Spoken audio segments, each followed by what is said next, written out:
Introduction.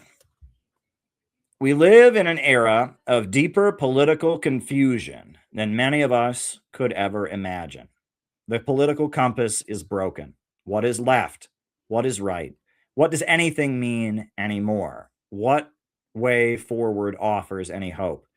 The Center for Political Innovation is living up to its name. We are innovating and blazing new trail with new profound understanding of the new political terrain.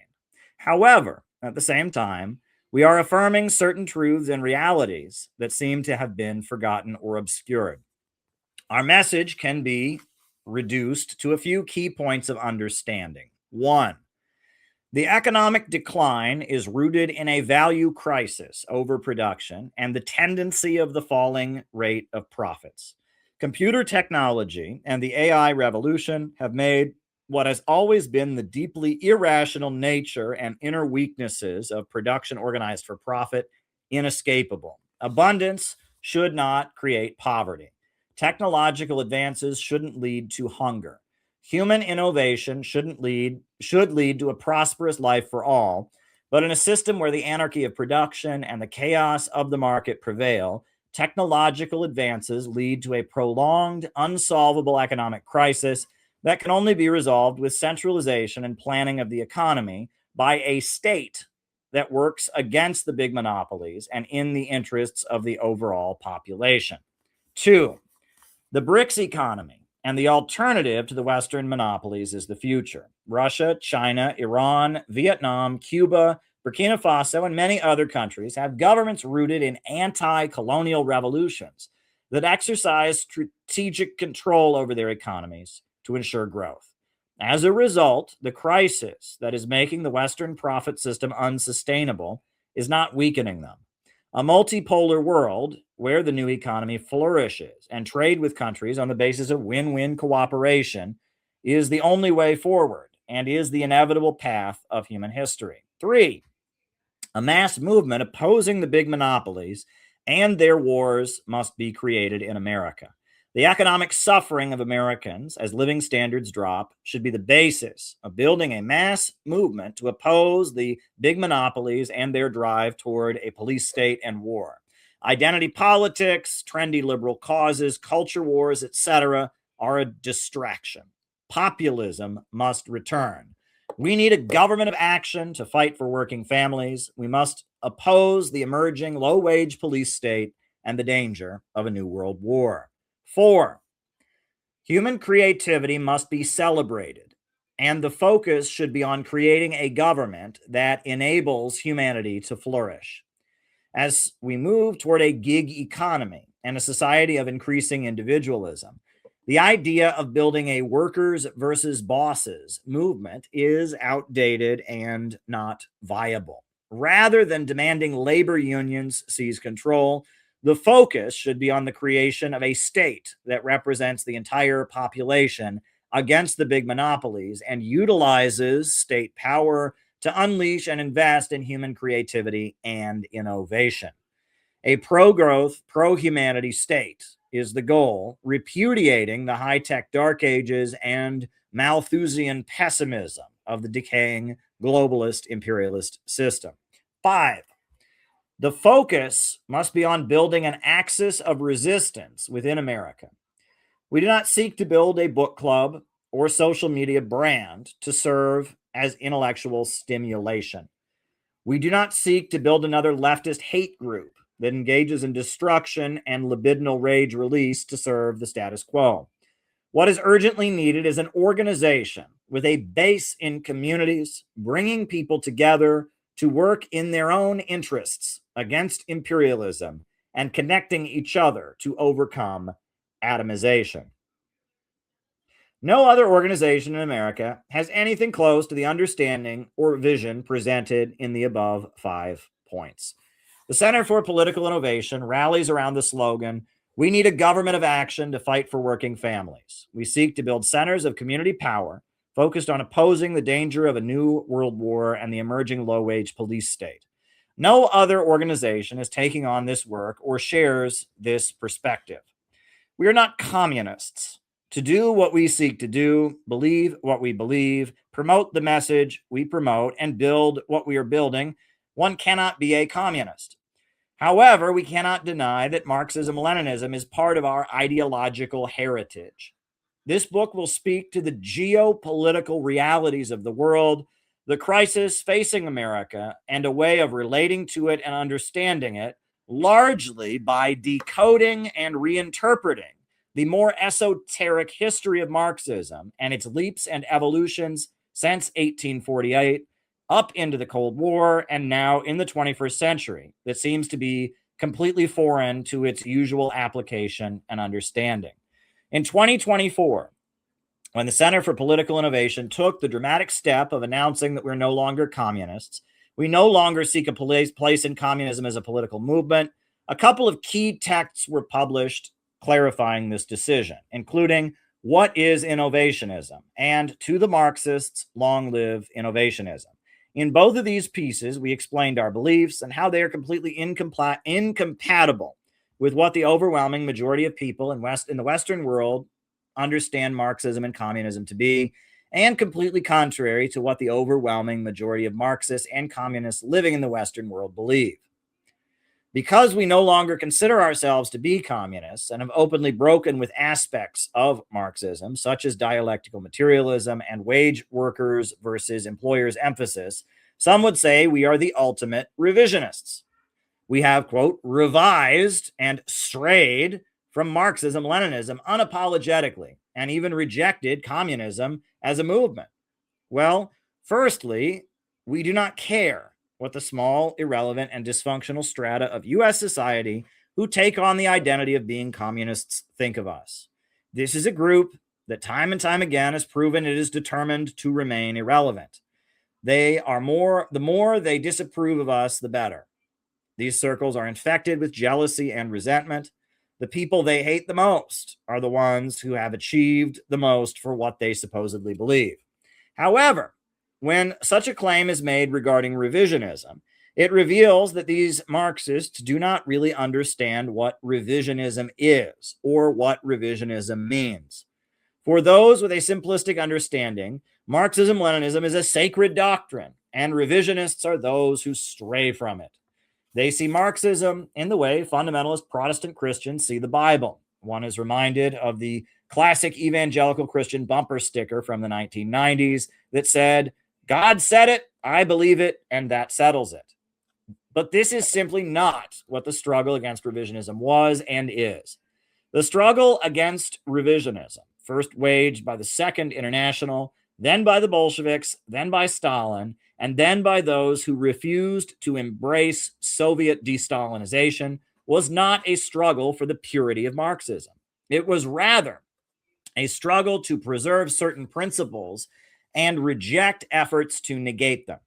Revisionism and the struggle against revisionism were, in reality, the expression of certain geopolitical, cultural, and spiritual trends in the wider world being reflected within Marxist discourse into the wider struggle of humanity in the 21st century against globalism, imperialism. We now take this fight beyond Marxist discourse into the wider struggle of humanity in the 21st century against globalism, imperialism. The struggle against revisionism and what it really meant is key to understanding the Center for Political Innovation, our mission and our work. That is why this text has been composed. If one can understand what revisionism truly means and what anti-revisionism truly means, one can understand that the Center for Political Innovation are the anti-revisionists, and that our movement is the concentrated and purest expression of what the struggle against revisionism within Marxism has always meant, and that we now take the sentiments and trends that have always struggled against revisionism and we concentrate them in a new, powerful movement based in America that has left the obscure Marxist circles behind. That's the introduction. So now we begin with chapter 1. From Karl Marx to George Soros. Karl Marx's ideas articulated in the Communist Manifesto, the Poverty of Philosophy, the Critique of the Gotha Program, and more clearly in Engels' Anti-Düring, or the concentrated version entitled Socialism, Utopian, and Scientific, come down to a few key points. History is driven forward by human beings striving for a higher mode of production. Hunter-gatherer civilization gave way to slavery. Slavery gave way to feudalism. Feudalism gave way to capitalism. Each system of production became outmoded as technology and human labor power expanded beyond its narrow limits, necessitating a social revolution to create a new system to fit the new, more advanced methods of production. As human beings increased their life expectancy, expanded their population, and lived more comfortable lives surrounded by greater abundance, they constantly reinvented the economic and political systems to accommodate this new mode of production. Capitalism, the system of production organized for profit, where wage workers rent themselves out to employers, presented the world with a problem that had never existed before in history: poverty amid plenty, poverty created by abundance. The utopian socialists observed this long before Marx, the problem of glut, with the market being so saturated with goods that the result is unemployment, poverty, and general breakdown of the economy, had never been widely experienced until 1825. From that point on, it became a regularly occurring and almost constant problem. Marx showed that it was rooted in the wage system itself. The amount of wages paid out in the process of producing goods is never enough to buy them back. The problem becomes exacerbated by technological advances. The rate of profit that the employer decreases as well as technology advances, and the role of human labor power is reduced in production. This drives the employer to churn out more products in order to make up for a decreasing rate of profit, making the problem of glut even more prevalent. Marx wrote, "It is enough to mention that the commercial crises that by their periodical return put the existence of the entire bourgeois society on its trial, each time more threateningly. In these crises, a great part not only of the existing products, but also of the previously created productive forces are periodically destroyed. In these crises, there breaks out an epidemic in all earlier epochs would have seemed an absurdity, the epidemic of overproduction. Society finds itself suddenly put back into a state of momentary barbarism. It appears as if famine, a universal war of devastation, had cut off the supply of every means of subsistence. Industry and commerce seem to be destroyed. And why? Because there is too much civilization, too much means of subsistence, too much industry, too much commerce. The productive forces at the disposal of society no longer tend to further the development of the conditions of bourgeois property. On the contrary, they become too powerful for these conditions by which they are fettered, and so soon as they overcome these fetters, they bring disorder into the whole of bourgeois society, endanger the existence of bourgeois property. The conditions of society are too narrow to comprise the wealth created by them. And how does the bourgeoisie get over these crises? On the one hand, by enforced destruction of a mass of productive forces. On the other, by the conquest of new markets and more thorough exploitation of the old ones. That is to say, by paving the way for more extensive and more destructive crises, and by diminishing the means whereby crises are prevented. Engels explained the problem of capitalism creating poverty amid plenty as well. Quote, "We have seen that the ever-increasing perfectibility of modern machinery is, by the anarchy of social production, turned into a compulsory law that forces the individual industrial capitalist always to improve his machinery, always to increase his productive force. The bare possibility of extending the field of production is transformed for him into a similarly compulsory law. The enormous expansive force of modern industry, compared with which that of gases is mere child's play, appears to us now as a necessity for expansion, both qualitative and quantitative, that laughs at all resistance. Such resistance is offered by consumption, by sales, by the markets for the products of modern industry. But the capacity for extension, expansion, and intensive of the markets is primarily governed by quite different laws that work much less energetically. The extension of markets cannot keep pace with the extension of production. The collision becomes inevitable, and as this cannot produce any real solutions, so long as it does not break in pieces the capitalist mode of production, the collisions become more periodic. Capitalist production has begotten another vicious cycle. As a matter of fact, since 1825, when the first general crisis broke out, the whole industrial and commercial world, production and exchange among all civilized people and their more or less barbaric hangers-on are thrown out of joint once every 10 years. Commerce is at a standstill. The markets are glutted. Products accumulate as multitudinous as they are unsaleable. Hard cash disappears. Factories are closed. The masses of workers are in want of means of subsistence because they have produced too much means of subsistence. Bankruptcy follows upon bankruptcy, execution upon execution. The stagnation lasts for years.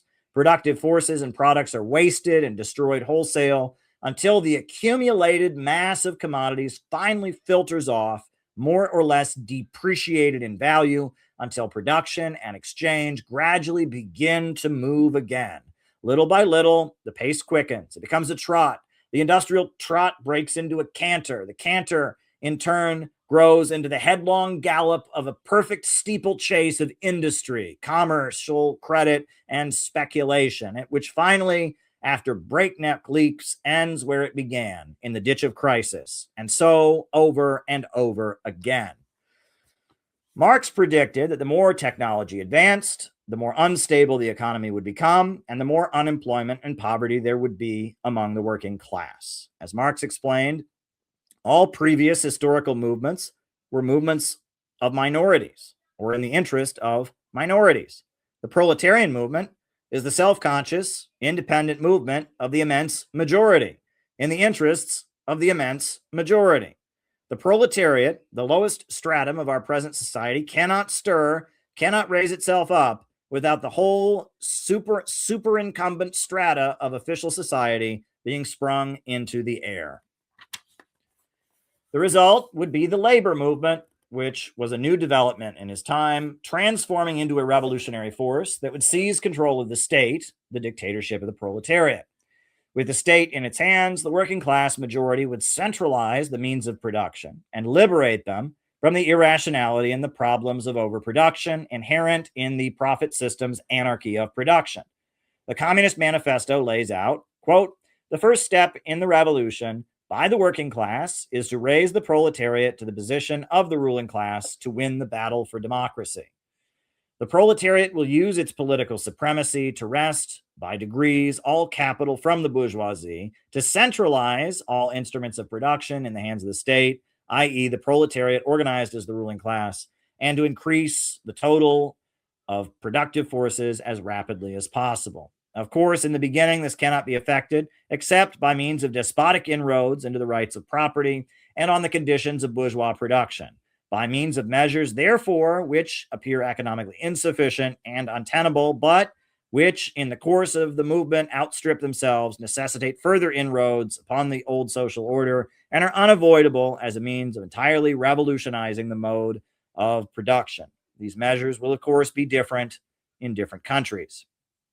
With state central planning for the good of society overall, abundance would be unleashed on a far higher scale than ever before.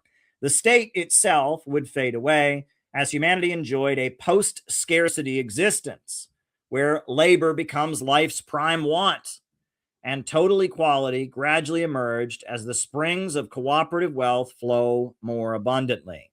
In his critique of the Goethe program, Marx explained that only vast abundance created by the economy, the centralizing and planning of the economy rationally in the interest of all society could achieve true equality and total freedom. Quote, "In a higher phase of communist society, after the enslaving subordination of the individual to the division of labor, therewith the antithesis between mental and physical labor has vanished. After labor has become not only a means of life, but life's prime want, after productive forces have increased with the all-around development of the individual, and all the springs of cooperative wealth flow more abundantly, Only then can the narrow horizon of bourgeois right be crossed in its entirety and society inscribe on its banners, from each according to his ability, to each according to his needs. What separated Marx from the other socialists of his day was his belief that the labor movement and its struggle against industrial employers, not merely an appeal to reason, would bring the transition to a centrally planned socialist economy. Marx proceeded to build the International Working Men's Association and orient socialists toward the labor movement. After his death, the Socialist Second International exploded across the European continent and the Western world as industrial workers formed unions, socialists were elected to parliament, and mass socialist organizations sprang up. Germany was ground zero for Marxism, as Marx predicted in the Communist Manifesto, with the Social Democratic Party, led by Karl Kautsky, becoming the largest political party in the world at the time, with millions of members and supporters. It is tragic to see how much of this basic understanding has been completely lost in our time. The new wave of modern Marxists in America almost universally reject all of these teachings. According to Marxists in the 21st century, the problem with capitalism is that it creates endless growth, which they see as somehow bad because it uses up resources on a, quote, finite planet. Modern Marxism, brought to us by Jacobin magazine and Richard Wolff, reduces Marx's economic analysis to a mere complaint about the unfairness of the employee and employer relationship and income inequality.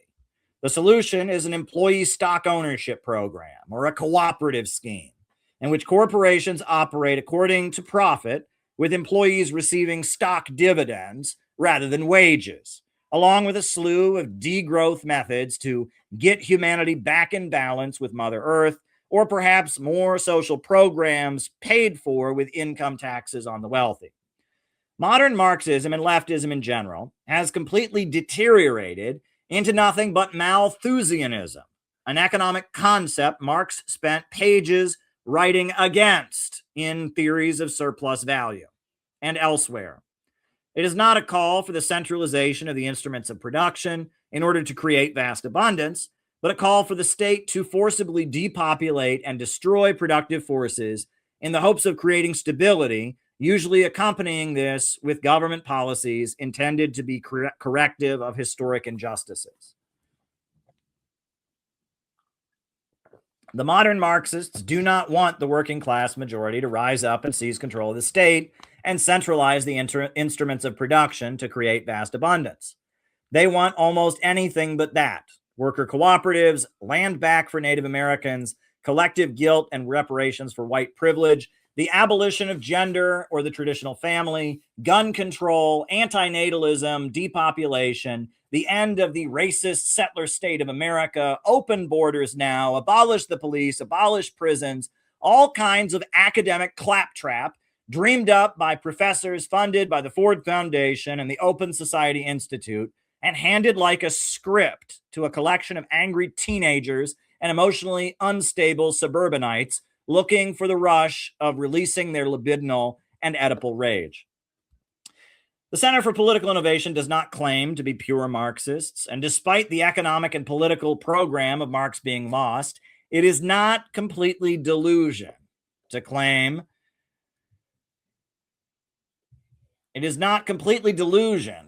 that causes the modern woke element to frequently reference Marx. Marxism was founded in 1848 as a trend among a wider current called the left. After the French Revolution, in the National Assembly, those who still honored the king sat on the right, while those who embraced the king sat on the left. The red flag became a symbol of the left, first with the red caps of the Jacobins. Red is the color of blood, anger, and sexual passion. As the French Revolution declined, the Marquis de Sade had suggested having naked women on display to keep the passion of the French Revolution going. The French Revolution had been an explosion of libidinal and Oedipal impulses, natural impulses restricted by feudal society and released in a big explosion with the permission of the emerging mercantile class looking to break the restraints of the old feudal order. In 1804, the poet William Blake expressed what was the desire of the bulk of the intellectuals of the time. Bring me my bow of burning gold. Bring me my arrows of desire. Bring me my spear, O clouds unfold. Bring me my chariot of fire. I will not cease from mental fight, nor shall my sword sleep in my hand till we have built Jerusalem in England's green and pleasant land. Marx existed as a radical thinker and an atheist emerging in Europe that was still dismantling the restrictions and regimentation that defined the Dark Ages.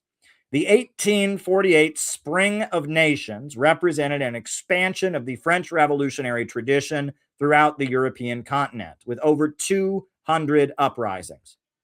Marx was a product of his time and embraced the spirit of the age. Quote, if constructing the future and settling everything for all times are not our affair, it is all the more clear what we have to accomplish at present. I am referring to ruthless criticism of all that exists, ruthless both in the sense of not being afraid of the results it arrives at and in the sense of being just as little afraid of conflict with the powers that be. That is why Marx spent much of the Communist Manifesto praising the bourgeoisie for starting the revolutionary process he felt the working class would complete. All that is solid melts into air.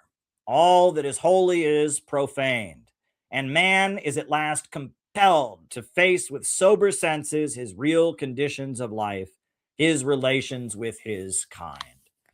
The foundation of Marx's worldview was a new philosophy he invented called dialectical materialism, a combination of Hegel's theory of change through conflict and the Greek materialists who rejected idealism. Marx rejected any notion of a spiritual or non-material existence. God's spirits and even the power of the human will were all just projections of the mind. Thought is inseparable from matter that thinks. However, nature was in a constant state of change, driven forward by conflict. Contradiction between material forces was the entire nature of reality, with all else as utter delusion. In a world emerging from feudalism, where all were taught to obey and comply, and the oppressive order justified itself with religion, it makes sense that those seeking to resist and overturn such an order would base themselves on a philosophy which was the exact opposite. Presenting himself as the greatest expression of the left tradition of European radicalism, Marx was a pure materialist who rejected all religion as superstition invented by oppressors. Furthermore, his materialism was dialectical and embraced struggle and conflict as the motor of history. The truths Marx understood about economics have long been forgotten by contemporary leftists. Rather than championing the working class majority, modern Marxists tend to see any notion of populism as fascist. And rather than appeal to the majority and its economic desire for a better life, they fixate on a slew of fetishized minorities, seen as victims not of the ultra-rich, but of the ignorant and bigoted majority that needs to be regulated, educated, and corrected out of its primitive sentiments. The aesthetic and psychology of leftism, the rage of the oppressed, and the desire for relentless conflict against the restraints of society is very much the spiritual foundation of wokeism and carries with it the heritage of Marx's philosophy. However, the primary extollers and promoters of this mindset are the rich and powerful in the West. The social media outlets they control are its primary disseminators. Such libidinal and Oedipal explosions were discovered in the 1970s and 80s to be useful in serving the U.S. geopolitical agenda. The Prague Spring of 1968 and the events of 1989 across the Eastern Bloc were largely the aesthetic of rebellion and impulse release found in Marx being weaponized against institutional Marxism. Zbigniew Brzezinski predicted and advocated this very thing a decade earlier in his writing about the technotronic era. and how information technology was responsible for the cultural shifts of the 1960s and could be weaponized against the USSR. George Soros' origins in politics come from funding the color revolution apparatus that brought down the Eastern Bloc. The notion that he is a communist, as is regularly claimed by conservatives, is absurd. He funded and directed movements that toppled Marxist-Leninist governments and brought in neoliberalism.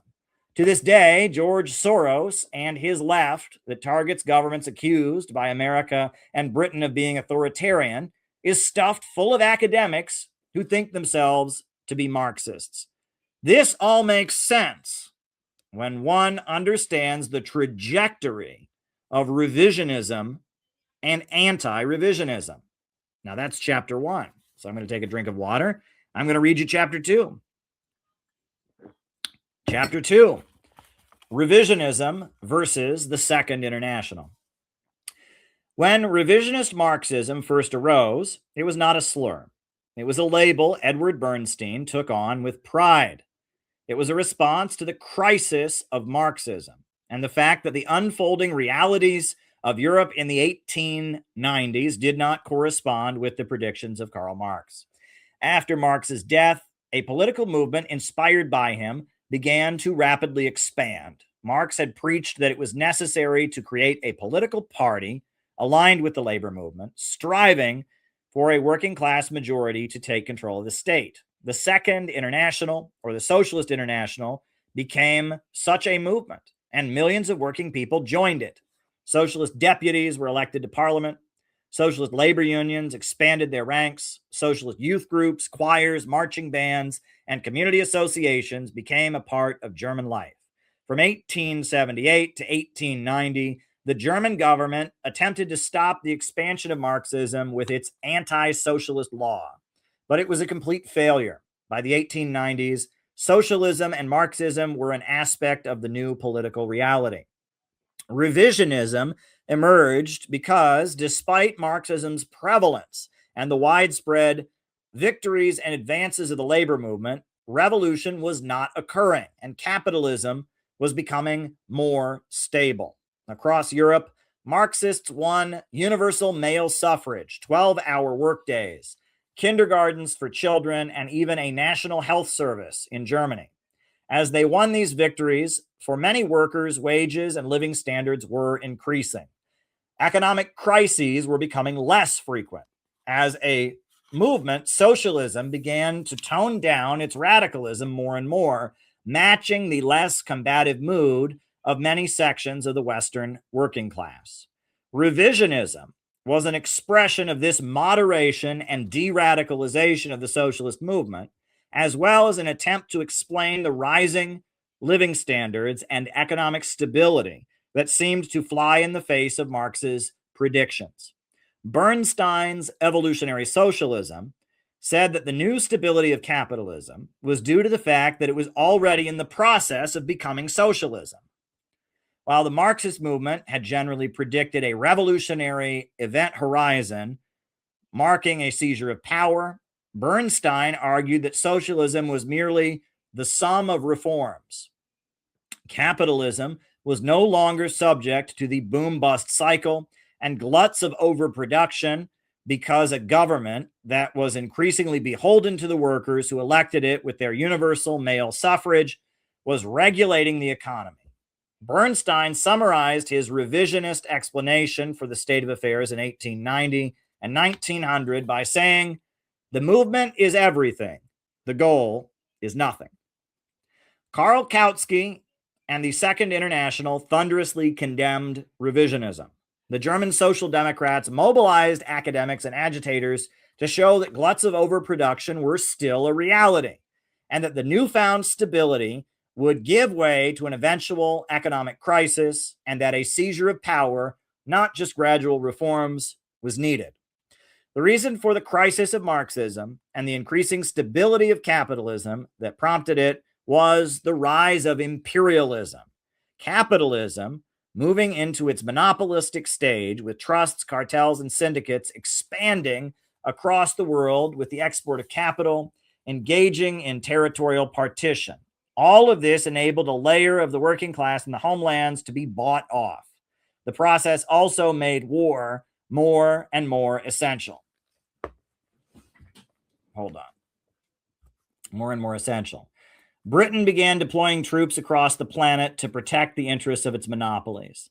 The two opium wars were used to subdue China as a captive market and prevent it from building its own industries, while forcing it to accept the flow of narcotics. British troops were deployed across the African continent, often slaughtering entire villages and subduing the population with barbaric atrocities. India also suffered horrendously at the hands of the British occupiers. The United States seized the Philippines and from 1898 to 1913 battled to keep control of it, crushing the Moro rebellion and slaughtering civilians on many occasions. The U.S. also waged banana wars from 1898 to 1934, occupying Central American countries and Caribbean islands, battling to maintain control over the canal routes and ensure the dominance of the United Fruit Company.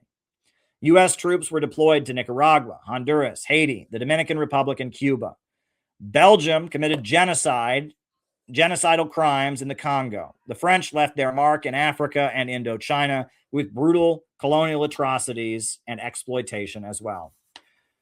From the time the free trade of Western bankers came to begin dominating the world in the 1700s, plunder, death, starvation, and war became constant reality.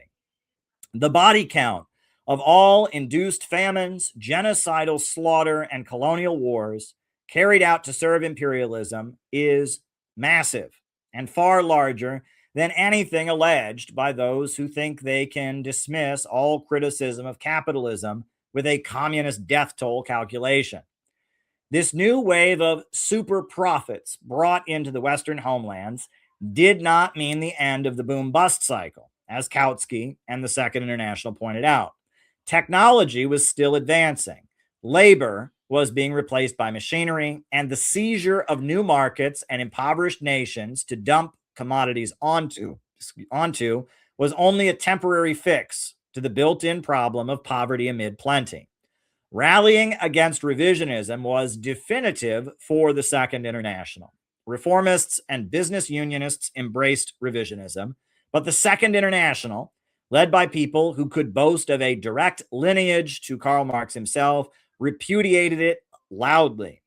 Kautsky wrote his textbook, Bernstein and the Social Democratic Program, and proclaimed, Bernstein's revisionism is not a correction of Marxism, but its abandonment. The belief that capitalism is gradually growing over into socialism is an illusion born of temporary prosperity. Bernstein makes a temporary phase of capitalist prosperity for a permanent condition.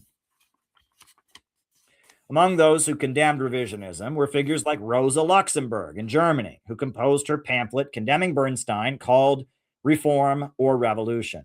She debunked Bernstein's claim with solid economic data showing the problem of overproduction was not going away. She also explained those who pronounce themselves in favor of the method of legislative reform in place of and in contradistinction to the conquest of political power and social revolution do not choose a more tranquil, calmer, and slower road to the same goal, but a different goal. Vladimir Lenin, a noted writer among Russian radicals, also defined himself, echoing Kautsky in his condemnations of Bernstein. Lenin observed that Bernstein seemed insincere and constantly moved the goalposts when arguing against the organized Marxists of the Second International. Bernstein's chief objection to his opponents is that they do not understand him, that they do not want to understand him.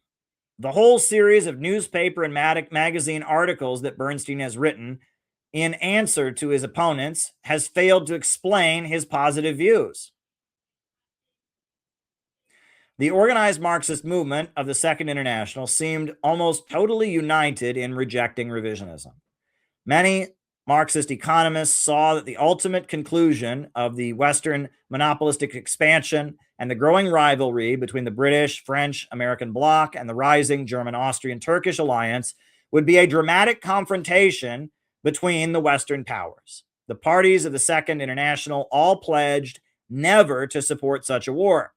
Kautsky developed his theory of ultra-imperialism and argued that war between the great powers would not be in their economic interest. He predicted that the wealthy nations of the West would form a cartel like big banks do, and while the arms race would continue, there would be no direct inter-imperialist war. All right, that's chapter 2. I guess we'll keep going with chapter 3, Rosa Luxemburg's warning.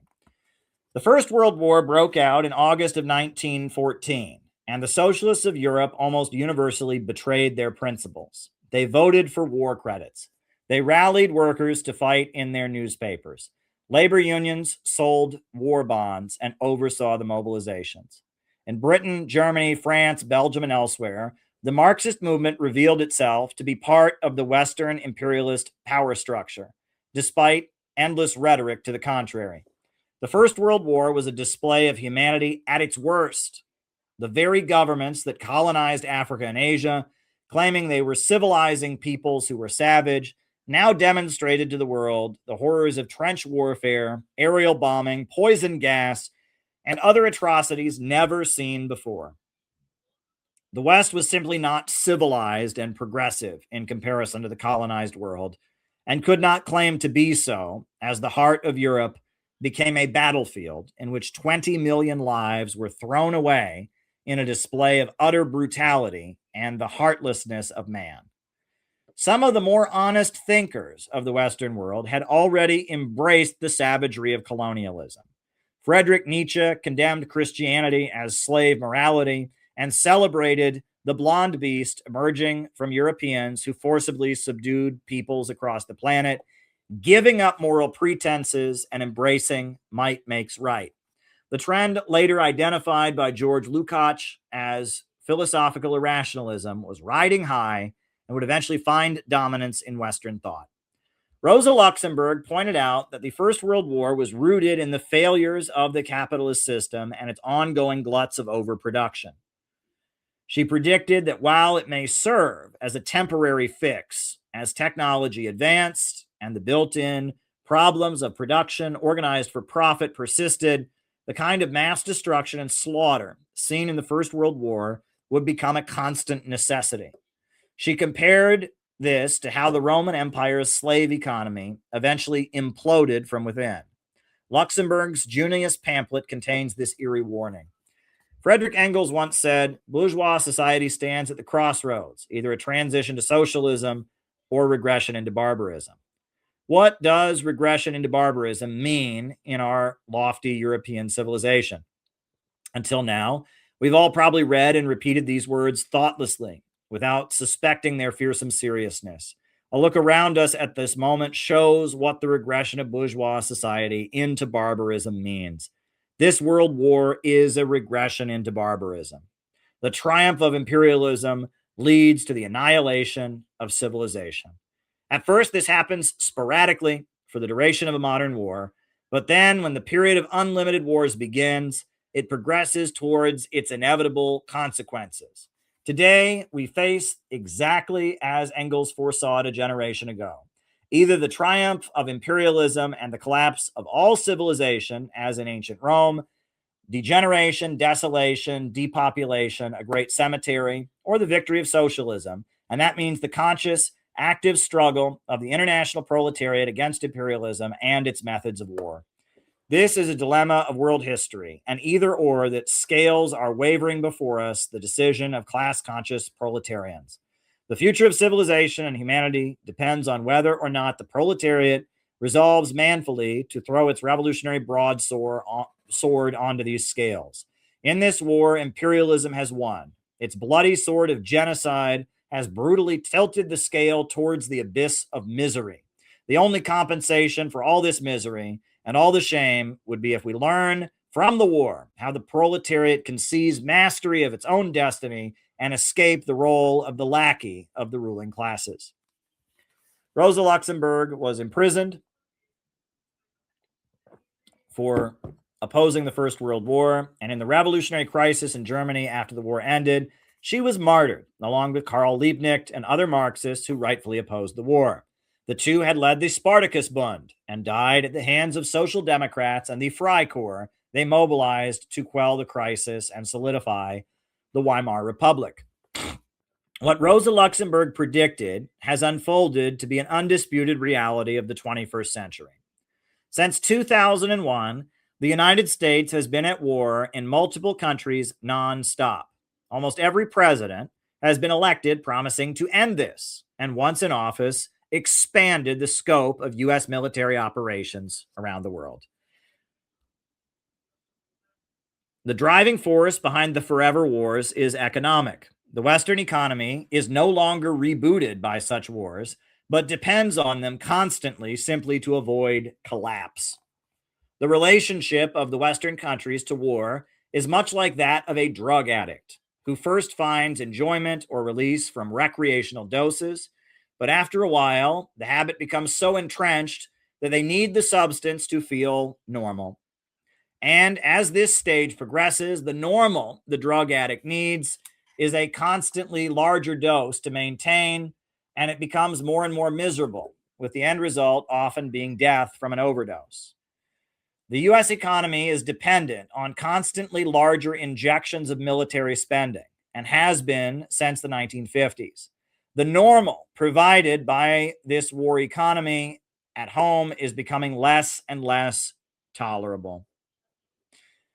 And we'll continue with chapter 4. Lenin broke with Western Marxism. Bolshevism as a political movement cannot be understood simply by reading its texts or those written about it by Marxists. The writings of Lenin and other Bolsheviks are written from a defensive place, loudly insisting that they are the real Marxists, and that if Marx were alive in 1917, he would be among their ranks. Their differences with classical Marxism are downplayed. Their differences with the Second International are framed merely as themselves being the true adherents, while Kautsky and Schneiderman are the betrayers and the sellouts. The defining position of the Bolsheviks was their opposition to the First World War. While all the Marxists of Europe had promised never to support it, the Bolsheviks were among the tiny minority, the Zimmerwald movement, who did not change their minds and continued opposing the war. It was their promise to end involvement in the First World War that brought them to power amid the revolutionary crisis of 1917 following the Tsar's abdication, after leading the down with war strikes of the July days and defeating the Kornilov reaction. It was their opposition to the war and their revolutionary defeatist position also that got them funding and backing from German intelligence and motivated Alexander Parvus to meet with Lenin in Switzerland and arrange for him to travel to St. Petersburg on a sealed train to deliver his April theses and prepare for the seizure of power in the following months. But Bolshevism is far more unique than simply representing the anti-war minority within Marxism. Lenin began the first gathering of the Communist International with a moment honoring Rosa Luxemburg after her martyrdom in Germany and praised her endlessly for her anti-war stance. But Rosa Luxemburg herself wrote lengthy critiques of Bolshevism, as even though they shared an anti-war stance, Bolshevism was far different than the ideals of Spartacus Bund. From 1903, when Lenin published What Is to Be Done, up to 1912, when the Bolsheviks expelled the Mensheviks and solidified their own organization, Lenin and his grouping had been developing a completely unique and new political ideology and tactical orientation. If revisionism was simply straying from Marx's teachings, then Lenin would be the ultimate revisionist. He altered Marxism and created an entirely new movement with new beliefs and new organizational principles. In reality, Lenin was the ultimate anti-revisionist because the organization he formed and its principles were a solid repudiation of what revisionism stood for and the imperialist adjacent European radical culture that had spawned it. Lenin's party of a new type was pioneering a new type of movement, repudiating the Second International and beginning a process that would continue long after Lenin died in 1924. Marx opposed nationalism. He sought to tear down national divisions and unify workers on a class basis. In his final years, he began to sympathize with the Irish and Polish national liberation movements, but not because he saw Irish or Polish nationalism as a positive force. Marx primarily saw the defeat of England by the Irish and the victory of the Polish national movement as a means through which national chauvinism, which bound workers to their employers and the state in the homeland, could be broken down. Marx's support for Ireland was explained in a letter to Siegfried Meyer and August Vogt in 1870. Ireland is the bulwark of the English landed aristocracy. The exploitation of that country is not one of the main sources of their material wealth. It is their greatest moral strength. They, in fact, represent domination over Ireland. Ireland is therefore the cardinal means by which the English aristocracy maintain their domination over England itself. England, the metropolis of capital, the power which has up to now ruled the world market, is at present the most important country for the workers' revolution, and moreover, the only country in which the material conditions for this revolution have been reached, a certain degree of maturity.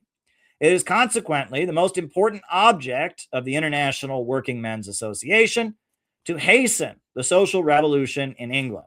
The sole means of hastening it is to make Ireland independent. Hence, it is the task of the International everywhere to put the conflict between England and Ireland in the foreground, and everywhere to side openly with Ireland. It is a special task of the Central Council in London to make English workers realize that for them, the national emancipation of Ireland is not a question of abstract justice or humanitarian sentiments, but the first condition of their own social emancipation.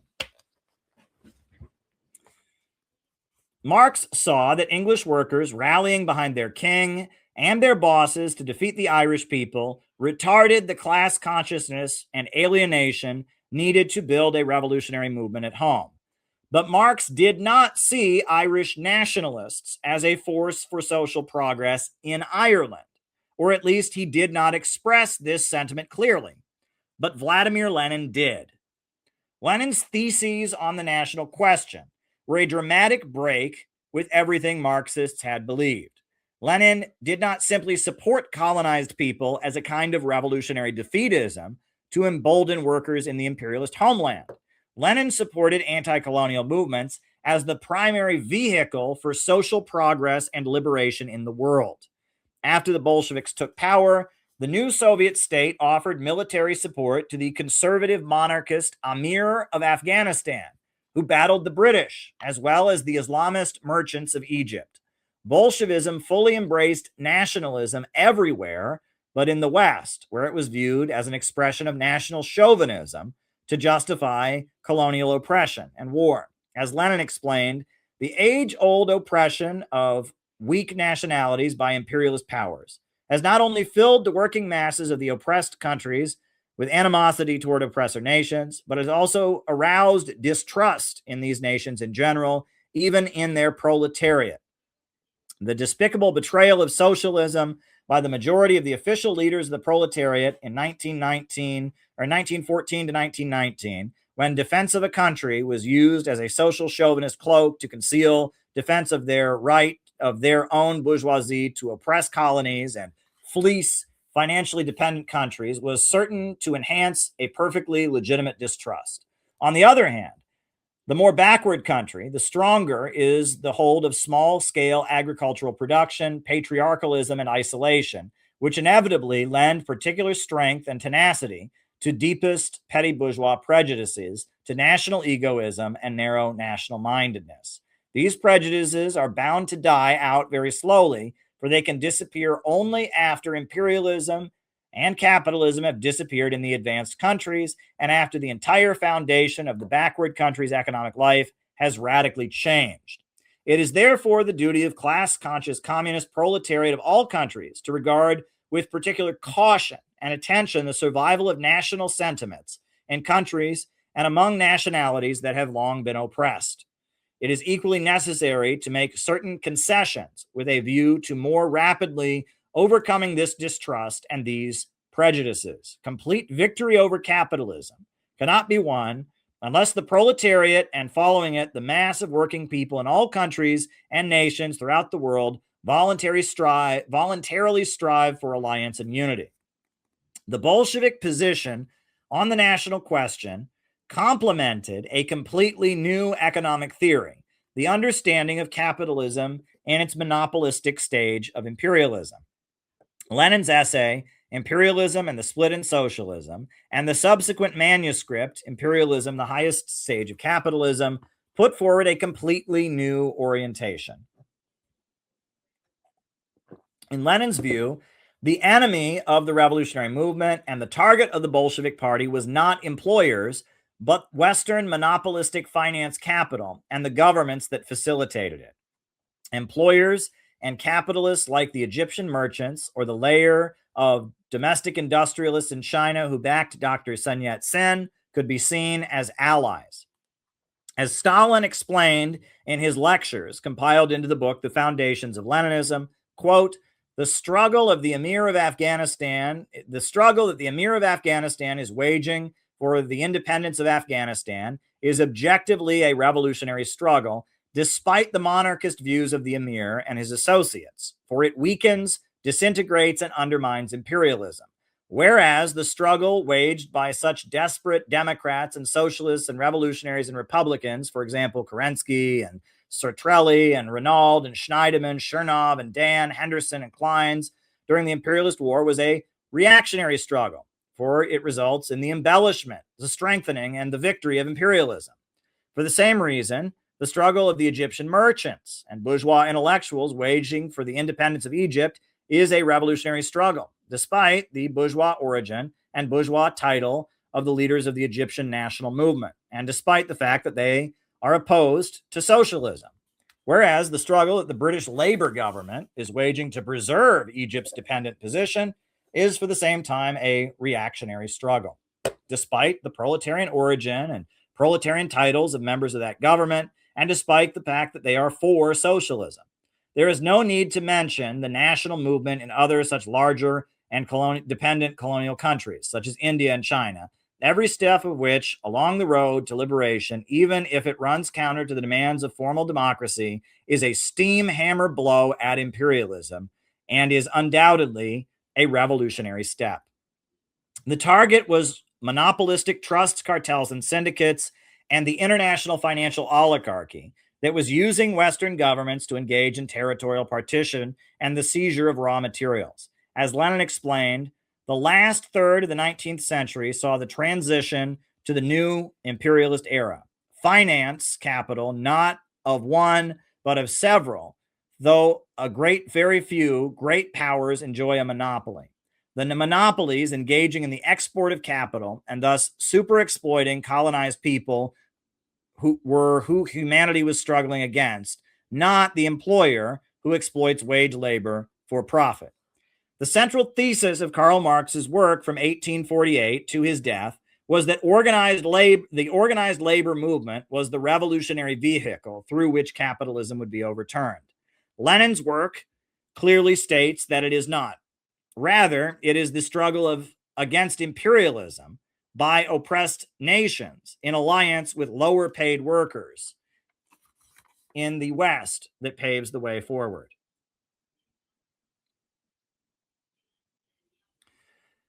And the most important point that flows through nearly every sentence of Imperialism and the Split in Socialism is that labor unions and bourgeois labor parties of Western imperialist countries are not simply moderates or weaklings, but are in fact the enemy. Lenin wrote in 1916, "The point is that at the present time, in the imperialist countries of Europe, you are fawning on the opportunists who are alien to the proletariat as a class, who are the servants, the agents of the bourgeoisie, and the vehicles of its influence, and unless the labor movement rids itself of them, it will remain a bourgeois labor movement.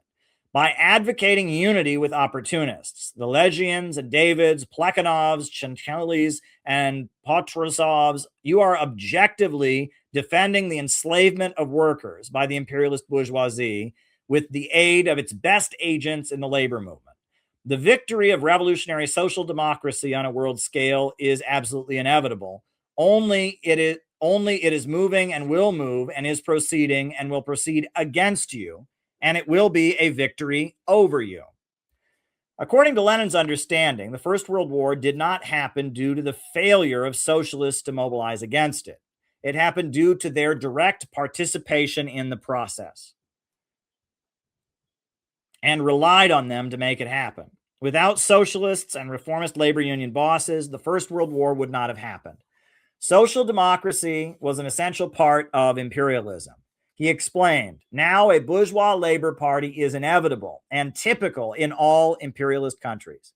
But in view of the desperate struggle they are waging for the division of spoils, it is improbable that such a party can prevail for long in a number of countries. For the trusts, the financial oligarchy, high prices, etc., while enabling the bribery of a handful of top layers, are increasingly oppressing, crushing, ruining, and torturing the mass of the proletariat and the semi-proletariat. Lenin did not urge those who opposed the First World War to battle for a seat at the table with the social imperialists, but rather to go lower and deeper to the real masses. He viewed the Marxist movement essentially as the enemy. Neither we nor anyone else can calculate precisely what portion of the proletariat is following and will follow the social chauvinists and opportunists. This will be revealed only by the struggle, but it will be definitely decided only by socialist revolution. But we know for certain that defenders of the fatherland in the imperialist war represent only a minority, and it is therefore our duty, if we wish to remain socialists, to go down lower and deeper to the real masses. This is the whole meaning and whole purport of the struggle against opportunism. By exposing the fact that opportunists and social chauvinists are in reality betraying and selling the interests of the masses, that they are defending the temporary privileges of a minority of workers, that they are vehicles of bourgeois ideas and influences, and that they are really allies and agents of the bourgeoisie, we teach the masses to appreciate their true political interests, to fight for socialism and for revolution through all the long and painful vicissitudes of imperialist wars and imperialist armistices.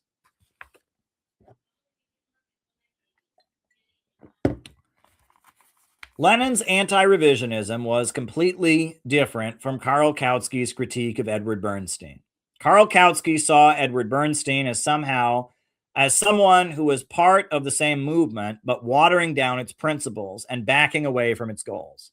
Lenin began with this view, but by 1916, he saw both Kautsky and Bernstein as members of the enemy camp and an essential part of it, a force which the imperialists depended on. As Lenin explained, the fact that bourgeois labor parties, as a political phenomenon, have already been formed in all the foremost capitalist countries, and that unless determined and relentless struggle is waged along the line against these parties or groups or trends, it is all the same. There can be no question of a struggle against imperialism or of Marxism or of a socialist labor movement.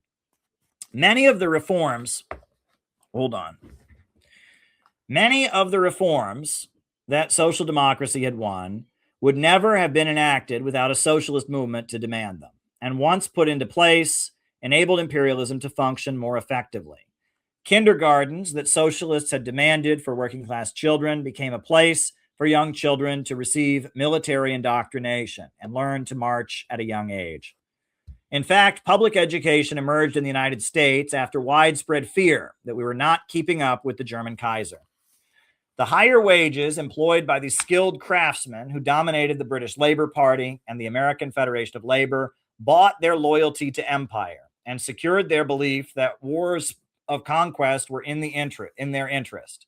Lenin wrote not only about the reformist labor bureaucracy, but about the aristocracy of labor, the rank and file skilled worker who enjoyed higher pay and privilege and thus identified with his employer and with the imperialist government, siding with them against the colonized people and the poorer workers.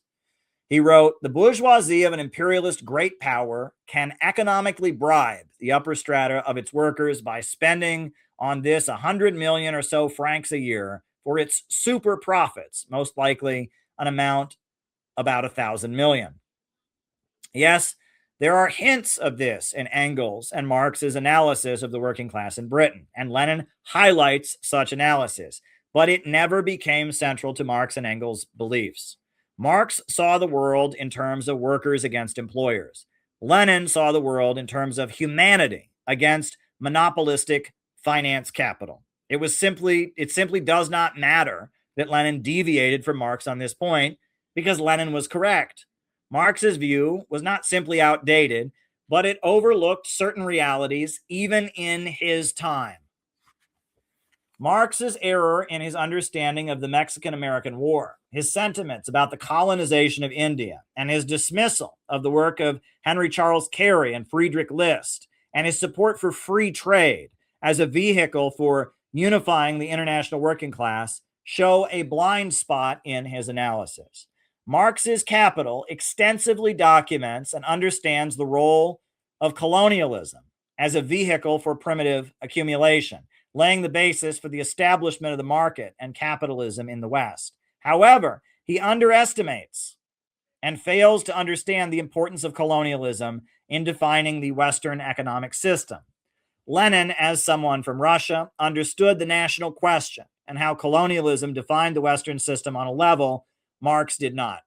Lenin's struggle against the revisionism of Bernstein and Kautsky, though he may not have realized it, was, in a way, a struggle against the weakness of Marx himself. All right, I'm going to read one more chapter and then we'll do the Q&A. We'll do the roll call and then the Q&A after that. All right. Lenin's tactical orientation, creating a party of new type, was likewise, this is chapter 5, Bolshevik illiberalism. Lenin's tactical orientation, creating a party of new type, was likewise a break with Western Marxism. The reason what is to be done begins with a repudiation of those demanding freedom of criticism is because Marxist organizations were ultra-liberal and open in their style of work. Lenin's what is to be done is a call for a highly centralized, disciplined organization that is not open to those who simply agree with its principles, but only those willing to submit their lives completely, giving the whole of their lives to be professional revolutionaries. While Lenin admired Rosa Luxemburg for going to prison for opposing the First World War, she was the harshest critic of his organizational methods. Rosa Luxemburg wrote in 1904, "The ultra-centralism advocated by Lenin is full of the sterile spirit of the overseer. He is concerned not with the creative spirit of the proletariat, but with control of party activity." A number of key incidents stand out where Lenin insisted his organization not be concerned with personal affairs or the petty liberal concerns of members. In 1899, Nikolai Baumann allegedly had an affair and impregnated the wife of another party member. Baumann then circulated a nasty cartoon mocking the woman for being pregnant, and she committed suicide. When Axelrod and Martov insisted Baumann be expelled from the party, Lenin disagreed, saying this was a personal, private matter. Lenin is quoted as saying, "I am not concerned with moralism." He condemned most Marxist groups as debating societies. His concept of democratic centralism meant no private presses owned by individual members among the membership, but one unified newspaper putting out one single line reached through the democratic centralist process and then closed for debate. All disagreements had to be kept internal, and all orders had to be followed once a decision was reached, whether the member agreed or not. Trotskyites and others who seek to defend the Bolsheviks from Western condemnation or separate Lenin from Stalin's government work very hard to obscure or deny this, but it is reality. The Bolsheviks existed in conditions of illegality. The strikes and uprisings they participated in almost always resulted in armed battles and deaths. Many Bolsheviks were executed during the Stolypin reaction following the 1905 uprising. The Bolsheviks routinely robbed banks in order to generate revenue for party activities. Almost every Bolshevik leader had been imprisoned or exiled for a significant amount of time. To pretend the Bolsheviks were not an ironclad, disciplined group of fanatics, or could have been anything else to function as they did and accomplish what they did, is utter delusion. Many Westerners who adopt Marxism as their chosen, commodified identity live in utter delusion about what the Bolsheviks really were. They do not understand that the Bolsheviks were an organization of people who were willing to kill and did kill people routinely, and whose members were prepared to die and did die frequently for their beliefs. If the Church of Scientology or the LaRouche movement is considered by Western leftists to be cults that are dangerously authoritarian, controlling, and demanding on the part of their members, then they would have no conception of what the Bolsheviks they idealize really were. After taking power in October of 1917, the Bolsheviks forcibly conscripted every adult male in the areas they controlled and implemented the death penalty for drinking alcohol. The Russian Civil War against the White Army and the various foreign invaders was only won by implementing harsh, authoritarian methods that can only exist in the nightmares of Western radicals. All of this harshness, rigid control, and discipline made sense given the context of their organizing. Obviously, such methods are not correct for our own time, but denying that Lenin and the Bolsheviks practiced them is simply denying historical reality and thus obscuring a proper understanding of history and its lessons. Furthermore, it must be acknowledged that nothing in our time can rightly claim to be practicing Bolshevik methods. The so-called democratic centralism of Western Marxist-Leninist sects, which has been a tragic failure in terms of effective organizing, has nothing in common with what the Bolsheviks practiced. The Bolsheviks were an armed group of disciplined labor activists and organizers working under conditions of illegality and organizing people in conditions of extreme poverty. The bulk of the Russian population was illiterate. The various Marxist leaders agreed to work under the terms of democratic centralism because it was seen as a mechanism for combining their strengths in order to achieve real victories and eventually take power. In the West, democratic centralism is a fetish, a way of pretending one is the most authentically communist and true to Leninist methods. It is also a recipe for fracturing organizations into small, irrelevant sects because the line must be adhered to, and the only way to diverge from it is to leave the organization.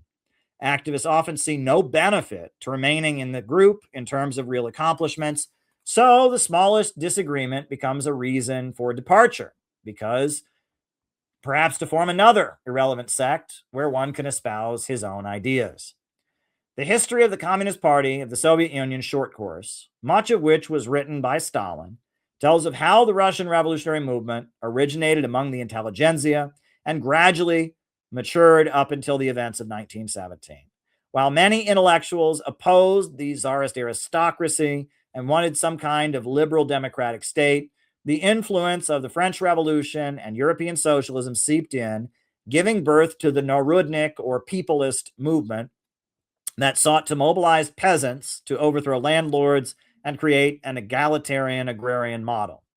Peter Kropotkin was the most well-known figure of the Narodnik trend. Many wealthy Russian intellectuals dressed in ragged clothes adopted manners of speech common among the peasantry and attempted to organize the agrarian poor. The Narodnik movement was highly unsuccessful and became a kind of joke in Russian society. Out of the failure of Narodnikism came terrorism, a trend that sought to inspire a mass revolt with acts of violence. Tsar Alexander II was murdered by terrorists.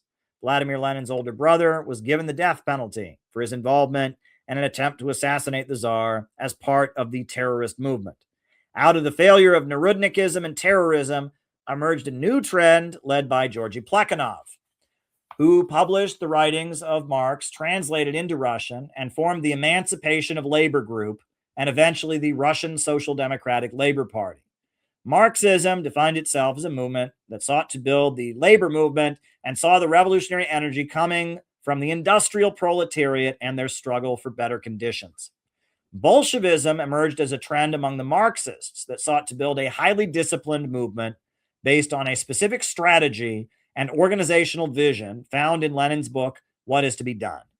Lenin condemned the laziness of bowing to spontaneity and tailing after uprisings that already occurred, thinking that the essence of being a revolutionary was simply forming a political party that supported strikes, lending the economic struggle a political character, acting as a trade union secretary. Lenin's 1903 essay called for a highly disciplined organization of professional revolutionaries who would engage in agitation and propaganda, who would blow up any spontaneous revolt into a general conflagration. The group would seek out the natural agitators in every workplace and teach them Marxism while paying them so they could work as full-time rabble-rousers rather than spending their days toiling in a factory. The party would be a vehicle of agitating the population and stirring them up for rebellion, while at the same time picking out the best and brightest and propagating Marxist ideology to them, inducting them into an exclusive revolutionary organization of disciplined cadre. Lenin's lecture on the 1905 revolution describes the most important shift in the lead up to the uprising as being how the population came to view radicals. The word striker acquired an entirely new meaning among the peasants. It signified a rebel, a revolutionary, a term previously expressed by the word student.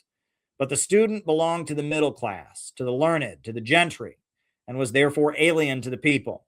The striker, on the other hand, was of the people. He belonged to the exploited class. Deported from St. Petersburg, he often returned to the village, where he told his fellow villagers of the conflagration that was spreading to all the cities and would destroy the capitalists and the nobility. A new type appeared in the Russian village, the class-conscious young peasant. He associated with strikers. He read newspapers. He told peasants about events in cities and explained to his fellow villagers the meaning of political demands and urged them to fight the landowning nobility, the priests, and government officials. Lenin and the Bolsheviks thrived in their opposition to Bernstein and revisionism. Bernstein was watering down dictatorship of the proletariat into a vague expression of democratic majoritarianism and urging an evolutionary approach that rejected the seizure of state power. Bolshevism was more and more becoming a kind of conspiratorial secret society, bent on seizing power and fomenting conditions for this, so much so that Lenin constantly defended himself from accusations of Blanquism. Louis-Auguste Blanqui had been an opponent of Marx who had argued that socialism could be created from above as the result of a military coup d'etat. Marx had vehemently argued against this notion of surprise communism, stating that the dictatorship of the proletariat had to be the result of a mass proletarian movement seizing control of the state apparatus. The bulk of the Paris communards who seized the city in 1871 were Blanquists, and that may have been why Marx originally opposed the uprising before embracing it and praising the Parisians for storming heaven. Lenin summarized the Marxist critique of Blanquism, explaining, Blanquism is a theory which repudiates the class struggle. Blanquism expects that mankind will not be emancipated from wage slavery, not by the proletarian class struggle, but through a conspiracy hatched by a minority of intellectuals. The Bolsheviks were castigated by the Second International for building an authoritarian secret society that resembled a monastic order and focused on conspiring to seize state power and fomenting unrest to set the stage for such an opportunity, said to be a Blanquist deviation from Marxism. It was in this obsession with taking power and refusal to get lost in day-to-day reformist struggles or a desire to fit into the milieu of the left that the Bolsheviks stood out. Defending his position that the seizure of power should be the focus in his 1917 text, The State and Revolution, Lenin argued that by invoking opposition to Blanquism, the Social Democrats had really taken the question of seizing state power off the table. Taking this circumstance into consideration, we are justified in drawing the conclusion that the Second International, that is the overwhelming majority of its official representatives, has completely sunk into opportunism. The experience of the Commune has not only ignored, but distorted. Far from inculcating the workers' minds the idea that the time is nearing when they must act to smash the old state machine, replace it by a new one, in this way, make their political rule the foundation for the socialist reorganization of society, They've actually preached to the masses the very opposite and have depicted that the conquest of power in a way that has left thousands of loopholes for opportunism. Even among the anti-war Zimmerwald current of Marxists and radicals who refused to support the First World War, the Bolsheviks still stood out. Rosa Luxemburg wrote against Lenin's authoritarian and centralized organization, as did the bulk of the leftists who agreed with their anti-war position. She wrote, "Lenin's concept of organization is bureaucratic and extreme. Discipline, he says, must be enforced from top down." She claimed that such an organization was not necessary to mobilize the working class for revolution. Quote, "The social democratic movement is not joined together by the discipline of the barracks, but by the spontaneous unity of conviction." Bolshevism was fundamentally different from political and ideological movements of Western Marxism and leftism. This is conveniently ignored by the Leninists of today, but it is an indisputable historical reality. The struggle against revisionism opened the door to a complete departure from Western radicalism, with Soviet Marxism-Leninism eventually giving expression to much deeper civilizational trends. Chapter 6. Trotsky was a Western Marxist. The reason Leon Trotsky did not join the Bolsheviks in 1912, when they expelled the Mensheviks and formed their own organization, was due to differences around this perspective. Trotsky opted instead to form the August Bloc that would function as a radical faction within social democracy. Among those who joined with Trotsky in this effort was the Jewish Bund.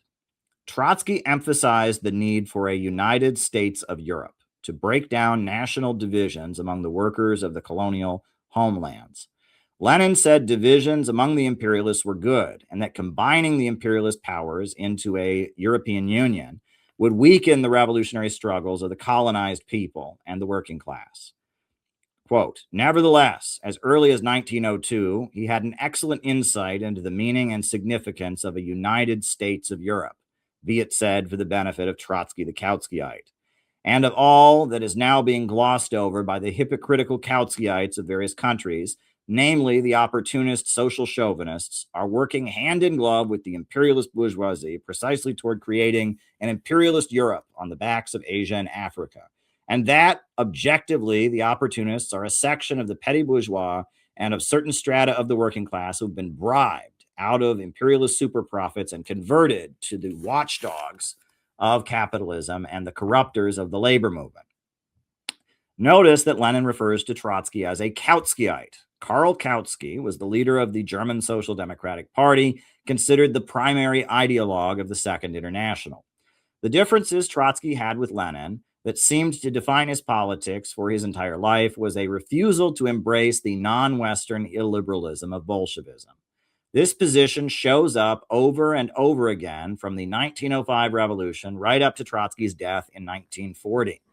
Trotsky did not want the Communist Party of China to join a united front with the nationalist KMT and Dr. Sun Yat-sen. Lenin and Stalin saw the KMT as representing the National Democratic Revolution of China, while Trotsky held on to the ultra-leftist position that only industrial workers were revolutionary and that aligning with bourgeois nationalists and discussing a two-stage revolution was unacceptable.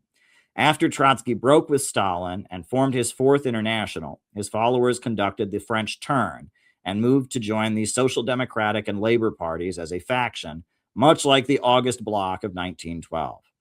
Trotsky's biography of Stalin, Stalin, an appraisal of the man and his influence, published shortly before his death, opens with condemnation of Stalin as, quote, Asiatic, in terms that seem pretty blatantly racist.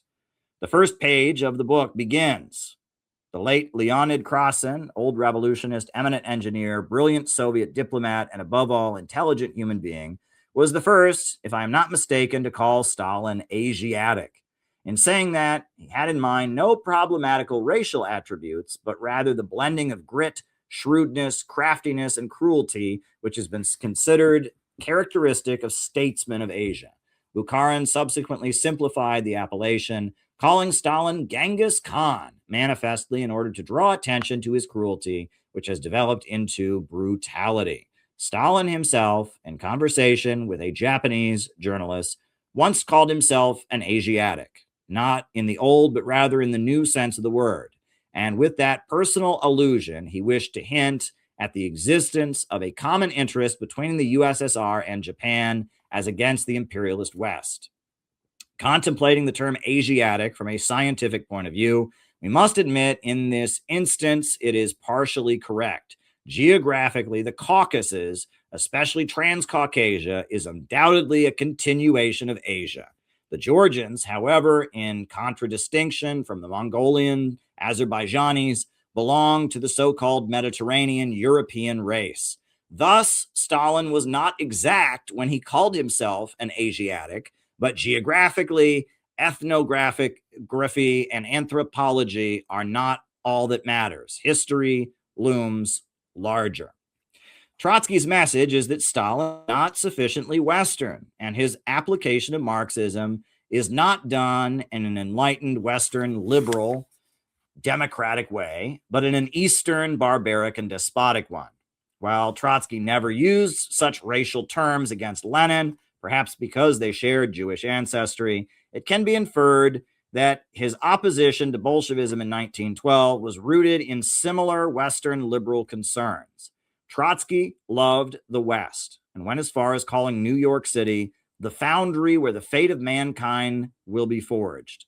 His theory of permanent revolution rejected the notion that socialism could blossom until it had spread to the advanced Western nations. Lenin called out Trotsky in 1921 for how he sought to militarize the Soviet industries. Quote, "A group of party workers headed by Trotsky, intoxicated by the successes achieved by the military methods in the army, supposes that those methods can and must be adopted among the workers in the trade unions in order to achieve similar successes in strengthening the unions and reviving industry. But this group forgets that the army and the working class are two different spheres, that a method that is suitable for the army may prove to be unsuitable and harmful for the working class and the trade unions." His left opposition platform against Stalin condemned the USSR for seeking regular relations with Western nations and focusing on industrialization, and instead wanted militarization of society with the aim of marching the revolution into Europe, the only place advanced enough to create a socialist society. For Trotsky, the Russian peasantry had always been a backward mass of ignorant anti-Semites. He had opposed the Bolshevik slogan of revolutionary dictatorship of the workers and peasants, insisting that the peasantry was backward. Once the Bolsheviks had seized power, he wanted nothing more than to conscript the peasants and march them into war with Europe to spread communism to where, in his view, it really mattered. Stalin, on the other hand, saw the opportunity for rapid industrialization with his 5-year plans with a program called Socialism in One Country. The struggle against the revisionism of Edward Bernstein, the struggle against the social imperialist revisionism of the Second International, the Bolshevik organizational methods and theory of imperialism, and the eventual repudiation of Trotsky by Stalin all represented a political shift eastward, further and further away from the ideals of the Western radical tradition rooted in the French Revolution. All right, that's chapter 6. Chapter 7, the Sixth World Congress as a turning point. 1928 was the year that the 5-year plans were launched, and the Soviet Union jumped onto the course of rapid industrialization. The world was in absolute awe at how Stalin's government was able to mobilize construction. Anna Louise Strong, the American journalist, reflected, "When all that can be said against Stalin is piled and counted, I doubt whether anything less than the terrific drive he imposed on the USSR from 1928 onward could ever have built a socialist state in that land. Looking back, one can see how the other leaders, Trotsky, Zinoviev, Kamenev, and Bukharin, led toward destruction. None of them had, I think, as Stalin had, either the insight into the people's needs or the guts and will that were needed. Through all the early years, many of the ablest Marxists inside and outside of Russia said that it couldn't be done. Russia said to me in the early 30s, "It's too bad for the world that the first socialism is built in our dark land. If you Americans did it, or even those industrious Germans. It might be a proper job. But we, dark people, what socialism shall we build? Stalin said, build or be crushed in 10 years by foreign invaders. They built, and it stood when the foreign invasion came. So Stalin proved right, but those doubters were partly right also. For this socialism thus built was never the socialism that men dreamed of, the socialism of freedom and plenty for all. It was speckled by many flaws.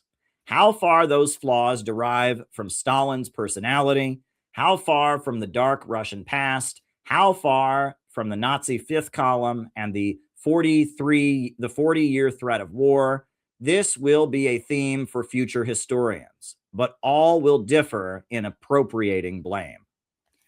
1928 was the year of the 6th World Congress of the Communist International. This was a key turning point in the global communist movement. It was the penultimate world gathering of the Comintern and was the moment when the movement solidified around Stalin's leadership after the defeat of Bukharin and Trotsky. As a result of the decisions made at the 6th World Congress, the communist parties of the world were set to swing into action and build independent trade unions and unemployed councils when the Great Depression set in the following year. The 6th World Congress is generally associated with the slogan class against class. It is considered the dawn of the third period political line, condemned with a chorus of hatred by Trotskyites, leftist historians, and anti-communists. At the 6th World Congress, the understanding was that since the First World War, 3 periods of political struggle had taken place. First had been the revolutionary upsurge at the end of the war, with Russia, Germany, and Hungary consumed by working-class rebellions, with Russia being the only place where power had been seized. Then had come the capitalist expansion based on the destruction of the war, the so-called Roaring Twenties, a period of capitalist stabilization. However, the built-in problems of overproduction and the tendency of the falling rate of profit eventually kicked in with a vengeance. As the economy began slowing down before the big crash of 1929, the Communist International hailed a third period of the rise of socialist industrialization in the USSR and preparation for revolution in Western countries.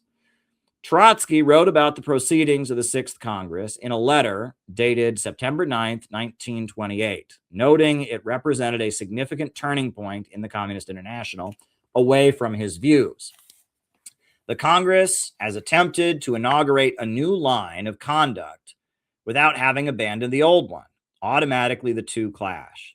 The Congress has changed its color during the very month while its sessions lasted, or rather, it has increased its leftward coloring. He also fumed at how the 6th World Congress emphasized social democracy as an enemy and integrated with the Western imperialist states. Quote, much was said at the Congress of the integration of social democracy with the capitalist state. Incontestably, the social democratic and trade union bureaucracy is forced because of the situation of the petty bourgeois layers caught between the imperialist bourgeoisie and the proletariat to assume at all critical moments, in all important questions, direct responsibility in the bourgeois state. But at the same time, the social democratic bureaucracy provides positions for a petty bourgeois layer. The most vehemently condemned aspect of the third period line is the concept of the united front from below. In the 1920s, the Communist International had urged its respective organizations to break out of isolation and seek unity with labor unions, social democrats, syndicalists, and other wings of the working class movement around basic demands like shorter work days, higher pay, and freeing political prisoners. The communists had tirelessly sought to unite with the social democrats, who rebuked them over and over again. In America, the Socialist Party worked to purge the American Federation of Labor of communist organizers. In Germany, social democratic police gunned down communist protesters. In 1928, the Communist International proclaimed the concept of the united front that Lenin had written down now had two applications. The united front from above, involved attempting to make deals and unify with the leaders of non-revolutionary working class organizations. However, now was the time of the united front from below that involved going directly to the masses of people with a revolutionary message and organizing them to take action under communist leadership, opposing social democrats as the enemy. The 11th plenum of the Executive Committee of the Communist International in April of 1931 explained the policy this way, quote, "The recent growth of fascism was possible only because of the support given by international social democracy since the war to the bourgeois dictatorship, whatever its form. Social democracy, which by fabricating a contradiction between the democratic form of bourgeois dictatorship and fascism, blunts the vigilance of the masses in the struggle against the rising wave of reaction and fascism, and which conceals the counter-revolutionary nature of bourgeois democracy as one form of bourgeois dictatorship, is the most active factor and pacemaker in the development of the capitalist state towards fascism. The successful struggle against fascism requires the communist parties to mobilize the masses on the basis of the united front from below against all forms of bourgeois dictatorship and against every one of its reactionary measures which clears the way for open fascist dictatorship. In the preparation and organization of every form of revolutionary action, it is imperative to carry on a most stubborn, consistent, and comprehensive fight against the social democratic reformist leaders, and to work persistently to win over the social democratic workers and members of reformist trade unions using the tactics of a united front from below." It was further explained at the July 1932 plenum, to prepare the masses for decisive fights means above all to tear them away from the influence of social democracy. At this plenum, Soviet leader Dmitry Manulsky was reported to have given a speech explaining this perspective. The end of capitalist stabilization was once more announced in Manulsky's opening speech. This determined Comintern policy, imperialist rivalries, attacks on colonies, hatred of Russia were all mounting while production was declining. In these objectively favorable conditions, the communist parties were lagging behind, so delaying the transformation of the capitalist crisis into a revolutionary crisis. The change from a revolutionary mood to a revolutionary crisis could be made, Manulsky said, if the communist parties fought for the economic demands of the masses, which social democracy abandoned on the ground that capitalism was unable to grant it. It depended on communist parties whether the proletariat would have to suffer new wars before establishing its dictatorship, whether in some countries fascism would precede the revolution. Social democrats were called social fascists. There was no need to try and unify with them, but instead to form a new independent labor union network and unemployment councils and organizations controlled by communists.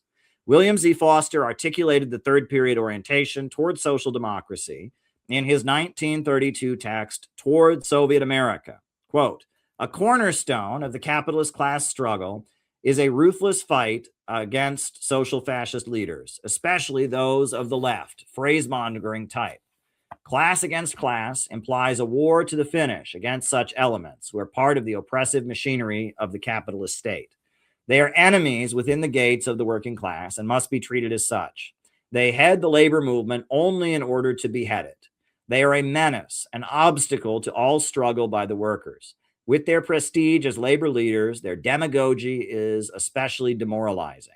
With their control of workers' mass organizations, they are able to effectively sabotage the struggle.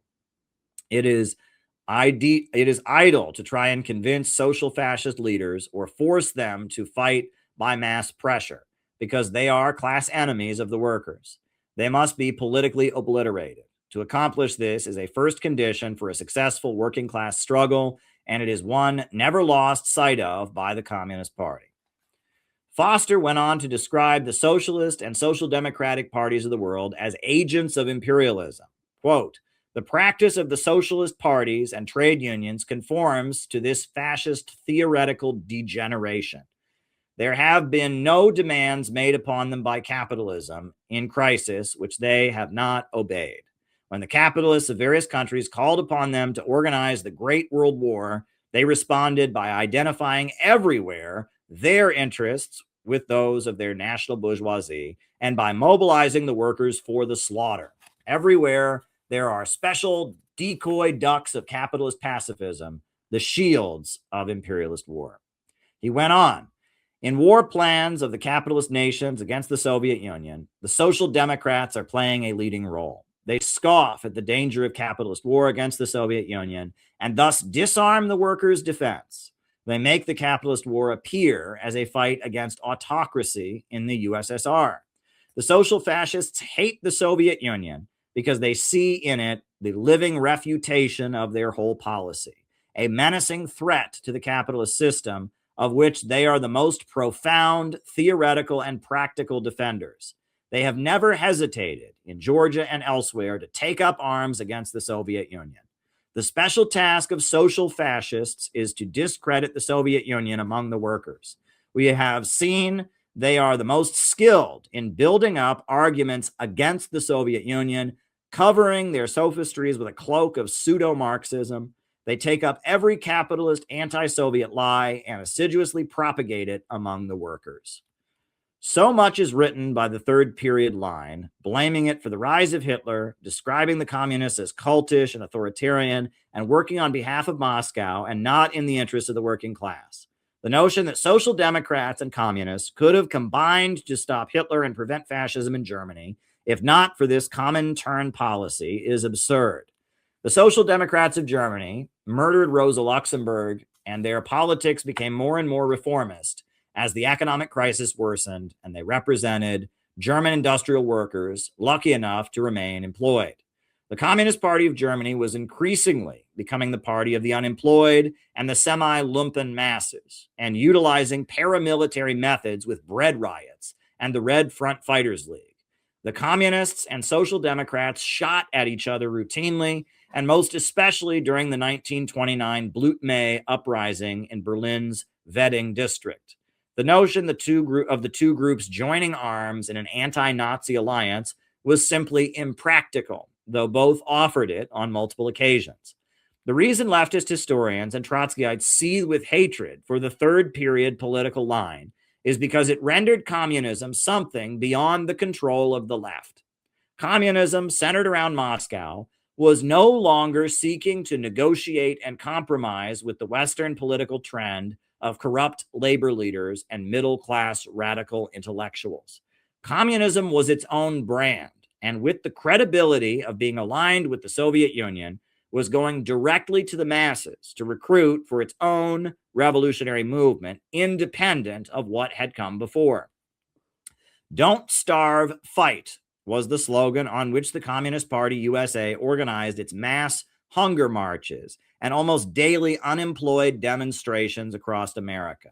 Norman Thomas, the AFL bureaucracy, and all the bosses of leftism had no seat at the table and no ability to control it. The United Front from Below shift took the Communist Party out of trying to maneuver for power within the American Federation of Labor and enabled it to build mass mobilizations of the unemployed.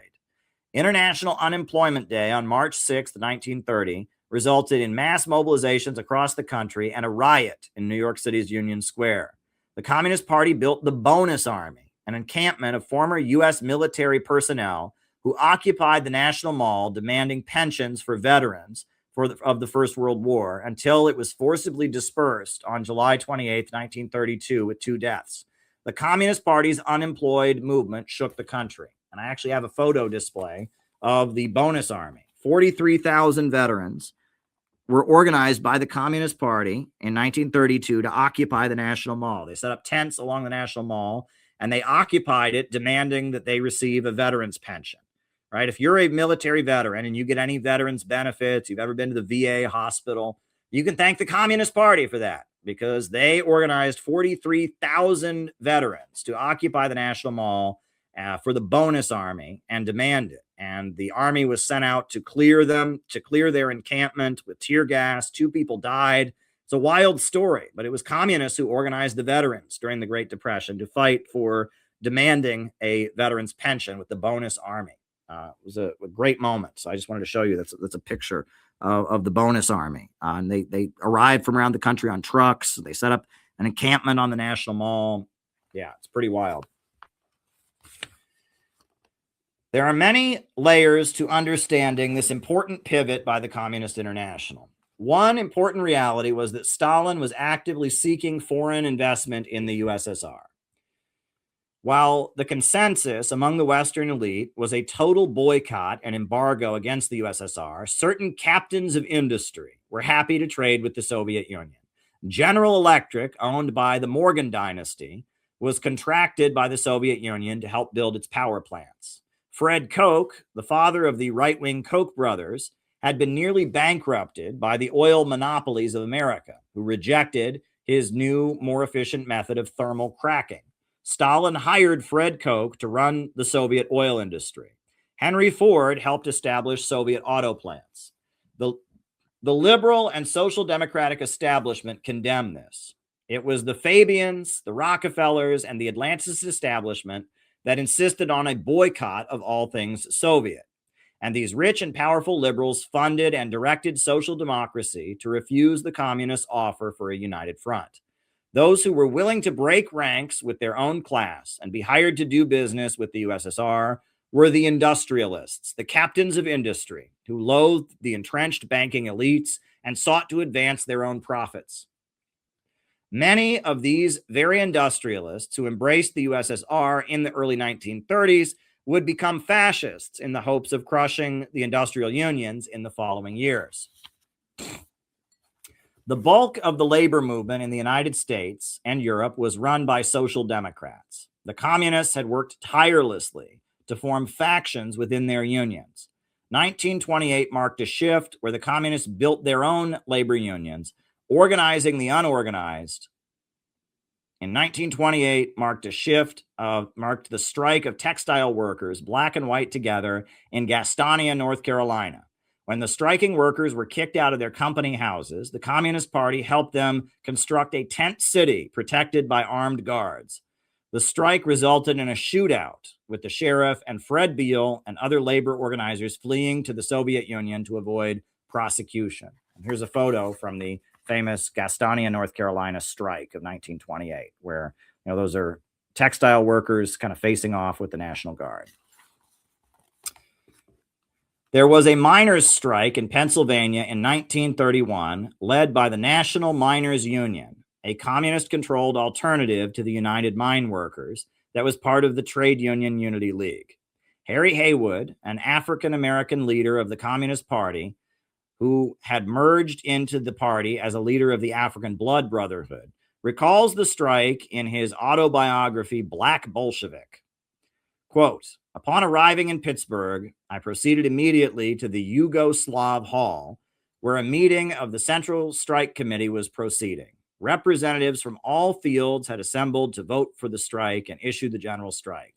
Foster, Jack Johnstone, Alfred Wagnecht, and Jack Stachel from the National TUUL office were all there and all spoke. But most impressive to me were the speeches of the organizers from the coal fields. Ike Hawkins, veteran black miner whom I had met as a delegate to the 5th Revolutionary International Labor Union Conference, and Tom Myerscough, who had been made the cold turkey speech at the American Commission of the Comintern in early 1921, spoke of the miserable conditions on the coal fields, and it was a determination of the miners to fight back. It was a fight for survival, dramatically reflected in the strike slogan, "Fight against starvation." To this, the miners added, "As well starve fighting as to starve working in the mines." As the strike progressed, Harry Haywood was dispatched to Pricedale, Pennsylvania, to work with local miners, mostly black and Slavic, to support the strike and block scabs from entering the pits.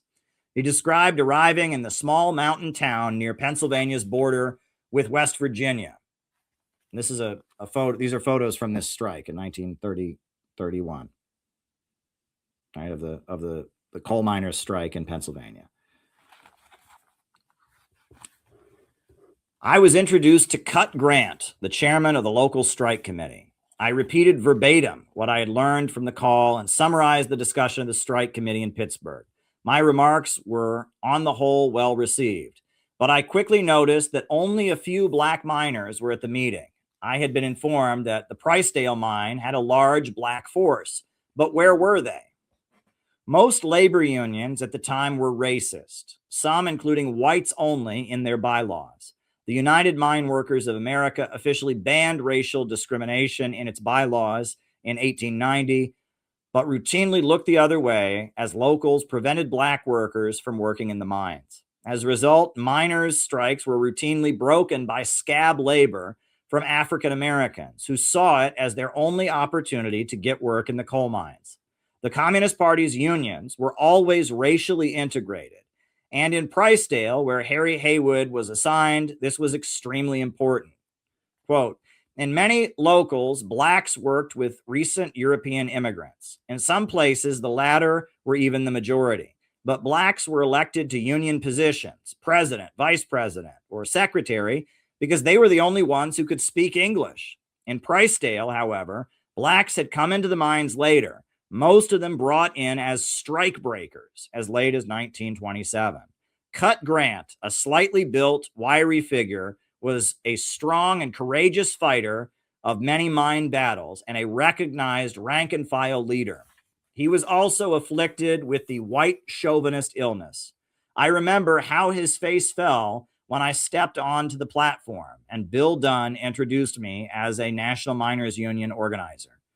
There was a sharp contrast between his enthusiastic introduction of Dunn and his apologetic tone in introducing me.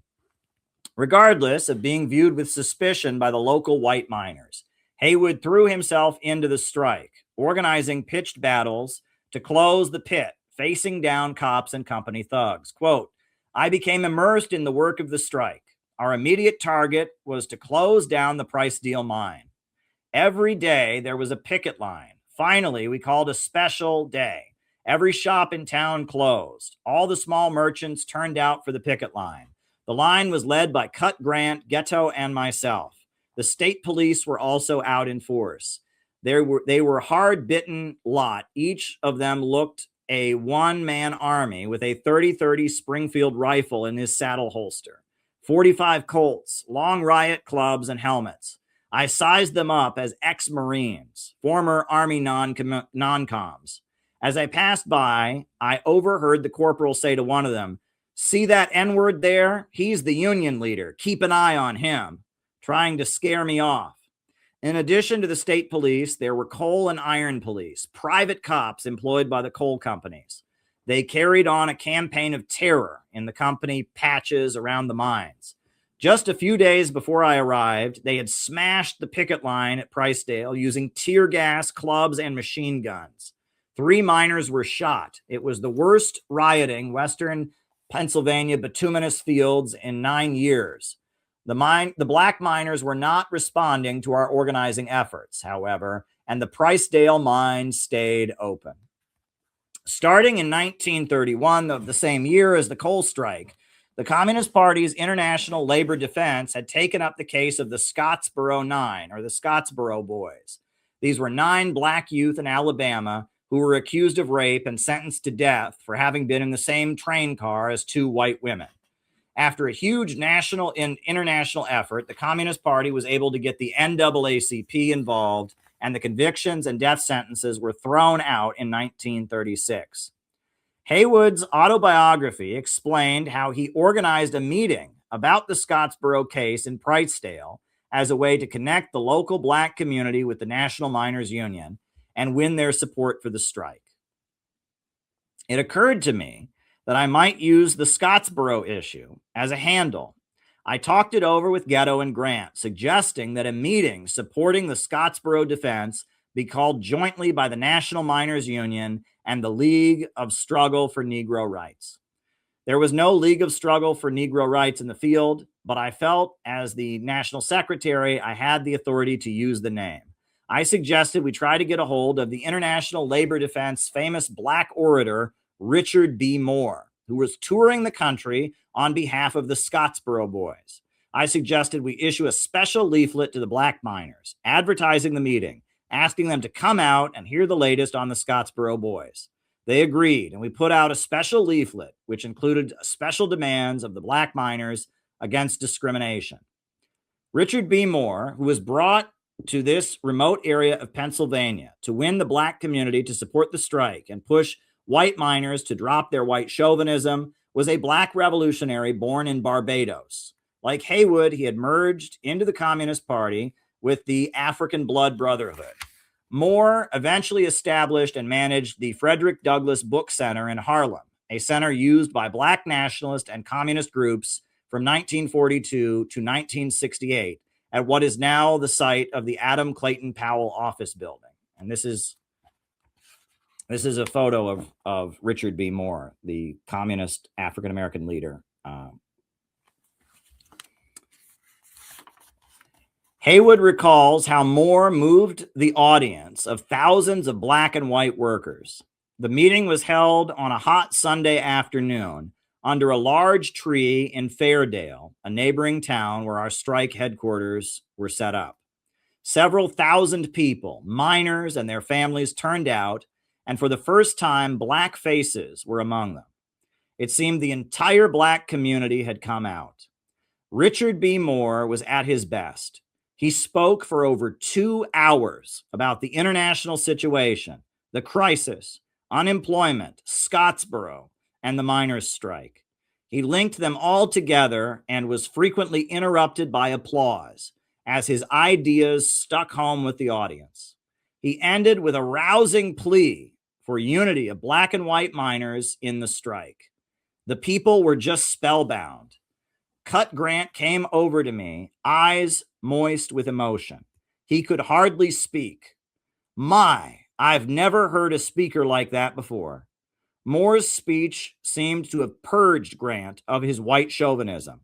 I believe he joined the Communist Party the next day, and the black miners at Pricedale joined the strike. 1934 was the year that changed American history because the Communist Party took control of the International Longshore Association and led it to shut down the docks of San Francisco in a general strike. The big strike in San Francisco was similar to the strikes in Pennsylvania's coal fields 3 years earlier, in that the anti-racist policies of the Communist Party's labor activists served as a powerful weapon. The communist-controlled Longshore Union won the support of the black community by ensuring that black workers could be hired on the docks as part of the contract if the strike was won. The dock workers' strike lasted 83 days. It soon became a general strike, shutting down all the businesses in the city with union pickets and armed patrols controlling the streets. Minneapolis and Toledo had general strikes the same year. A state of emergency was declared by the governor of South Carolina in response to communist-led strikes by sharecroppers as well. With unrest rising across the country, U.S. President Roosevelt feared he would be ousted and replaced by fascist dictatorship. The 1933 business plot had been revealed in congressional testimony, and many wealthy people aligned with J.P. Morgan were discussing a military coup. If Roosevelt wanted to stay in office, he needed the support of the American people. Starting in 1935, the following year, after the 1934 strike wave, Roosevelt pivoted toward becoming a Bonapartist. He passed the Wagner Act, a federal law declaring that workers had the right to strike, and mandating that any workplace where 51% of workers signed a union contract have a union contract. He also began hiring the unemployed to his Works Progress Administration, using them to build post offices, bridges, the Key West Highway, LaGuardia Airport, and other infrastructure across the country. None of this would have been possible if the communists had remained as a faction begging for a seat at the table of the AFL. Furthermore, these strikes did not target the industrialists who traded with the USSR. The dock workers, the textile workers, the sharecroppers all had bosses that were not among the captains of industry, but were loyal to the capitalist establishment and its economic blockade of the Soviet Union. The third period line of organizing the unorganized and united front from below enabled the USSR to court industrialists as investors and their special communist allies to go outside the spaces dominated by social democrats and corrupt union bosses and organize the unorganized. The Communist Party's labor unions gave voice to Southern tenant farmers, sharecroppers, textile workers, organized into multiracial associations across the South, and taking up arms to protect their encampments. The Communist Party organized recent immigrants in Pennsylvania's mines, dock workers and maritime workers in America's ports, and others who had been left behind by both American society and the so-called socialist movement. The fully Stalinized Communist Party truly went lower and deeper to the real masses, and thus won huge victories that benefited all of America's working families.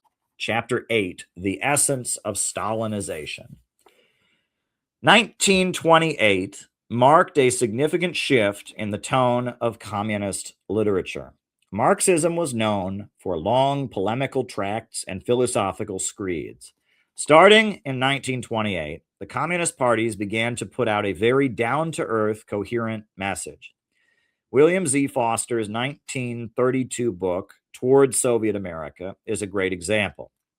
The opening chapter explains the roots of the capitalist crisis. The second chapter hails the achievements of the Soviet Union in industrialization.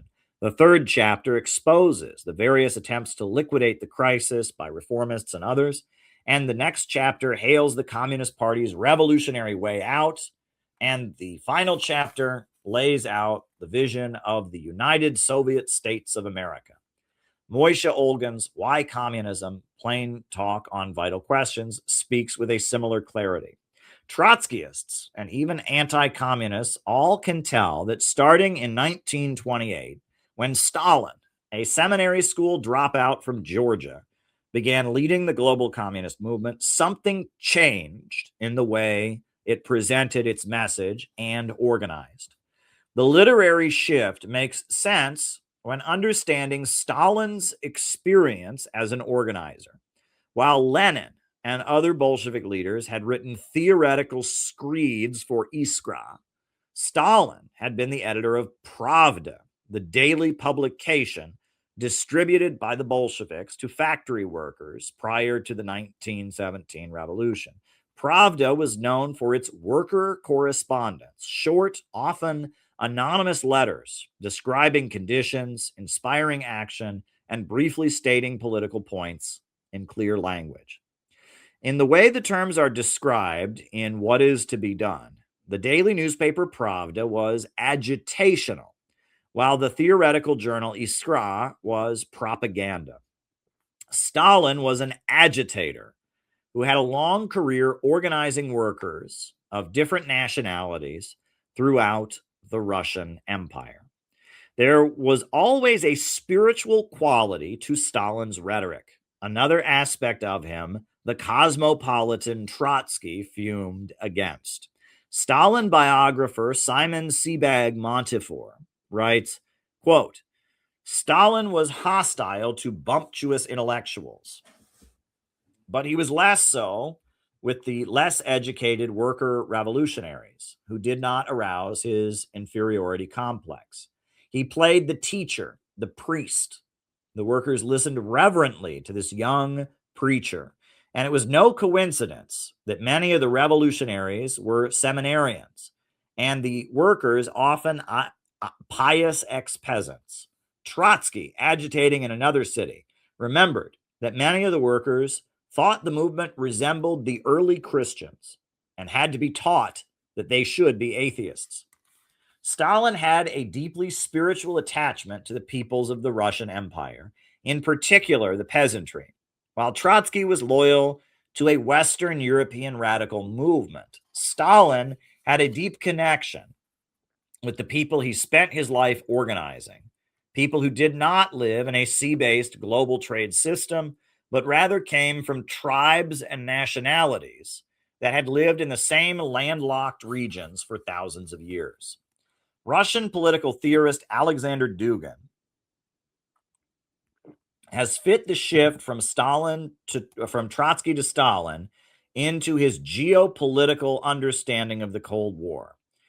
In his text, The Last War of the World Island, Geopolitics of Contemporary Russia, he writes, in December 1924, in one of his first works, The October Revolution and the Tasks of Russian Communists, a criticism of Trotskyism, Stalin asserted that socialism can be built in one country.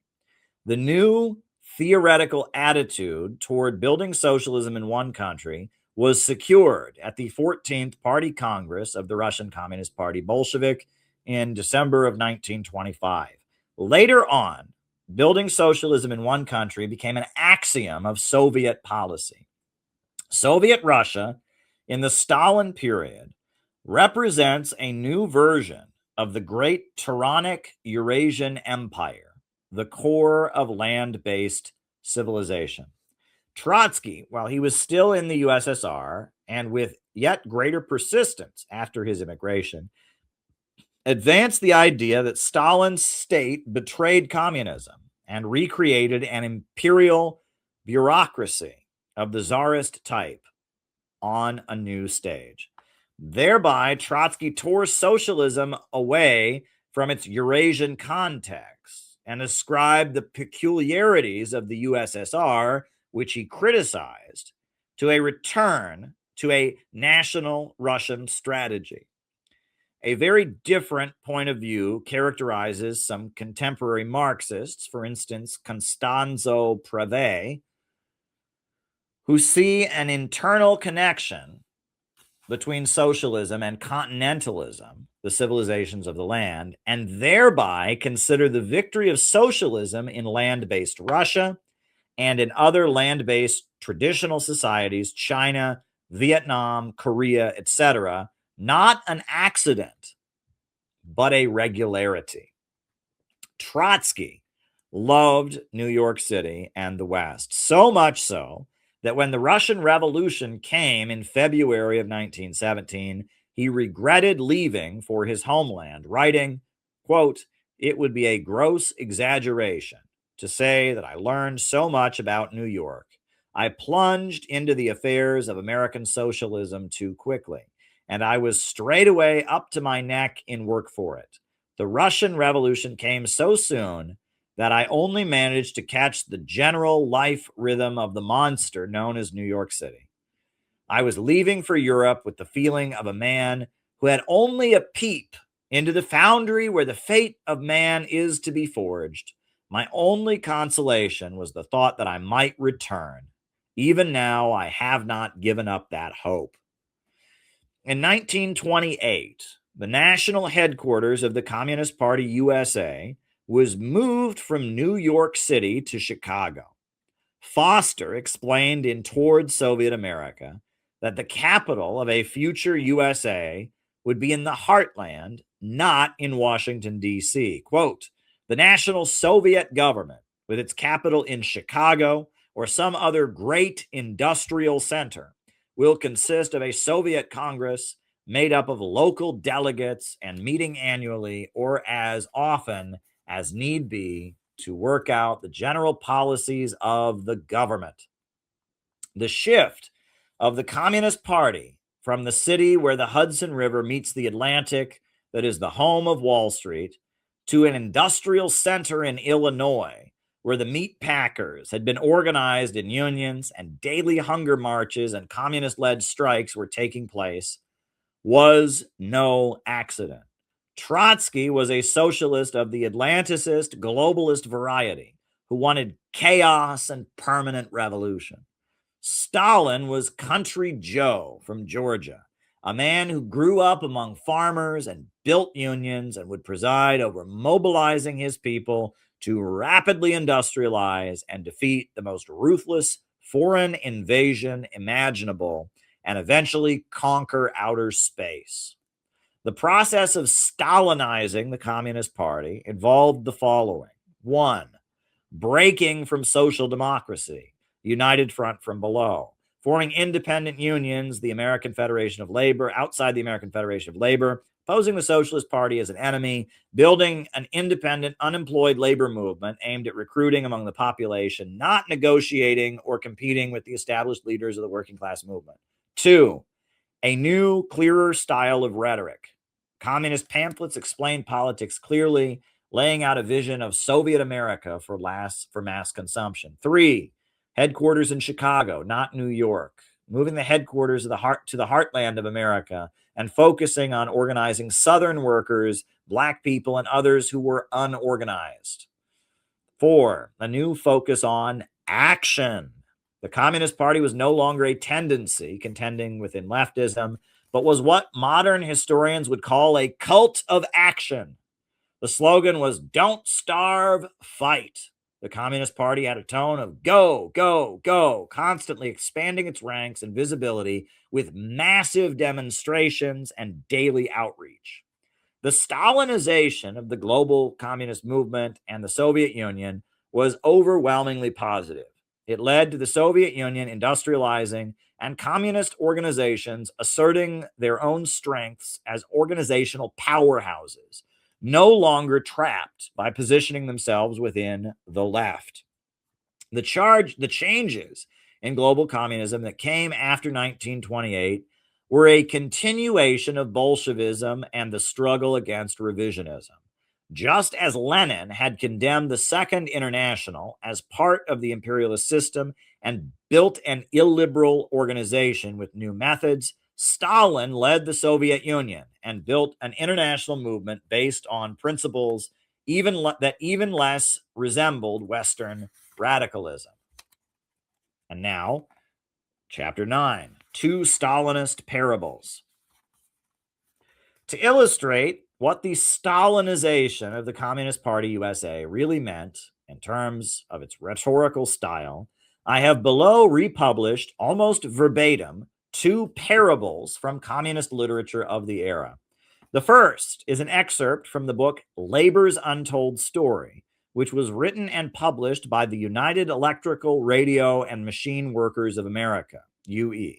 Richard O. Boyer and Herbert M. Moraes were both members of the Communist Party USA, and the United Electrical Workers UE Union was one of the only unions that the party was able to maintain control of during the McCarthy era, along with the International Longshore Warehouse Union, ILWU, and the International Union of Mine, Mill, and Smelter Workers, IUMMSW, or Mine Mill. Even today, union staffers for the UE are required to read Labor's Untold Story, a text on the rise of the CIO as part of their orientation. The book tells the story of the history of the labor movement in America from the time of the Civil War all the way up to the sit-down strike wave and the Second World War. The text was published in 1955, before Khrushchev's secret speech. The authors were not academics, but UE organizers and Communist Party members. The story of Mr. Grossip is apparently a true story about an unemployed council in the 1930s with the name changed. The story of Mr. Grossip, from Labor's Untold Story by Richard O. Boyer and Herbert M. Moraes, 1955. Men and women struggled alone at first, viewing their plight as personal, private disasters, a slow and dreadful panic rising up within them.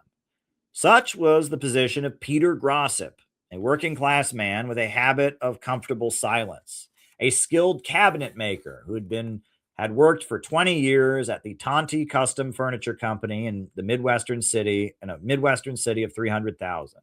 Until he was laid off on January 1st, 1930, he had always regarded himself and his life with quiet satisfaction. He liked what was his. He liked his home, on which he owed only $1,800 on his first mortgage, and he liked his wife and 2 children, both attending university. Those times were super in the easy chair, or those times after supper in the easy chair were the times he liked the best. He never said much, but he'd rattle the daily record open and read. A lot of sense. A man got what he earned. You got more out of life than you put into it. After such a thought, he'd spy his wife Fanny's work, roughened fingers, and turn them around so that he could see the plain band, the wedding ring he had given her 21 years before. He liked that ring. That's the way evenings had been before he had been fired on January 1st, 1930. 18 months later, In the summer of 1931, they weren't much like that.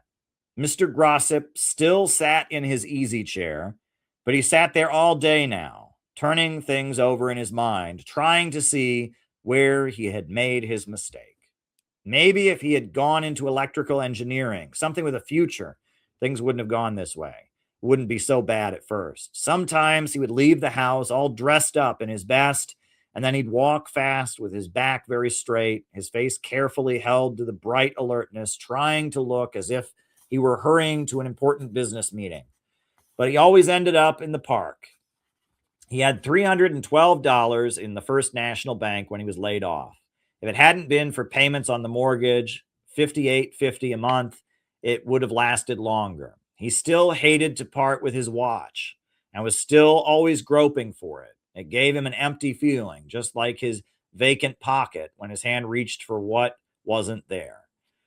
He'd received only $15 for it, and Fanny had received even less for her wedding ring. "Trying to make a fool out of me?" he asked. "Pawning your own wedding ring? I suppose you wish you'd married somebody else." Seemed like he'd fly off the handle for just about anything. Like when she asked him why he didn't go for a walk and he went goddamming around. That man couldn't stay in his own home without being driven out. He could hear his wife stirring in the kitchen, making the small rustling noises of a mouse, as if she were afraid any louder noise might irritate him. The house was very still now. No money, and the man of the house was just sitting there doing nothing. For the last 6 months, notices had been coming from the bank about the lapsed mortgage payments. Any day now. Any day now. He didn't let himself complete the thought. The Daily Record was right, of course, when it pointed out that no one with get up and go, no one with real initiative and enterprise was on relief. Going down to the county relief office had been the worst. He had to stand in line with black workers and foreigners and people ragged enough to be bums.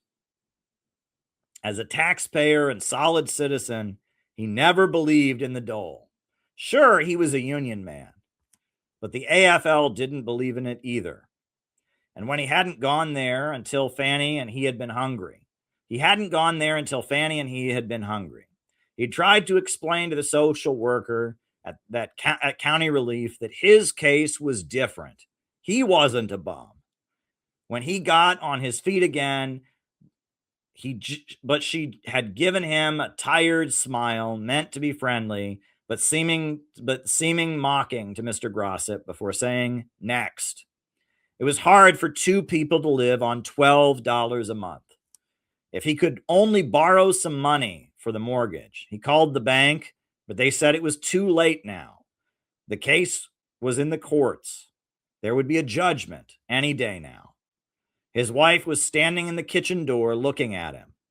He pretended not to see her. "Peter," she said, "I just have to talk to you." Still, he didn't look at her. There was nothing to talk about. "Peter, we have to do something." "Do something? Do you think I sit here because I like to?" Mr. Grossip's mouth quivered. "Peter, you never used to talk that way to me." He glared at her. She did not retreat, but eyed him firmly. "I've been talking to Mrs. Flattery next door. She says if you go down to the unemployment council, we wouldn't be evicted." Mr. Grossip was honestly shocked. "Go down to that bunch of communists? I'd die first." "Well, we've got to do something. The sheriff will be here any day now." In this excitement, Mr. Grossip rose to his feet from his chair and stood grandly alone. "The Daily Record says that bunch is communistic." "They can take my house," he said, and his voice broke queerly, "but I am asking no help from any communist." They came the next day. Mr. Grossip couldn't believe it. Even as they began taking the beds and clumping through the house, moving the old sofa out into the street, he still couldn't believe it. They were robbing him, and he was alone. There was no one to help him. There was no police to call. They were the ones who were doing it, or at least deputy sheriffs. Mr. Grossip, like a troubled shadow, followed the deputies in and out, grabbing at the furniture that he thought might fall or be scratched. Out on the street, he stood bewildered, surrounded by the property which had made his days. A deputy was speculatively examining some of Mrs. Grossip's best linen. Neighbors were standing around, but Mr. Grossip could not meet their sympathy or even know it was that. Coming through the door, tottering in the grasp of two deputies who found it hard to grasp securely, was his easy chair. As Mr. Grossip ran to help, one of the deputies stumbled and the chair crashed down the steps. "My God," Mr. Grossip cried, "you can't do that." He was conscious of a neighbor plucking at his sleeve, trying to speak to him, but his outrage was so intense he did not answer. The deputies were standing on the porch now, looking at a group of men and women who had suddenly appeared. A tall, dark man, apparently in charge, stood next to Mr. Grossip. "Good God," Mr. Grossip cried again, trying to right his chair and restore the big leather cushion. "You can't treat a man's property that way." He looked around, his face twitching. His neighbor pulled at him again and said, "We're from the Unemployment Council, and we want to help." "Well, my God," shrieked Mr. Grossip, "if you want to help, do something then." And the tall, dark man looked briefly at the 5 deputies on the porch and then at his unemployed. "Move it back," he said. And in an instant, before Mr. Grossip's very eyes, all of his prized possessions, his easy chair, even his big refrigerator, the bedpost, the pictures, everything was streaming back into his home. The neighbors began grabbing pots and pans and mattresses and stumbling a little and laughing wildly and calling out in excited tones, clumping up to the porch and into the house. Mr. Grossip never knew how it all happened. It was one happy blur. He had his home. He had his strength. He had his friends. His chair was put in its place. His wife seemed suddenly to have grown younger. Someone was making coffee and sandwiches in the kitchen. It was like a party. Everyone was shouting and laughing. And Mr. Grossip shook his hands with at least 24 men who he had never met before. The bold and brash leader of the unemployed was Hugh Henderson, a sandwich in his hand, and he was making a speech on the front porch. Mr. Grossip somehow found himself making a speech too. "After a life of hard work," he said, "taking a man's home, it isn't right.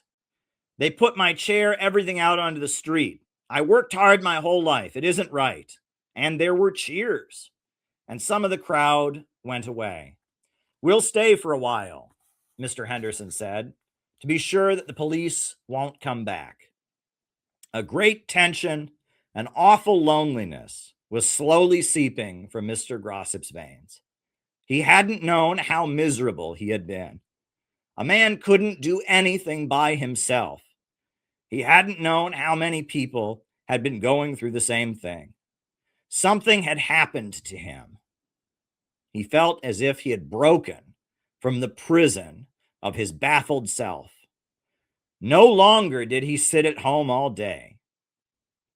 Still, there were times on the picket line, as he helped move someone else's furniture back in, that he wondered at the tight little interned man he had once been. It hadn't been much fun. The second parable, highlighted and reprinted here, comes from the biography of Angelo Herndon, the African-American communist organizer who faced the death penalty in Georgia for distributing leaflets. As an organizer of the unemployment councils in 1932, he was arrested under a law that predated the abolition of slavery, making it a death penalty offense to encourage Black people to revolt. In April of 1937, The U.S. Supreme Court overturned his conviction, and he was freed from death row. His autobiographical pamphlet, You Cannot Kill the Working Class, was published by the Communist Party after he was freed by a close 5-4 decision of the court. It tells of how the Communist Party handled the question of racism while organizing for economic justice. The Story of Jim, from You Cannot Kill the Working Class by Angelo Herndon, 1937. I remember especially one white worker, a carpenter, who was one of the first people I talked to in Atlanta. He was very friendly to me. He came to me one day and said that he agreed with the program, but something was holding him back from joining the Unemployment Council. What's that, Jim? I asked. Really, though, I did not have to ask. I knew the South, and I could guess. Well, I just figured that white folks and Negroes shouldn't mix together, he said. It won't never do good to organize them into one body. I said, look here, Jim. You know that the carpenters and all the other workers get a darn sight less pay for the same work in the South than they do in other parts. Did you ever figure out why? He hadn't. Well, I said, I'll tell you why. It's because the bosses have got us split up down here. Southern workers are as good fighters as anywhere else, but yet we haven't been able to get equal wages with workers in other places, and we haven't got any rights to speak of. That's because we've been divided. When the whites go out on strike, the bosses call the black workers in to scab. And when the black workers strike, the bosses call the white workers to scab. Did you ever figure out why the unions here are so weak? It's because the whites don't want to organize with black people, and the black people don't trust the whites. We've got to get the simplest human rights down here. We're not allowed to organize. We're not allowed to hold our meetings except in secret. We can't vote, most of us, because the bosses are so anxious to keep the Negroes from voting that they make laws that take this right away from white workers, too. We Southern workers are like a house that is divided against itself. We're like an army that goes out to fight the enemy and stops on the way because its men are all fighting each other. Take this relief business now, I said. The commissioner tells the whites that they can't give them any more relief because they have to feed so many black people. And the black people ought to be chased back to the farms. And then they turn around and tell the Negroes that us off get us scrapping with each other. Now, suppose the white unemployed and the black unemployed all go to the commissioner together and say, we're all starving and we're all in need. We've decided to get together into one strong, powerful organization to make you come across with relief. Don't you think that would bring results, Jim? I asked him. Don't you see how foolish it is to go into a fight with half an army when we could have a whole one? Don't you think that an empty belly is a pretty punk exchange for the honor of being called a superior race? And can't you realize that as long as one foot is chained to the ground, the other cannot travel very far? Jim didn't say anything more that day. I guess he went home and he thought it over. He came back about a week later and invited me to his house. And it was the first time he'd ever had a black person in his house as a friend or an equal. And when I got there, I found 2 other black workers that Jim had brought into the Unemployment Council. About a month later, Jim beat up a rent collector who was boarding up the house of an evicted black worker. Then he went to work and organized a committee of white and black to see the mayor about the case. Today, it's the black worker across town. Tomorrow, it'll be me, Jim told the mayor. There are a lot of Jims today all over the South.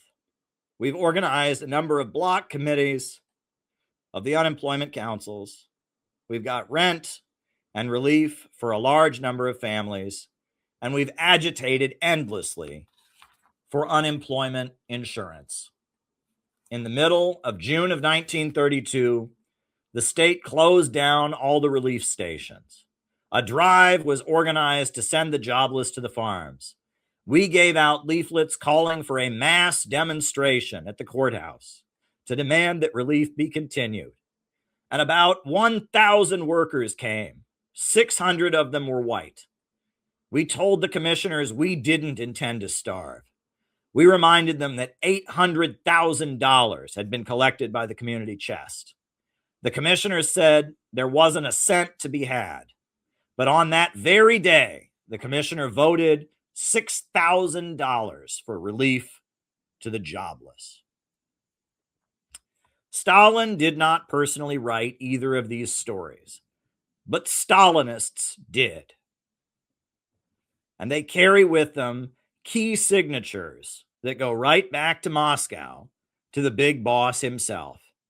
Firstly, rather than polemics or theoretical screeds, they are workers' correspondence, retelling of events from the class battlefield. These kinds of texts were what Stalin became known for publishing as the editor of Pravda. Stalin began working for the newspaper in 1912, but amid the crisis of 1917, he was chosen, along with Kamenev and Molotov, to edit the publication. The newspaper was known for anonymous accounts narrating the class struggle with political points thrown in. Secondly, the stories involve organizers engaging with non-revolutionaries or people reluctant to accept their ideas. One of Stalin's poems, written as a 17-year-old activist, told of the pain of being rejected by those unwilling to hear the revolutionary message. He wanders like a shadow from door to door through the world, holding in his hands the oak panduri and playing it tenderly. In the sounds so full of dreams, as the rays of the sun, you can hear pure truth and divine love. Many stony frozen hearts started beating then. Many blinded frozen minds turned to the light again. But instead of gratitude for the sounds of sweet love, the mob brought the anchorite, the cup full of poison. And they told him, drink it, be damned, to fulfill your destiny. We do not need your truth, nor your heavenly voice. Jim and Mr. Grossip are both hostile to the communist message at first, but face economic circumstances and persuasive arguments that tell them otherwise.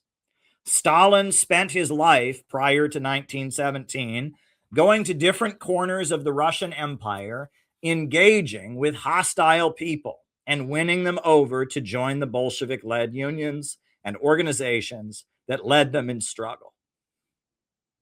In the city of Batumi, Stalin led oil workers who struck for better pay. When their union brothers were arrested, Stalin and other union members went and pulled down the walls of the jail. Stalin, like the unemployed organizers quoted in the passages above, had many conversations with workers who were at first hostile to his ideas but embraced them. Racism and ethnic division was something Stalin dealt with as an organizer. Often, the workers Stalin sought to organize were of different tribal and ethnic backgrounds, and often they were divided between Muslims and Christians. Simon Monteford's biography, Young Stalin, tells of him organizing against the devils who divide us, preaching that the ruling elite were responsible for inciting bigotry in order to exploit working people.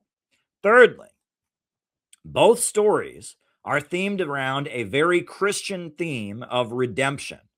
A racist and grumpy man who is indifferent to others' suffering, a racist and a grumpy man who are indifferent to others' suffering are both born again by joining the communist movement. These parables are purported to be true accounts written by Stalinist disciples about how they spread the good word among the fallen world and won over lost souls. The final passage of the UE text says, a great tension, an awful loneliness was slowly seeping from Mr. Grossip's veins. He hadn't known how miserable he had been. A man couldn't do anything by himself. He had known how many people he hadn't known how many people had been going through the same thing that he had. Something had happened to him. He felt as if he had broken from the prison of his baffled self. No longer could he sit home all day. This is a deeply evangelical tone, with the communist movement offering reconciliation and brotherhood, as well as forgiveness to those who accept it, not a tone of spreading chaos and vengeance.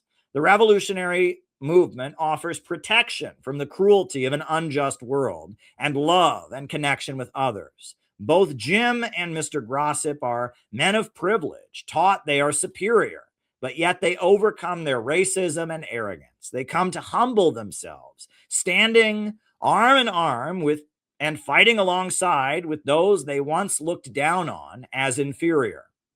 This is the seminarist aspect of Stalin's personality and the leadership style that is so widely condemned by Trotsky and others. Chapter 10, the psychology of the Popular Front. It is common among Trotskyites and anti-communists to argue that the Seventh World Congress, the last gathering of the Communist International, and the rise of the Popular Front or the People's Front was a total reversal and repudiation of the Third Period. Starting from Trotsky right up to today, the talking point of anti-communists has been of zigzags. Trotsky's book, The Revolution Betrayed, speaks of zigzags in leadership and argues that the Stalinist bureaucracy shifted its line opportunistically, abandoning Leninist principles. Trotsky wrote, from the crises of the past, we shall see later on, derive important indications of the future. But besides that, a historic glance at the economic policy of the Soviet government and its zigzags has seemed to us necessary in order to destroy that artificially inculcated individualistic fetishism, which finds the source of success, both real and pretended, in the extraordinary quality of the leadership and not in the conditions of socialized property created by the revolution. Even in this criticism of the inconsistency and economic and foreign policy, Trotsky cannot help but make a spiritual or psychological critique that is at the center of so much of his work. He fumes with rage at the individualistic fetishism that saw in Stalin an extraordinary quality of leadership, the deep connection that the Georgian hero and labor organizer had with his people, which Anna Louise Strong observed and doubted other Bolshevik leaders had anything close to, is something Trotsky simply doesn't discount, but is annoyed by. However, it is this very psychological or spiritual reality that points to the brilliance and success of the Popular Front. When one examines the Popular Front and the change in communist international tactics that followed the Seventh World Congress in 1935, one can see that while it is a dramatic and complete tactical shift, it was built on the foundations of 1928 Stalinization and represented a further maturation of the anti-revisionist politics and break with Western radicalism that defined communism. Even before 1935, writers like R. Palm Dutt and others were documenting how fascism was not a choice by malintended imperialist leaders, but rooted in the economic foundations of the capitalist crisis. A prolonged crisis of overproduction was making an authoritarian, destructive state the only way to stabilize society and maintain the rule of profits. As Dutt explained, capital can no longer utilize the productive forces. Capital can no longer utilize the full labor power of the productive population. Monopoly capitalism is more and more visibly choking the whole organization of production and exchange. The working masses can no longer find even the former limited conditions of existence within the conditions of capitalism. Increasing millions are thrown aside as superfluous. The standard of all are successfully attacked. Intensification of labor of the dwindling numbers employed is accompanied by worsening standards. The class struggle grows more intense. New forms of widening mass struggle develop. New and intenser methods of repression and coercion are brought into play by the ruling class. Two alternatives, and only two, confront the existing society at the present stage of development of the productive forces and social organization. One is to throttle the development of the productive forces in order to save class society, to destroy material wealth, to destroy millions of superfluous human beings in a slow rot of starvation and the quick furnace of war, to crush down the working class movement with limitless violence, to arrest the development of science and culture and education and technique, to revert to more primitive forms of limited, isolated societies, and thus to save, for a while, the rule of the possessing classes at the expense of a return to barbarism and spreading decay. This is the path which finds its most complete expression in fascism. The other is to organize the productive forces for the whole of society by abolishing class ownership of the means of production and building up the classless communist society which alone can utilize and organize the modern productive forces. This is the path of communism, the revolutionary working class. The issue of these two paths is the issue of the present epoch. It is the former of these two alternatives that the existing capitalist world is today moving at an increasing pace, and and to which it will more and more visibly develop in the coming period ahead if the revolutionary working class does not succeed in time in saving the whole future of civilization and human culture. As Georgy Dimitrov put it in his remarks on August 2nd, 1935, to the gathering representing millions organized into communist parties throughout the world, quote, "The imperialist circles are trying to shift the whole burden of the crisis onto the shoulders of working people. That is why they need fascism. They are trying to solve the problems of markets by enslaving the weak nations, by intensifying colonial oppression, and repartitioning the world anew by means of war. That is why they need fascism. They are striving to forestall the growth of the forces of revolution by smashing the revolutionary movement of the workers and peasants, and by undertaking a military attack against the Soviet Union, the bulwark of the proletariat. That is why they need fascism." The breakdown of capitalism mandated mass destruction and degrowth in order to keep the economy rolling. Fascism emerged as a movement to bring it into being. Fascism was not left-wing or right-wing. It was not defined by nationalism, racism, or even authoritarianism.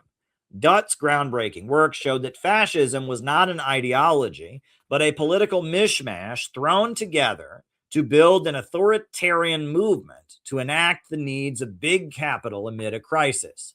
Fascism was invented to serve the needs of the Western imperialist system as it entered a crisis. It was liberalism collapsing into authoritarian illiberalism in order to enact the destruction of productive forces the situation required. As Dutt explained, it is evident that this definition of fascism is equally useless as an explanation of the real essential character of fascism. Wherein there lies the specific character of fascism? The specific character of fascism cannot be defined in terms of abstract ideology or political first principles. The specific character of fascism can only be defined by laying bare its class basis. The system of class relations within it develops and functions, and the class role which it performs. Only so can fascism be seen in its concrete reality, corresponding to a given historical stage of capitalist development and decay. All capitalism is naturally moving toward fascism, as gluts of overproduction and a falling rate of profit are the built-in failure of the irrational profit system and get worse and more frequent as technology advances. Other than society rationally organizing the economy, the only hope for stabilizing an increasingly unstable economy as technology advances is a highly controlled, state-directed destruction and degrowth. Fascism and war are the needs and natural outgrowth of decaying capitalism. By 1935, Hitler was in power in Germany, and around the Western world, many industrialists and financiers were aligned with him and his mission to crush labor unions and the Soviet Union.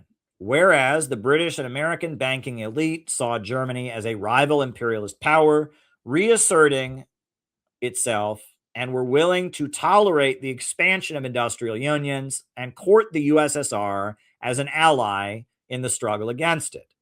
The, quote, democratic bourgeoisie of Rockefeller and Rothschild wanted to dominate global oil markets and international banks. The, quote, fascist bourgeoisie of Krupp, Schacht, and Tyson in Germany and Ford and Morgan in America wanted to smash industrial unions and expand military spending to stabilize the economy and eliminate the communist threat. On this basis, the Communist International shifted its policy away from courting industrialists as allies and opposing social democrats to aligning with social democrats and all who opposed fascism while building industrial unions and waging a dramatic struggle against fascism. It was a huge turnaround, a complete tactical reorientation. It simply would not have been possible if the Communist International had not solidified against Trotskyism and the Bukharinite right opposition and centralized around Stalin's line in 1928. Only the clarity and discipline established by Stalinization of 1928, the removal of the naysayers and relentless skeptics who made up the oppositions, made it possible for millions of people to dramatically alter their orientation and tactics so rapidly. Furthermore, the understanding of where fascism came from and why the Soviet Union had to reorient came from the very positions the third period had solidified, namely the crisis of overproduction, the importance of an action-based struggle organization to lead the working class in such a crisis, and the contrast between the Soviet Union's rapid industrialization and the Western world's economic crisis. As Georgy Dimitrov was presenting the orientation for the new tactical line to a gathering in Moscow, he made this important statement regarding fascist propaganda and how to counter it. Under no circumstances must we underrate the power of ideological infection. Fascists are rummaging through the entire history of every nation so as to be able to pose as the heirs and continuers of all that was exalted and heroic in the past. Mussolini does his utmost to make capital for himself out of the heroic figure of Garibaldi. The French fascists bring to the fore the heroine Joan of Arc. The American fascists appeal to the traditions of the War of Independence and Washington and Lincoln. We communists are the irreconcilable opponents in principle of bourgeois nationalism in all its forms. But we are not supporters of national nihilism and should not act as such. The task of educating the workers and all working people in the spirit of proletarian internationalism is one of the fundamental tasks of the Communist Party. But anyone who thinks that this permits him to sneer at the national sentiments of the broad masses has understood nothing about the teachings of Lenin and the national question. This statement was highlighted by a British psychoanalyst named Reuben Osborne, who composed his book, Freud and Marx, A Dialectical Study, 2 years later. In this text, he highlighted the phenomena of transference by the psychoanalytic tradition and how it caused people to subconsciously relate to national heroes and political leaders in the way that an infant idealizes its parental figures. Quote, if then the problem of leadership is important, it must be tackled in a consciously thought out manner which utilizes all that modern psychology has to offer on the subjective characteristics involved. And if psychology tells us that no movement will win the support of the masses, which does not offer a leader who adequately arouses the emotional attitudes which we have seen relate to the child-parent situation, then a movement which boasts of its scientific outlook must hasten to provide such a leader. If Hitler and Mussolini, by deliberate publicity and propaganda methods, can be presented as saviors of the people, so too can communist leaders. The difference, of course, is that the repudiation of communist leaders will not be built on deceitful promises and demagogic flourishes, but upon a genuine determination to lead the workers in revolutionary struggle. Osborne goes on to link the loyalty one has to their country to a similar parental transference impulse. For there is a striking symbolic parallel between the adult's attitude toward his native land and his early childhood relationship to his parents. This is illustrated in the use of the terms motherland and fatherland toward the land in which he was born. The individual feels the attitude which he first felt toward the mother who bore him. His motherland nourishes and sustains him in the same way as did his own mother. Toward his native land, therefore, the individual directs the unsatisfied love and affection which were denied outlet during childhood. This symbolic representation of the mother by the country of one's birth receives vivid forms in many turns of speech. Thus, one hears reference to the country which bore one rather than the country in which one was born. And the threat of enemy invasion is referred to as a threat of violation of the motherland. Nor are these mere metaphorical representations. In his follow-up text, The Psychology of Reaction, British communist psychoanalyst expounded on the further point. Essentially, communism as a movement rooted in the left appeals to people's Oedipal and libidinal impulses and their desire to unleash these often deeply suppressed inner drives. Whereas fascism appeals to people's infantile attachment to parents and need for protection. Osborne's text argued that communism needs to appeal to healthier emotions and pivot away from the libidinal and Oedipal appeal. This is precisely what international communism did during the Popular Front era, starting at the Seventh World Congress. Under Stalin's brilliant leadership, the Communist International shifted away from the libidinal and Oedipal appeal of red flags and barricades toward building a movement based on patriotism and community solidarity. Communism was becoming even further away from leftism by reinventing its aesthetics. An iconic photo of the Communist Party's 1938 National Convention in a Chicago auditorium featured a gigantic bust of Abraham Lincoln with smaller portraits of Lenin and Stalin below it. The words peace, security, democracy, and friendship between the people of USA and USSR are displayed on banners. This powerful decoration scheme, overlooking a crowd of thousands assembled for a communist rally, fit nicely with Earl Browder's famous slogan, "Communism is nothing but 20th century Americanism." And here is the famous photo of the Chicago auditorium with Abraham Lincoln. That was the Communist Party convention. And here's Earl Browder's famous slogan, "Communism is 20th century Americanism."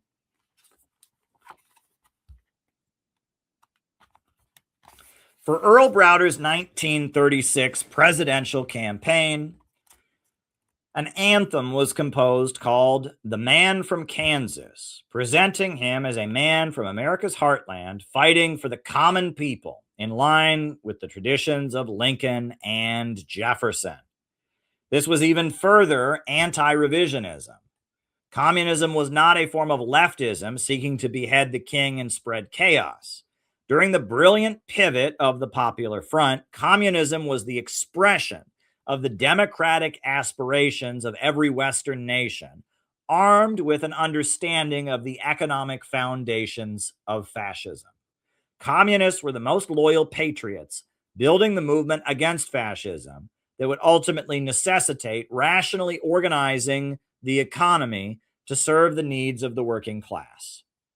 When one watches films like Why We Fight, the Why We Fight series produced by Frank Capra to explain the Second World War to U.S. servicemen, or the film version of U.S. President Henry Wallace's Century for the Common Man speech, both of which praise Stalin and the Bolshevik Revolution excessively as having commonality with America's struggle against the British and later against slavery, hailing the USSR as allies against the Nazis, it becomes clear that the Popular Front went beyond the Communist Party. The Communist Party, which mobilized everything for victory, was part of a bigger layer in America that involved the Roosevelt administration, the labor unions, the artistic and cultural anti-fascist associations, and a large layer in Hollywood. The message was that America was a country born in the struggle for justice and labor organizing, opposition to racism, and calls for a more just economic order fit very well into our national heritage. The message was that fascism was a foreign conspiracy to incite bigotry, sow division, and unleash the cruelty and savagery of more primitive times.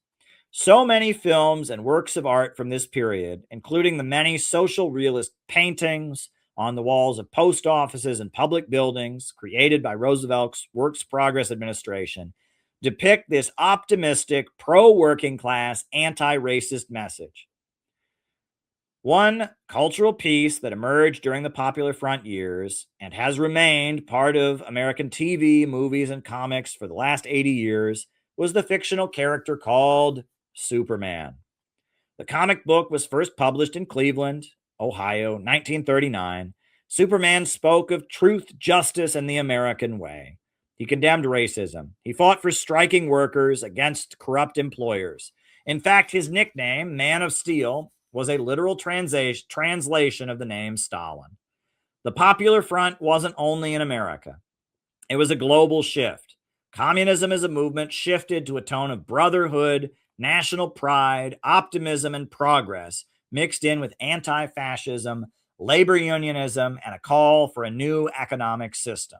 It was with this optimistic tone that thousands of international volunteers went to Spain to fight against the rise of fascism and defend the Republic.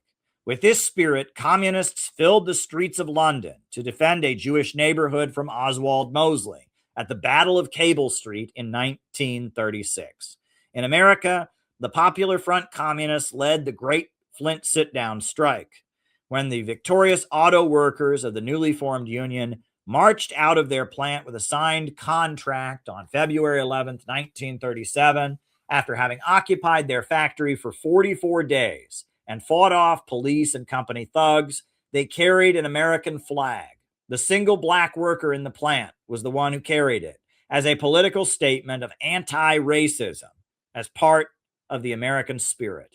This bold act, noticed by crowds of thousands who had assembled outside the plant to support the workers, was undoubtedly the work of communist leaders like Wyndham Mortimer, Bob Travis, and Henry Krause. These Communist Party labor organizers had been trained by William Z. Foster and had been key in organizing the plant occupation. The Communist Party rallied around the slogan, "Equal rights for Negroes everywhere," and had advanced and attracted figures like Langston Hughes, Richard Wright, and Paul Robeson to its ranks. Trotsky began to absorb those who loved the leftist tone of rebellion and revenge and could not stomach the Popular Front shift. The naysayers of City College in Manhattan, who considered the Popular Front a betrayal and wanted barricades, firing squads, and blood in the streets, grouped around Max Shachtman and Irving Kristol in cafeteria alcoves, spitting on their Stalinist classmates and muttering about Stalin the Butcher and writing sarcastic songs about how the communist line's been changed again. In Minneapolis, the Trotskyites aligned with a collection of Teamster Union thugs who voted against Roosevelt and worked to get the Communist Party banned from labor unions. Among those trained by Trotskyite leader Farrell Dobbs was soon-to-be Republican-aligned corrupt union boss Jimmy Hoffa. Communism was a movement of people motivated by love for their homeland, opposition to racism and fascism, and an understanding of that a new economic system was needed to bring justice for all. Osborne provides his analysis of Trotskyism in The Psychology of Reaction. Quote, "So far, we have studied the irrational impulses of millions of people who give their support to fascism. We have also studied the psychology of individuals who place themselves at the head of fascist parties, who, impelled by infantile motives of self-display and aggression, serve with their tortures and vainglorious proclamations the needs of decaying capitalism. It would be, however, a serious mistake to assume that these psychological characteristics are restricted only to followers of fascism and fascist leaders. The Marxist outlook is essentially rational and objective. It corresponds, in other words, to the facts of the real world. But this is not to say that all those who adopt the Marxist outlook are automatically freed from irrationalities and unconscious infantile compulsions. The Marxist outlook can be equally with any other outlook be adopted by an individual seeking an intellectual justification for inner compulsions. The Russian Revolution, for example, undoubtedly provided, in its general hostility to czardom and capitalism, its unleashing of hate and anger, its need for inspiring revolutionary leaders, an opportunity for sadists and exhibitionists of every kind to find ample scope within the revolutionary movement for their inner compulsions. The objective needs of the revolution coincided magnificently with their subjective desires.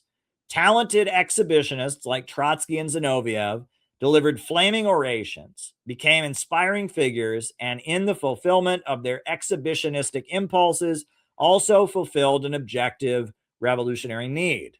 But with the passing of the Civil War, with the stabilizing of the structure of the newly erected socialist society, other tasks became necessary. It became necessary for the energies of revolutionary leadership to be devoted to the more prosaic tasks involved in the economic reconstruction of the country. The excitement and glory of the Civil War had passed. The Civil War was a phase that no sane Marxist wished to prolong, but it was an unavoidable means to the establishment of socialism, not an end unto itself. But those Marxists, or as Lenin called them, the RR revolutionists, for whom the revolution was an opportunity to protest, to denounce, to pose as heroes, to indulge in terror for the sake of terror, could only see in the painstakingly less romantic devotion to the tasks of construction of a socialist society in Russia the sacrifice of the world revolution. Psychologically, they were suited for the aggressive, destructive phase of the revolution. They naturally wanted to prolong this phase and to extend it. They wanted the permanent revolution, to indulge in adventuristic incursions in other capitalist countries, bearing the torch of revolution. They were unable to see that precisely in the unremitting devotion to the task of building a socialist society in Russia, would the torch of revolution and of the revolution flare in its beacon light for the rest of the world. The lesson of Trotskyism is this: within the revolutionary movement, a temporary home can be found for the most dangerous types, individuals who would not hesitate to destroy the movement the moment it ceased to serve their personal unconscious ends.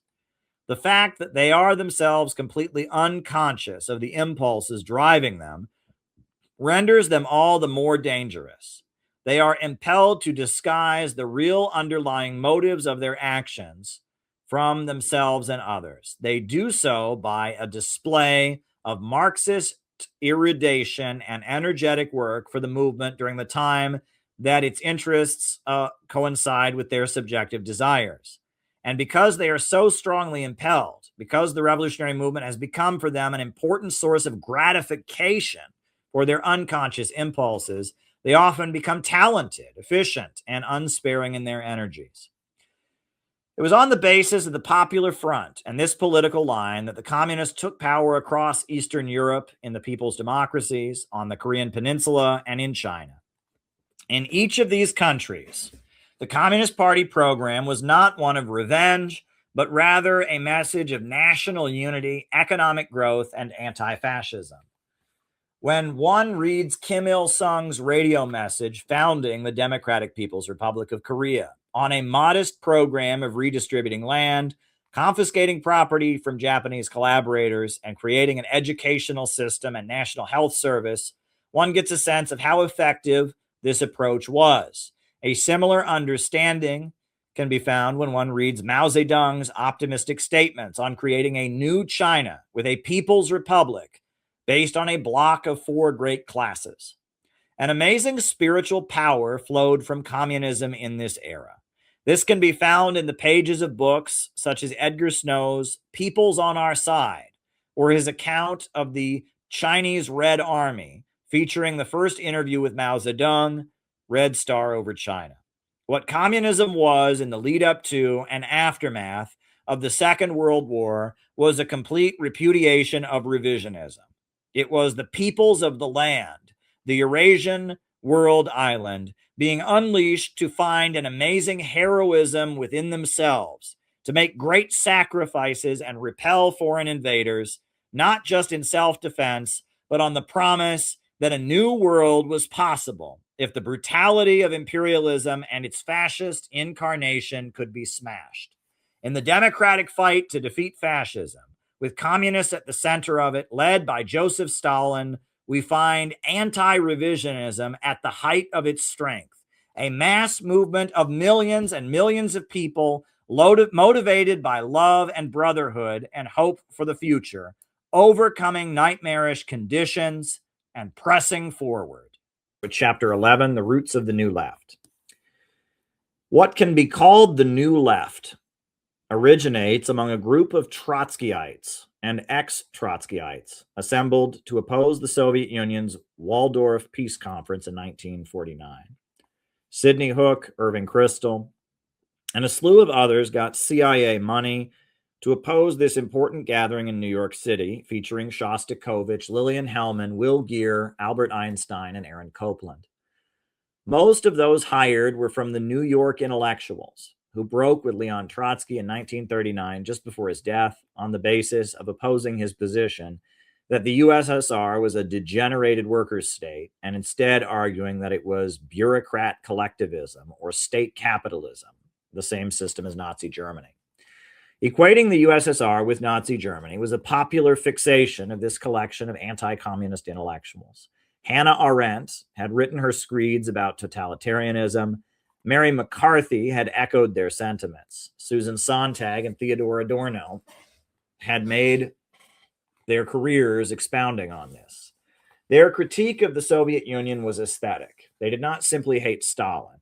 They hated social realist art that glorified ordinary people as heroes. They hated Shostakovich music that glowed with optimism. They hated the films of Sergei Eisenstein. They particularly loathed the brilliant aesthetics of the Popular Front era. They wanted abstract art and 12-tone music that made people feel disoriented. They wanted pessimistic films and novels that left the readers confused, not inspired to take action to better humanity.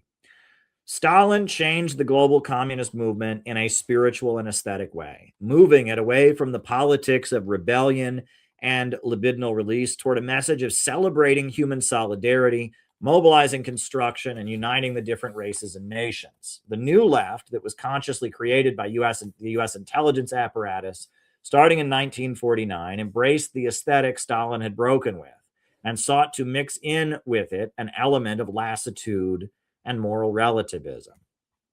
Theodor Adorno's authoritarian personality study, sponsored by the British social researchers linked to the Tavistock Institute, as well as various Jewish foundations interested in the roots of the Holocaust, was widely circulated. The text claims there is a certain type of person who has the psychological makeup that predisposes them to join a mass movement. Often this person carries resentment against a father figure, longs for community and connection, and finds fulfillment in religious ceremonies or group efforts as a youth. Adorno, while claiming to be a Marxist, blames the rise of Hitler not on the breakdown of capitalism, but on this dangerous personality type. He drew from the crackpot psychoanalyst guru Wilhelm Reich, who argued that the Nazi movement was entirely rooted in sexual repression. Adorno argued that to prevent events like those of the Second World War, the focus of academia and the cultural sphere should be on opposing this type of personality that leads people to become not just potential Nazis, but also communists or Catholics or adherents of mass movements of some kind. Hannah Arendt's text Eichmann in Jerusalem, a study in the banality of evil, makes similar arguments, portraying the Nazi war criminal executed by Israel for his central role in the Holocaust as being an ordinary, unoriginal German, representing the evil found deep within ordinary people. The Jewish community of the world was emerging from the trauma of one of the most horrific events in human history, in which 6 million Jews were killed.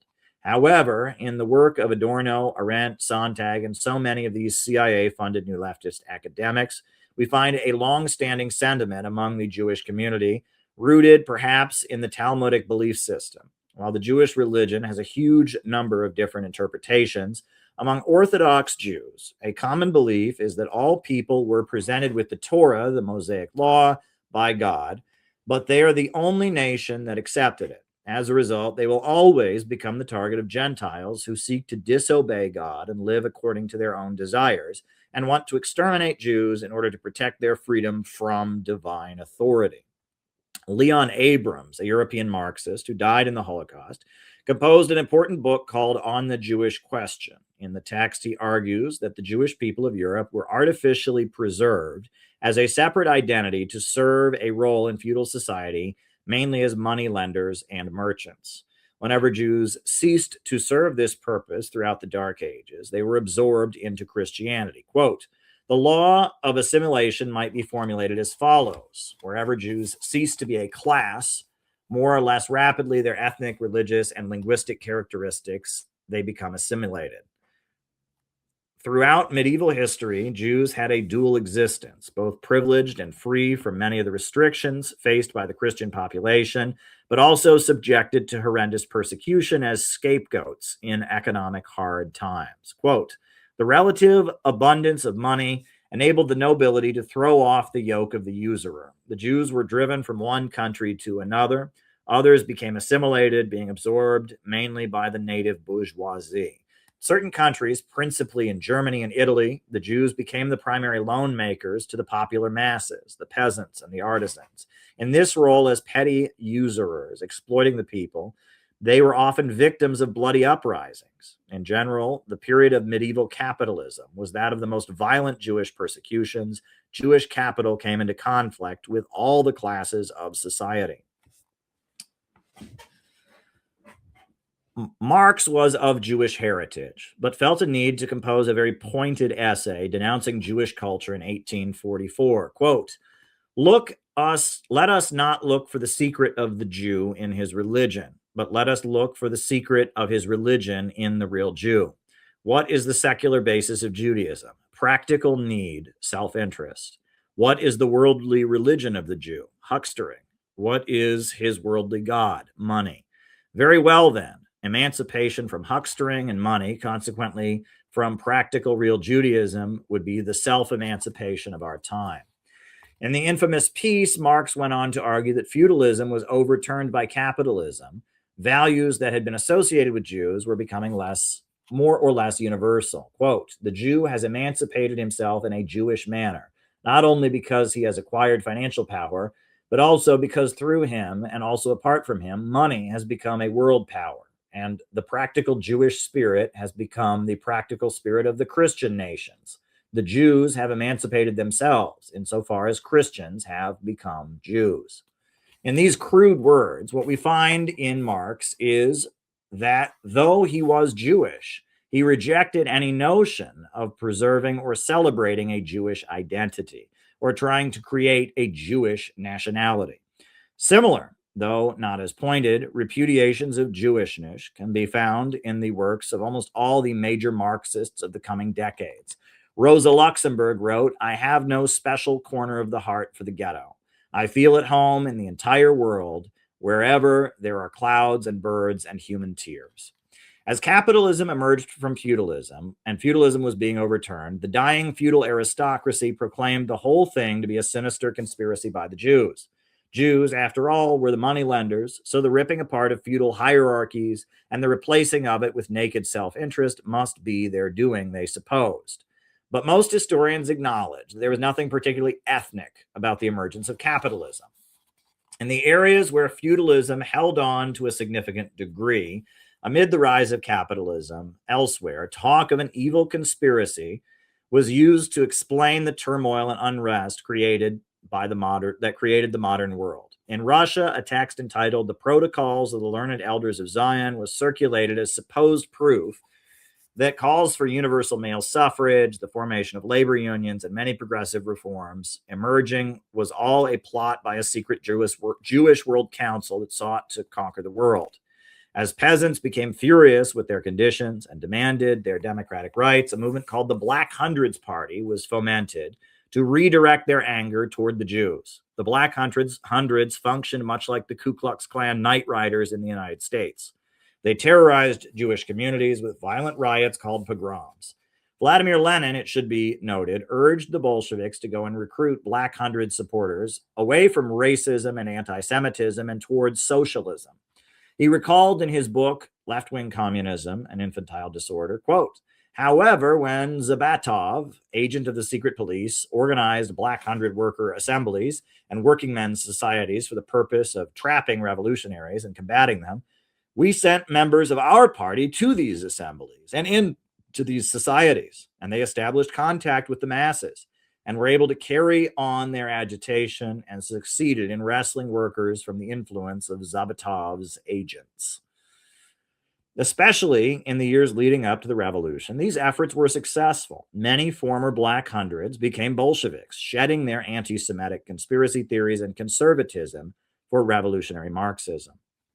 Among Jews in Russia, many Jewish revolutionaries felt they could never integrate with Gentiles, and a trend called Bundism emerged, arguing Jews had to form a separate revolutionary organization. Vladimir Lenin, himself of Jewish heritage, was the harshest opponent of Bundism, arguing that workers of all nationalities should form a single revolutionary party.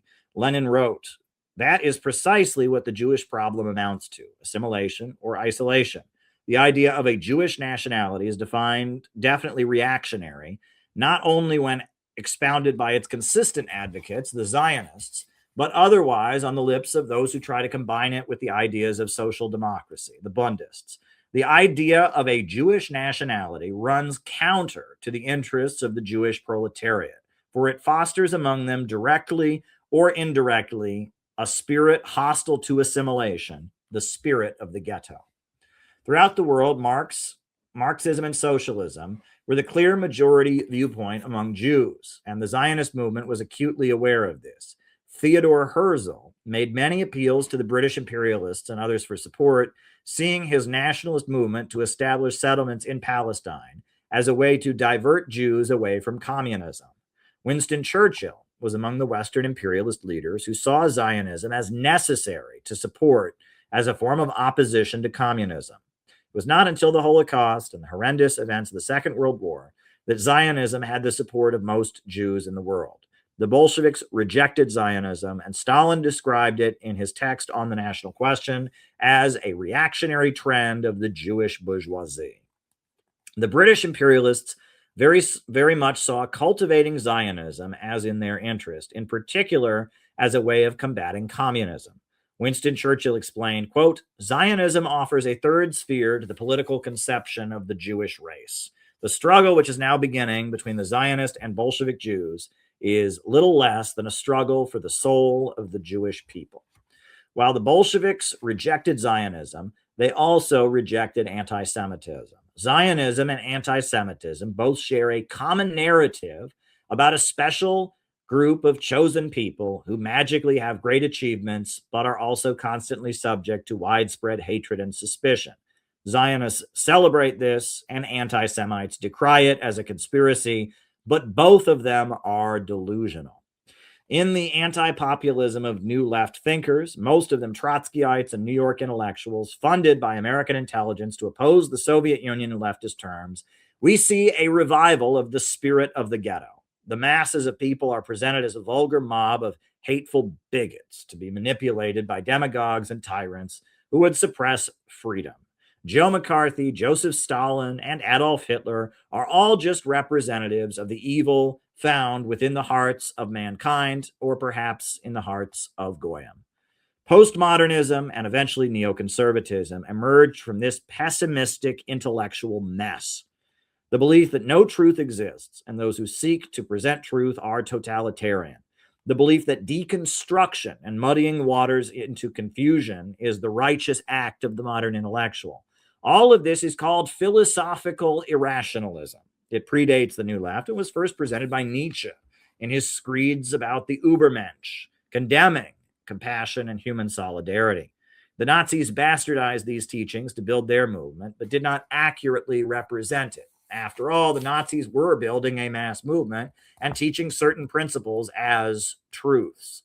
Philosophical irrationalism rejects all truth, seeking to atomize all movements and collectivism in the celebration of the great individual. As the New Left of the 1960s replaced organized Marxism-Leninism in the West, the message was not a call for the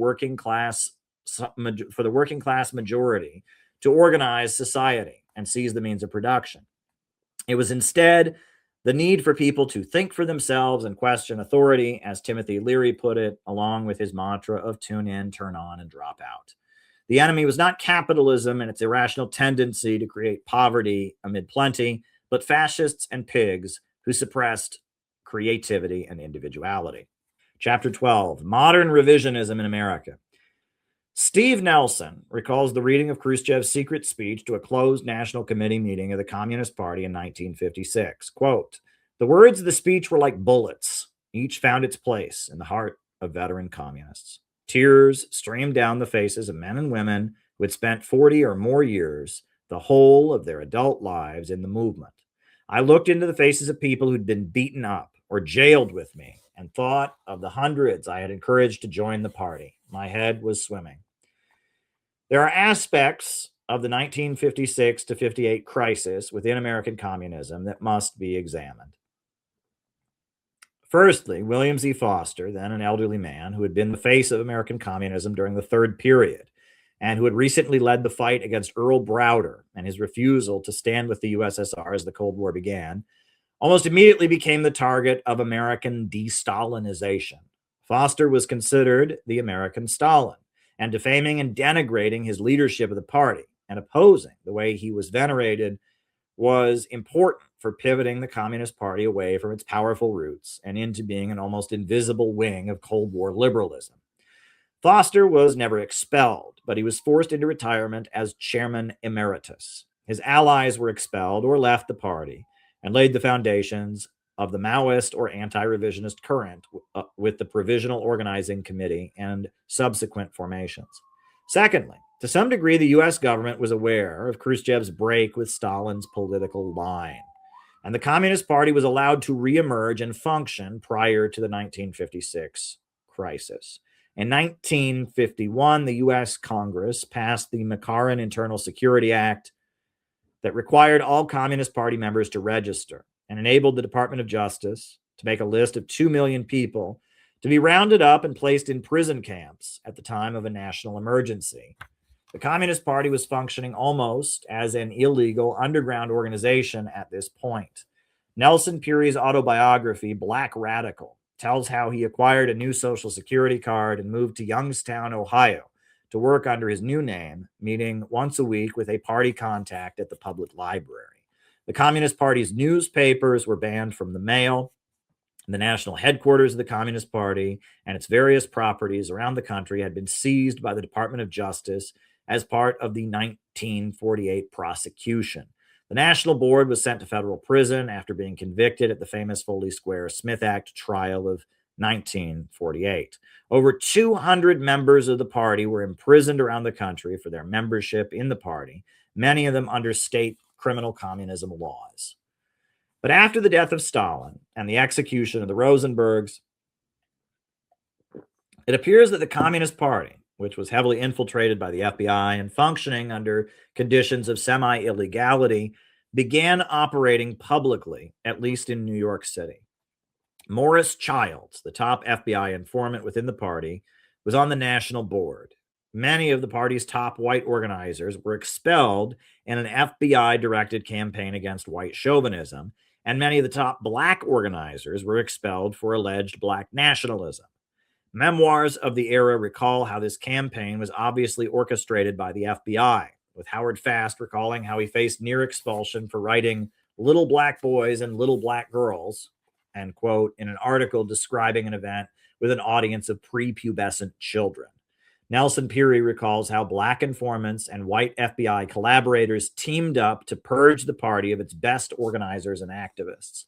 Quote, "The strongest rampart of the party was its historic work with and for the African American liberation. The FBI understood that this was their least defensible point. It was also a point of penetration into the party, and some of the most destructive work was done through black informers. Accusing a white comrade of white chauvinism or getting some black informer to do so was akin to a political lynching. For honest party members, the struggle against white chauvinism became a lose-lose situation." This kind of identity politics the FBI pushed within the Communist Party in the early 1950s would become a valuable weapon for the U.S. state in controlling and manipulating leftist politics decades later. It appears that the heavily purged and barely functioning Communist Party was allowed to open up an office on 23rd Street in Manhattan and begin holding public meetings, even before the 1957 Yates versus the United States Supreme Court ruling made it legal, as long as it did not advocate violence. The party was up and running, heavily watched and infiltrated by the FBI just before Khrushchev's secret speech.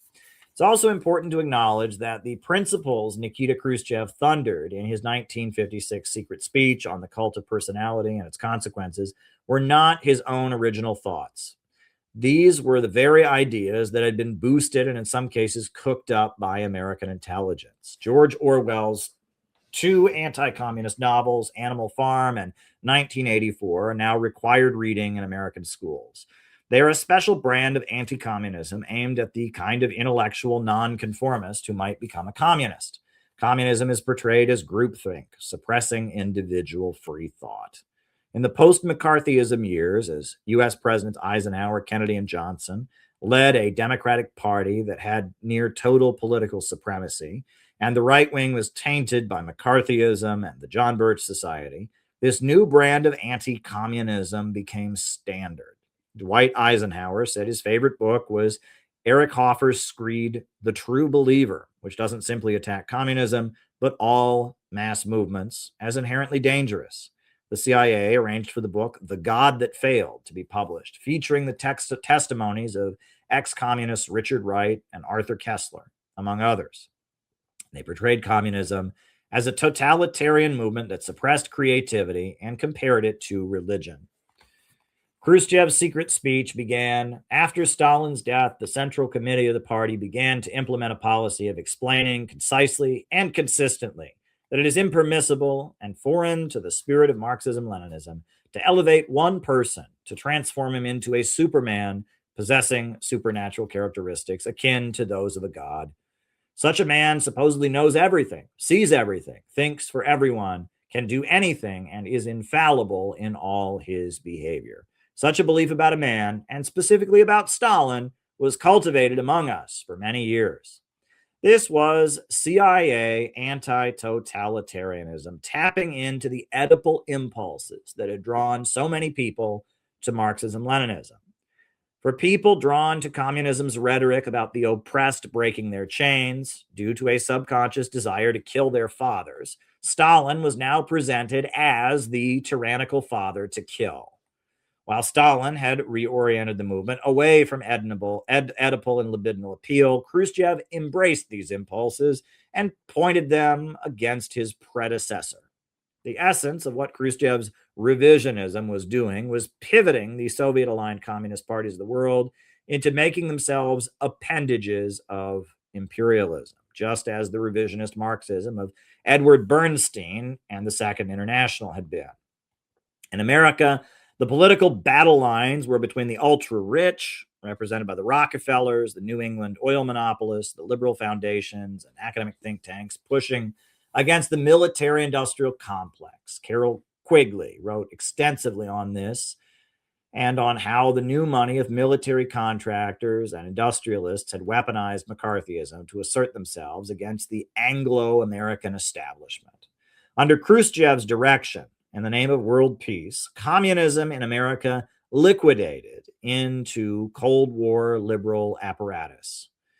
In New York City, this became quite blatantly obvious. Riverside Church in Harlem, near Columbia University, was built and paid for by the Rockefeller oil banking dynasty. In the late 1950s, it became a well-funded organizing center for ban the bomb petitions and peace parades facilitated by the Democrat Party. New York City peace parades of the early 1960s focused on condemning Republicans as dangerous warmongers amid the prayers of liberal clergymen. The politicians who spoke at them, often Democratic New York City mayors and Democratic congressmen, were not even really against the Vietnam War. Their focus was simply on the extremism of McCarthyism and vague platitudes about seeking peace and de-escalating the nuclear weapons tests. As the Vietnam War escalated, the Communist Party and Riverside Church labeled the protests of Students for a Democratic Society and the national mobilization to end the Vietnam War, led by Trotskyites and Maoists, as ultra-left. Instead, they formed a coalition called Negotiate Now that did not call for the end of the war, but simply demanded that Moscow and Washington have dialogue about the fate of a country in Indochina. The chair of Negotiate Now was Zbigniew Brzezinski, the Cold War strategist and anti-communist who led the International Studies program at Columbia. Though Negotiate Now was staffed by Communist Party members, most of them elderly folks nostalgic for the 1930s, anti-communist Cold War liberals ran the group. Khrushchev's American foot soldiers staffing Negotiate Now was a gesture or diplomatic favor. What Stalin did in the 1930s and 40s, tactically aligning with the democratic imperialists to defend the Soviet Union from fascism, was done very differently than Khrushchev's capitulation to liberalism. The communists knew they were carrying out a tactic. While they aligned with the anti-fascist liberals and even sounded like them during the Second World War, they were doing so on the basis of a political line, their own political line. As the Second World War was ending, Earl Browder was expelled from the Communist Party because he had gone too far in pandering to the U.S. government. The Communist Party accused Earl Browder of revisionism for watering down its belief to fit the United Nations alliance of the Second World War. 1948, the Communist Party had embraced the presidential campaign of Henry Wallace, the former vice president who broke with the Democratic Party and ran on a platform of opposing the Cold War and Jim Crow segregation as the Progressive Party candidate. Earl Browder condemned this 1948 election maneuver in a pamphlet called Chinese Lessons for American Marxists, claiming that Mao had been successful by aligning with Chiang Kai-shek and that breaking with the Democrats was dangerous opportunism. Starting with Khrushchev, the Communist Party USA joined with the rest of leftism in America, always siding with the Democrats against the Republicans and orienting itself not based on what the goals of anti-imperialist movement was globally, but rather on how it could fit into the section of U.S. politics called the left. Khrushchev's orientation of aligning with liberals in Western countries by claiming conservatives are fascists was a watered-down, oversimplified distortion of a correct policy consciously carried out by Stalin and the global communist movement decades earlier. As the anti-war movement grew and the Black liberation struggle expanded, the Communist Party was seen as holding back the struggle, insisting that leftists work to boost the liberal CIA. The trauma of McCarthyism and the fear of being too radical might provoke further persecution was certainly a factor, but the orientation largely came from Moscow. Détente meant liquidating the Communist Party into a kind of invisible, Moscow-funded network that amplified the sentiments of liberals who wanted better relations with the Soviet Union. This is the essence of revisionism. The first revisionist, Edward Bernstein, said, "The movement is everything, the goal is nothing," and argued that socialism was just the sum of reforms. He saw being a Marxist as nothing different than being a liberal and advocating day-to-day reforms to capitalism. The revisionism of the Second International was less obvious, but it revealed itself with the First World War. Though they preached a radical-sounding Marxist message, the various socialists of Europe ended up being a vehicle for marching European workers into an imperialist bloodbath. They were part of the Western political apparatus, not a force fighting against it. Modern revisionism is the term applied to Khrushchev and those who embraced his de-Stalinization campaign in the Soviet Union and capitulation to the United States internationally. Modern revisionism oriented communists to see themselves as part of the Western imperialist left, not an independent force opposing the Western system and engaging in whatever tactics may be necessary. Pretty much all communists in America have embraced this aspect of revisionism. The memo sent out during the Khrushchev era that Democrats are always better than Republicans, and that being part of the movement and doing whatever is trendy among liberals is important regardless of its international implications. Cold War anti-revisionism. Khrushchev's 1956 screed against Stalin was a gesture aimed at the Western imperialists. It was Khrushchev distancing himself from his predecessor and groveling before the Soviet Union's enemies. This was clear to many observers. Vincent Copeland, a Trotskyite activist, recalled the atmosphere surrounding the Communist Party in 1956. Quote, "Among other things, Khrushchev showed how when Hitler attacked the Soviet Union, it was totally unprepared, how Stalin had bungled everything, showed how Stalin had chopped off the generals. He kept emphasizing Stalin was crazy, Stalin was mad, and so forth. He was exaggerating, too. He said that Stalin was afraid and that he hid under the table, all these things. Trotsky said that Stalin could look danger straight in the eye. His problem was not personal cowardice. But the fact that Khrushchev attacked him on a personal level just showed Khrushchev was looking for anything and more things to attack him with. It's also important, by the way, to remember that in the whole attack, Khrushchev never attacked Stalin for anything he did conciliating with the United States or conciliating with England. He attacked Stalin for the way he fought Hitler, knowing that Hitler was also the enemy of the United States. In other words, Khrushchev was aiming for a pact with the United States, and he was aiming to please U.S. imperialism. Copeland also recalled an atmosphere of confusion in communist circles, with many unsure of how to react to the dramatic shift in Soviet policy that included rabid denunciations of its most prominent and effective leader. This all came out, and it came out with a terrible shock. The Communist Party and a lot of criticisms of Stalin came out at that time, and there was nobody who could answer them. That's the point. See, today it's easy when you're not confronted with all these things to say, oh, well, that was an exaggeration somewhere. At the beginning of 1956, there were 17,000 members of the Communist Party. And the first sign was that something was off was that they started having these big open meetings, self-criticism meetings. I went to them. I was in New York at the time, and I went to all of them. And, anyone could get up and say things and so forth, which was okay, democratic and everything, but they just didn't know what to say. You could see that the membership and the leaders were completely on the defensive. Khrushchev's doctrine of the three peacefuls led to an international orientation in the global communist movement that centered around détente. In the name of preventing a new world war or nuclear confrontation, struggles for national liberation needed to be put on hold. Khrushchev argued there should be peaceful coexistence between the socialist and capitalist worlds. He then argued that the socialist countries could engage in peaceful competition, proving that they were more effective at producing material goods than the imperialist West. As a result of the Western powers observing the efficiency of socialism, the outcome would then be a gradual, peaceful transition to socialism in the Western nations. The Soviet leadership agreed to restrain anti-colonial movements. It sponsored and even broke with Mao Zedong in exchange for the United States de-escalating the nuclear arms race.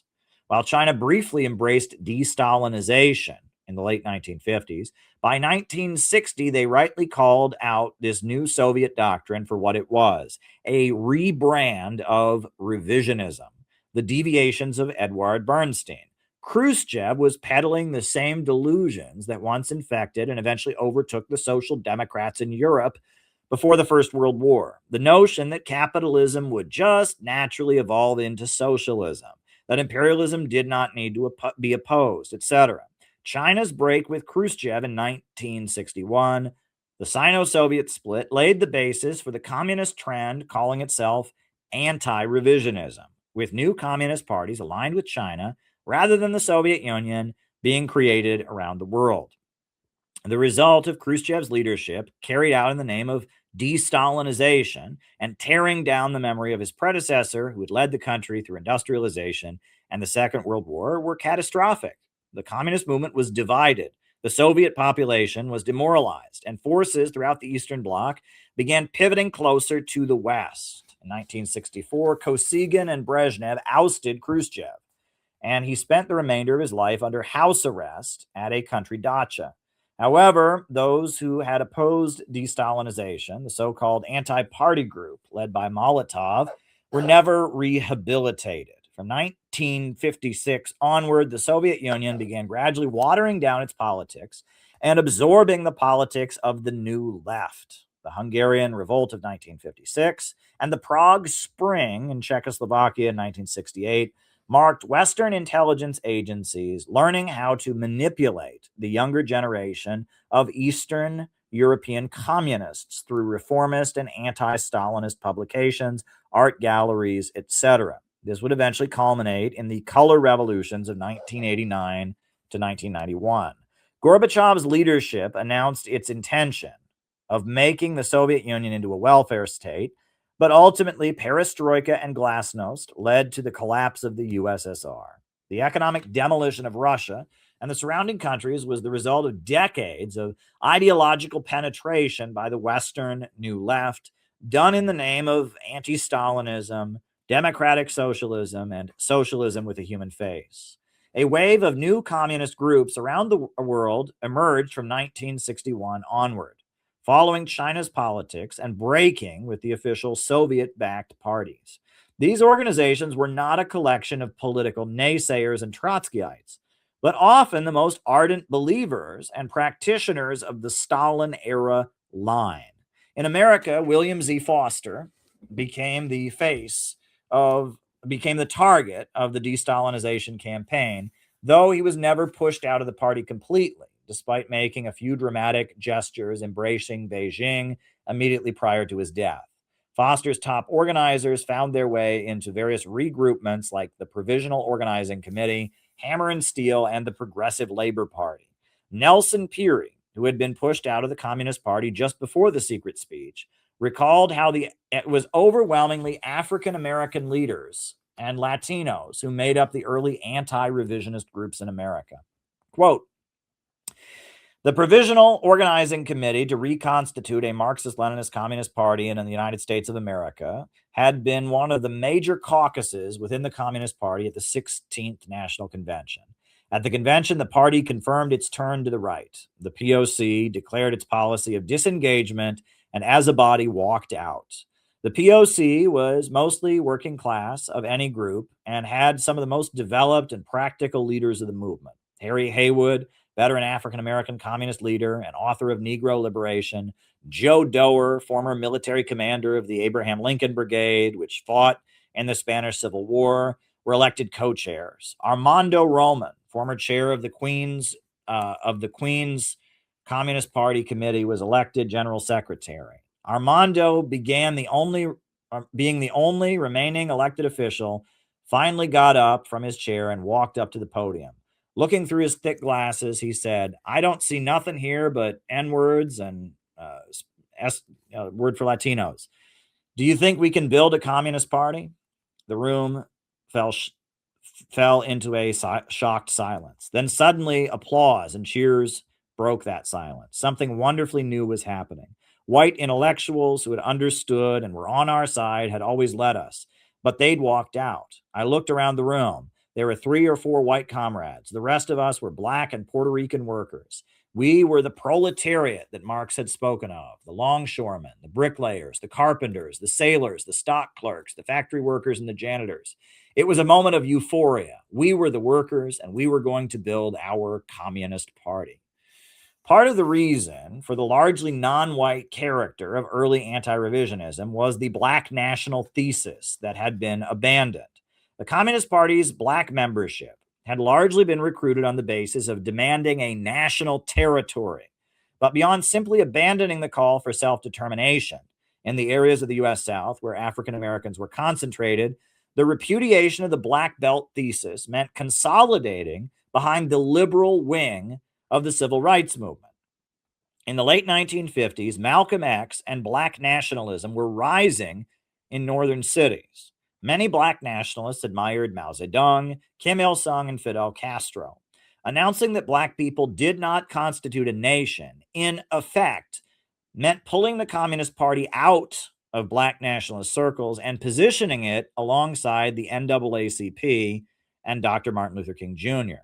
This was too much for many longtime black communists, especially when anti-imperialism and sympathy for communist groups around the world were rising among African Americans. Robin D.G. Kelly has composed an important essay entitled Black Like Mao, describing the wave of black activists from the Student Nonviolent Coordinating Committee and the Revolutionary Action Movement, who embraced anti-revisionist politics. When Robert F. Williams, the leader of the NAACP in Monroe, North Carolina, took up guns and began armed self-defense of civil rights marches, and then fled to Cuba and China, from where he gave broadcasts calling for black revolution, this inspired many black communists to embrace Beijing.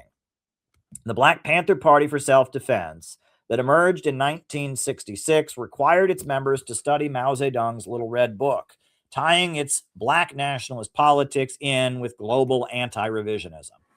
The most visible anti-revisionist faction in America during the early 1960s was the Progressive Labor Party. PLP marched around with red flags and pictures of Stalin and Mao chanting about the workers and the bosses and urging young radicals to get jobs in factories and organize wildcat strikes. Despite being very visible, progressive labor increasingly isolated itself from the radicals of the era as the 1960s progressed. PLP denounced the Black Panthers and all black nationalists. PLP denounced the Vietnamese National Liberation Front when it began negotiating with the United States in the Paris peace talks.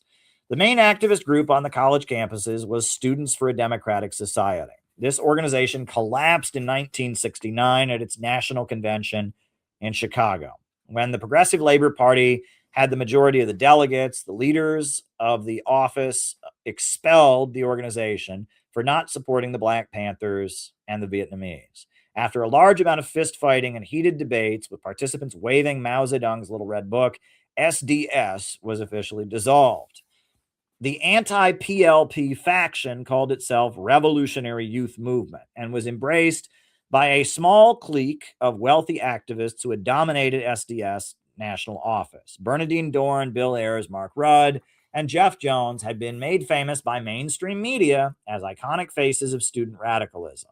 They circulated a manifesto defining their beliefs called "You Don't Need a Weatherman to Know Which Way the Wind Blows," earning themselves the nickname Weatherman or the Weathermen. Their position was support for the Vietnamese, support for the Black Panthers, and the need to form a new combat party among white American youth that was aligned with them. In explaining why they, quote, expelled progressive labor from SDS, the Revolutionary Youth Movement stated, quote, SDS is an organization of revolutionary youth. We're building a fighting force in the heart of the U.S. empire to struggle against oppression and exploitation of people of the world. Progressive Labor Party and the Workers' Student Alliance Caucus that PL built inside of SDS are counter-revolutionaries who oppose the struggle of the world's people against U.S. imperialism. We have also come to understand, as white people who live in the heartland of imperialism, that although exploited by capitalism, we receive minor privileges in the form of crumbs off the imperialist table. If we are ever to achieve our own liberation must come from fighting on the side of the people of the world against the imperialist monster, fighting on the side of the Vietnamese, blacks, and browns, and supporting their struggle, actively participating in international war. The clique that founded the Revolutionary Youth Movement were all from very wealthy families. They maintained that the majority of white workers were pigs, but that counterculture youth who, quote, picked up a joint would be persuaded to side with black workers on the basis of morality and, quote, not getting left behind. Weatherman staged kick-ass marches in which they destroyed property and scuffled with police, arguing that the energy of their confrontations would attract new recruits from among the hippies. Among the ranks and file of SDS were many activists who supported the Black Panthers and Vietnamese, but rejected their left adventurous tactics, counterculture fixation, and hatred of white workers. Bob Avakian and Mike Klonsky broke with the Weathermen, and with the endorsement of the Black Panthers, formed Revolutionary Youth Movement 2, arguing that the anti-imperialist organization should build a workers' movement among white people based on their economic interests. Revolutionary Youth Movement 2 laid the basis for what is called the New Communist Movement. On October 8th, 1969, Weatherman launched an adventurous attack on downtown Chicago called the Days of Rage. Youth Against War and Fascism, the youth group associated with the Workers' World Party, joined them. The Revolutionary Youth Movement 2 and the Black Panthers held a much larger rally outside of Chicago with soon-to-be-murdered Black Panther leader Fred Hampton, giving a statement to the press condemning the Days of Rage. He said, "We believe that the Weatherman action is anarchistic, opportunistic, and individualistic. It's chauvinistic, it's custoristic. And that's the bad thing about it. It's custoristic in that its leaders take people into situations where they can be massacred. And they call that a revolution. It's nothing but child's play. It's folly. We think these people may be sincere, but they're misguided, they're muddleheads, and they're scatterbrains." The leftist magazine The Guardian gave an account of Revolutionary Youth Movement 2 leader Bob Avakian confronting the Weathermen at the Flint War Council in December of 1969. Quote, "Weatherman, virtually all white, continues to promote the notion that white working people in America are inherently counter-revolutionary, impossible to organize, and just plain evil honky bastards, as many Weathermen put it. Weatherman's bleak view of the post-revolutionary world comes from an analysis of American society that says class doesn't count, race does. White workers are, in fact, fighting for their survival," insisted people doing organizing work in California factories. They claim that strikes for wages increases and job security can fairly easily be linked to anti-imperialist analysis. But Weatherman denies that survival is an issue for white workers. Weatherman leader Howie Matchinger derided white workers for desiring better homes, better food, and essentially better lives. Bob Avakian from the Bay Area Revolutionary Union argued that not only do white workers need those things for their survival, but that black people need them and want them too. The several black people who Weatherman had brought to the meeting shouted "right on" and waved their fists. If you can't understand that white workers are being screwed too, that they are oppressed by capitalism before they are racist, then that just shows your class origins, said Avakian. Matchinger shot back, "When you try to defend honky workers who just want more privileges from imperialism, that shows your race origins." The Weatherman position boiled down to inevitable race war in America, with very few honkies, except perhaps the 400 people in the room and the few street kids or gang members who might run with them, surviving the Holocaust. The notion is linked to Weatherman's concept of initiating armed struggle now, not waiting to build a mass white base, and that is a small, courageous white fighting force will do material damage that will weaken imperialism, while the Black Liberation Movement smashes the imperialist MFer by itself. Matchinger talked a lot about how the Black Liberation Movement is so far advanced at this point that the only thing left for white revolutionaries is to support blacks by fighting cops as a diversionary tactic. Shortly after the Flint War Council, the leaders of the Revolutionary Youth Movement, Weatherman organization, disappeared and began conducting symbolic bombings as the Weather Underground organization. And chapter 13, the new communist movement.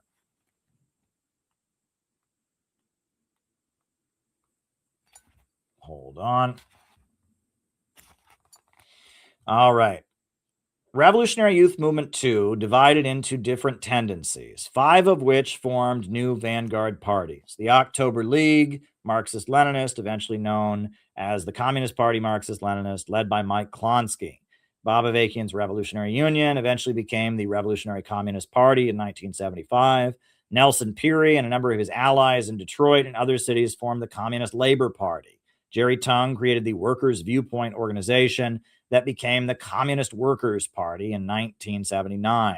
Feminist academic Jean Dixon formed the Democratic Workers' Party. All these groups had between 1,000 and 5,000 members. A slew of other smaller groups existed, such as the League of Revolutionary Struggle, Marxist-Leninist, led by Amiri Baraka, the Proletarian Unity League, the Communist Party USA, Marxist-Leninist, the Sojourner Truth Organization. These organizations all had less than 100 members.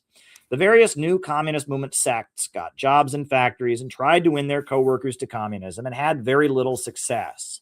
The movement ultimately collapsed by the early 1980s. However, along the way, some key moments took place testing the organizations. One major problem facing the groups was their loyalty to Beijing. China's politics were rapidly shifting. Starting in 1969, China began siding with the United States against the Soviet Union. In 1972, Richard Nixon, who had won the U.S. presidency, speaking for a silent majority that opposed the anti-war protesters and Black liberation movement, visited China and was given a hero's welcome. All of this was extremely disorienting for young communists who'd been won over through their work supporting the civil rights movement and opposing the Vietnam War. China had been the beacon of anti-revisionism, calling out Khrushchev and rallying the world against U.S. imperialism. However, the geopolitical events pushed China in a direction of seeking investment from the United States and realigning against the USSR. By 1979, China had restored diplomatic relations with the United States. Mao Zedong was dead, and his wife and the Gang of Four were imprisoned as their country experienced market reforms and repudiated the Cultural Revolution. China had abandoned the extremist politics of the Gang of Four that were preventing the country from increasing production and claiming a higher stage of communism could be achieved while the country was still underdeveloped. Deng Xiaoping reasserted what Marx had written in the Critique of the Goethe Program, explaining that a stateless, classless world required vast abundance, proclaiming poverty is not socialism. To be rich is glorious. The different communist groups all handled Beijing's shifts differently. The October League, then the Communist Party Marxist-Leninist, most closely followed China's international line and then dissolved in 1980 when Beijing made clear it had no interest in an American-aligned party. The group had echoed Chinese foreign policy in a mechanical way, holding protests to go along with the criticized Lin Biao, criticized Confucius campaign, defending Pinochet, etc.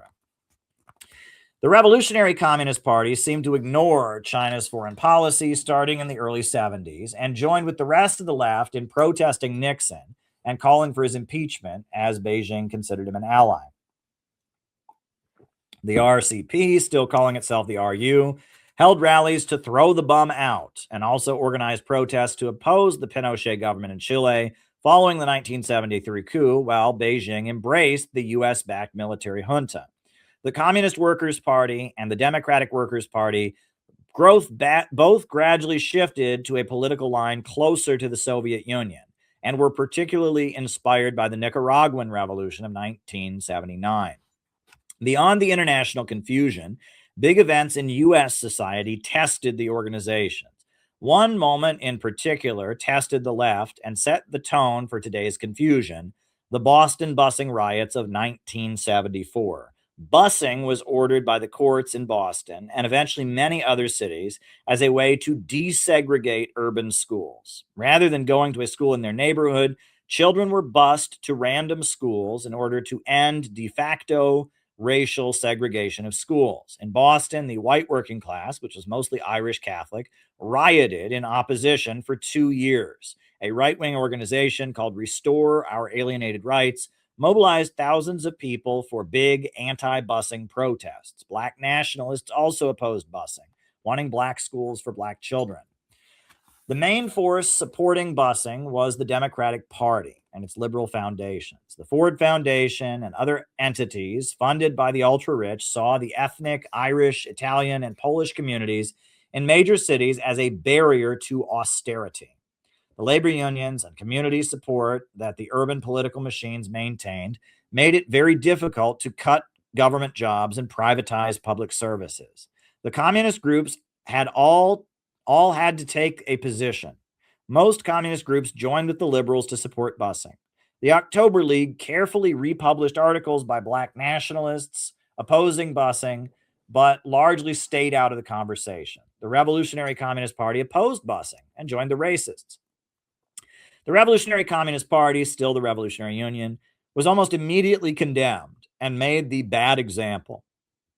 They defended themselves, writing, quote, "Those who think the way to stand with black people and other oppressed nationalities is to attack white workers as simply a bunch of racists, who think the ruling class is a friend of the oppressed, can at best only drag the tail of the struggle, and if they continue in this path, can only end up falling over backwards completely into the camp of the ruling class."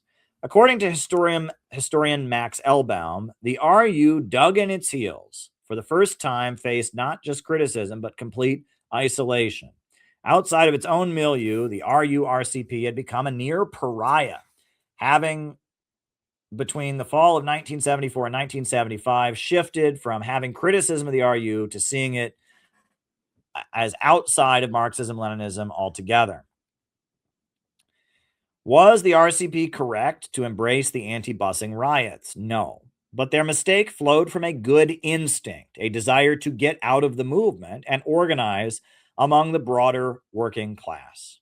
The way they were condemned for it and made pariahs fit a particular pattern. The National Caucus of Labor Committees, a renegade Trotskyist group, faced a similar isolation years before. The NCLC refused to support black nationalists who wanted community control of schools, seeing it as an effort to break the teachers' unions. This got them labeled fascist, and eventually they found themselves in scuffles with the Communist Party. The followers of Lynn Marcus, born Lyndon LaRouche, eventually positioned themselves on the right because the left had been oriented to treat them as enemies. The reality is that the bulk of what calls itself communism in America, especially since the de-Stalinization of the Communist Party USA, has been controlled by the FBI and the intelligence agencies and functions on the basis of an alliance with the liberal wing of the power structure. The crazed and often violent response to those who refuse to march behind the Democratic Party and the intelligence apparatus is a result of this control. While the left is occasionally suppressed while being heavily controlled, those who refuse to carry out the left's function as foot soldiers of the Democrats become hated targets. The singling out of the NCLC, the way the RCP was made a pariah during the mid-70s, right up to the prosecution of the African People's Socialist Party, Uhuru movement, and the left's failure to stand with them in 2022 and 2022 shows this pattern. The RCP's statement about not dismissing white workers as a pack of racists, warning that the result would be joining the ruling class, proved to be correct. At this point in America, almost all communist groups are not anti-imperialist. They do not support the people of Donbass. They did almost nothing to defend Libya from NATO regime change in 2011. Another episode from the New Communist Movement illustrates lessons for our time. On July 4th, 1976, the U.S. government staged a major patriotic rally for the 200-year bicentennial celebration of the country. The communists hoped to oppose it in the name of anti-imperialism. The main rally opposing it was planned in January at a conference in Chicago called the National Hard Times Conference, which was paid for by the Weather Underground. Max Elbaum described the conference. Over 2,000 people turned out, but the conference suffered from extreme lack of focus, at some points bordering on utter disarray that did not meet its goal of setting up an ongoing coalition. Clayton Van Lydegraaf, the elderly organizer who led the Prairie Fire Organizing Committee, which functioned as the legal wing of the Weathermen, put on this event that founded a coalition for a bicentennial without colonies rally in Philadelphia on July 4th. The Revolutionary Communist Party was not invited, considered racists because of their busing position. The RCP then called its own rally at a different location in Philadelphia. Instead of bicentennial without colonies, their rally was called "We've Carried the Rich for 200 Years. Now let's get them off our backs." There's no question that the rally called by the National Hard Times Conference coalition was much larger. Almost every communist group participated: feminists, gay rights organizations, buses of Native Americans from reservations, and a large presence by the Puerto Rican Socialist Party, previously known as the Young Lords, made the rally quite large, roughly 30,000 to 40,000 people, according to the New York Times. The Revolutionary Communist Party's "We've Carried the Rich for 200 Years" rally was much smaller, perhaps only 5,000 people. However, it had a much bigger impact.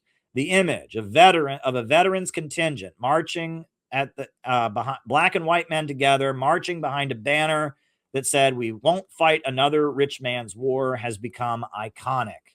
The rally had far more energy and captured the attention of far more people in Philadelphia and on a national stage. This is the iconic photo from the RCP's "We've Carried the Rich for 200 Years" rally. We won't fight another rich man's war. Exactly what people in America need to be hearing now. Populist anti-imperialism.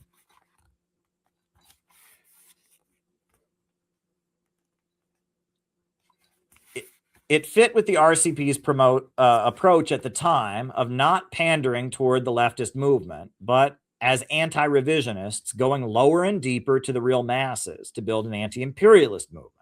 The following year, the New York Times raised the alarm about the heavy inroads the RCP had made among West Virginia coal miners with its Right to Strike Committee. The RCP had begun recruiting during the energy crisis of 1974, when residents were outraged about gas rationing.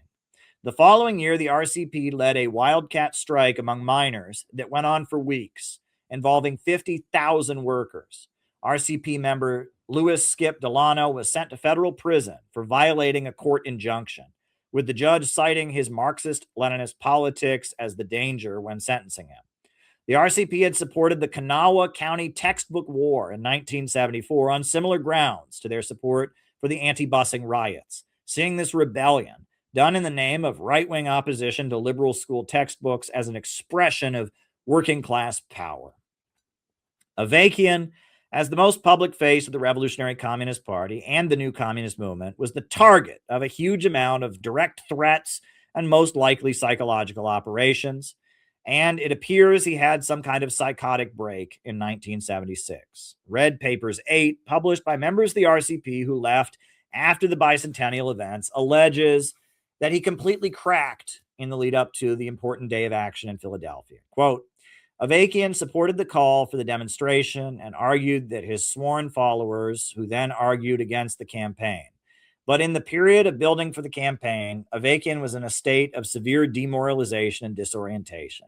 In fact, his condition was so serious that several other leading comrades from around the country had to spend time protecting him from himself and driving or walking him around the neighborhood, listening to hours of tearful self-doubt to get him into the real world, if only physically. He spent long weeks in a hospital when doctors could find nothing wrong with him, and spent hours with a psychiatrist every weekend for months. Avakian's brand of political instability increasingly caused the RCP to deviate from its task of joining the working class struggle, as was emphasized at the founding conference. So instead of putting politics in command of economic work, Avakian left the cadre in the RCP to figure out what to do on their own. The new communist movement tragically fell apart in the early 1980s. The RCP cut ties with China in 1978 and split before deteriorating into an isolated sect that engaged in left adventurous street fighting confrontations. In his autobiography, From Ike to Mao and Beyond, Bob Avakian cites a breakthrough he made at a Jimmy Buffett concert for breaking him with the RCP's effort to win over the bulk of the working class, which he now calls economism. Quote, as the struggle with these Mensheviks was developing and sharpening up for a bit after the revisionist coup in China, I went to a Jimmy Buffett concert. I'd listened to some of Jimmy Buffett's songs, and sort of had one foot in youth culture and one foot in country Western culture. He'd come to Chicago and he had a band. It was called the Coral Reefer Band. And of course, reefer was a play on words. On the one hand, it referred to Caribbean influences on his music. But on the other hand, it was reefer. And at this time, the Jimmy Buffett concert there was a lot of reefer. But there were a lot of jokes from the stage and from Jimmy Buffett and the band about reefer. And a lot of people in the audience were smoking reefer. In the audience, there was a lot of youth from the middle class. But there were also a lot of young white proletarians who were all into this. It might seem odd, but even in the form of all this talk about reefer and people joking about it, there was a certain rebellious edge. It made me think we've gotten into tailing after intermediate sections of the workers, or more backward workers, white workers. There are workers, including white youth, that are more alienated and more rebellious from the more stable and more conservative workers among whom we've been focusing our work. It's right to have a strategic orientation toward winning as many people as possible and more intermediate workers and even more backward workers to socialism. But this should not be our main focus. In a way, it was this Jimmy Buffett concert, while in and of itself a small thing, was part of provoking questions in my mind politically and ideologically. The RCP, up until then, had been on the right track. Instead of organizing like hippies or liberals, they were trying to organize along the lines of Country Joe, the young preacher, going lower and deeper to the real masses. However, after a huge amount of pressure, the confusion of China's dramatic changes, a psychological breakdown on the part of its leader, who later went into exile, the RCP collapsed into a small sect. Its trademark activity in the 1980s was calling a general strike on May 1st and engaging in left adventurous street fighting. Since then, the RCP has been fighting for and begging for a place in leftism. The Communist Workers' Party became victims of the Greensboro Massacre in 1979 and dissolved into the Democratic Party a few years later. The Cult Awareness Network was able to liquidate the Democratic Workers' Party with one of its signature operations, just as the group was transitioning to function as an anti-war think tank in Washington, D.C., and establishing ties to communist Bulgaria. Some of the various NCM groups liquidated and regrouped into the Freedom Road Socialist Organization. A few groups rooted in anti-revisionism still exist, but they are all small and isolated and not anti-imperialist, functioning as activist clubs tied to the Democratic Party and sometimes labor unions. A couple of groups like the National Labor Federation, Provisional Communist Party, League of Revolutionaries for a New America, formerly the Communist Labor Party, or the Rayo Light Group, formerly Hammer and Steel, exist in a semi-covert way, overseeing poverty, labor, and community service organizations. The reason that the new communist movement failed is that the U.S. was still economically prosperous, and the bulk of the white working class was not receptive to its message. In such hostile circumstances, amazing things were still achieved, such as the wildcat strikes of Detroit in 1973. Anti-revisionism as land socialism.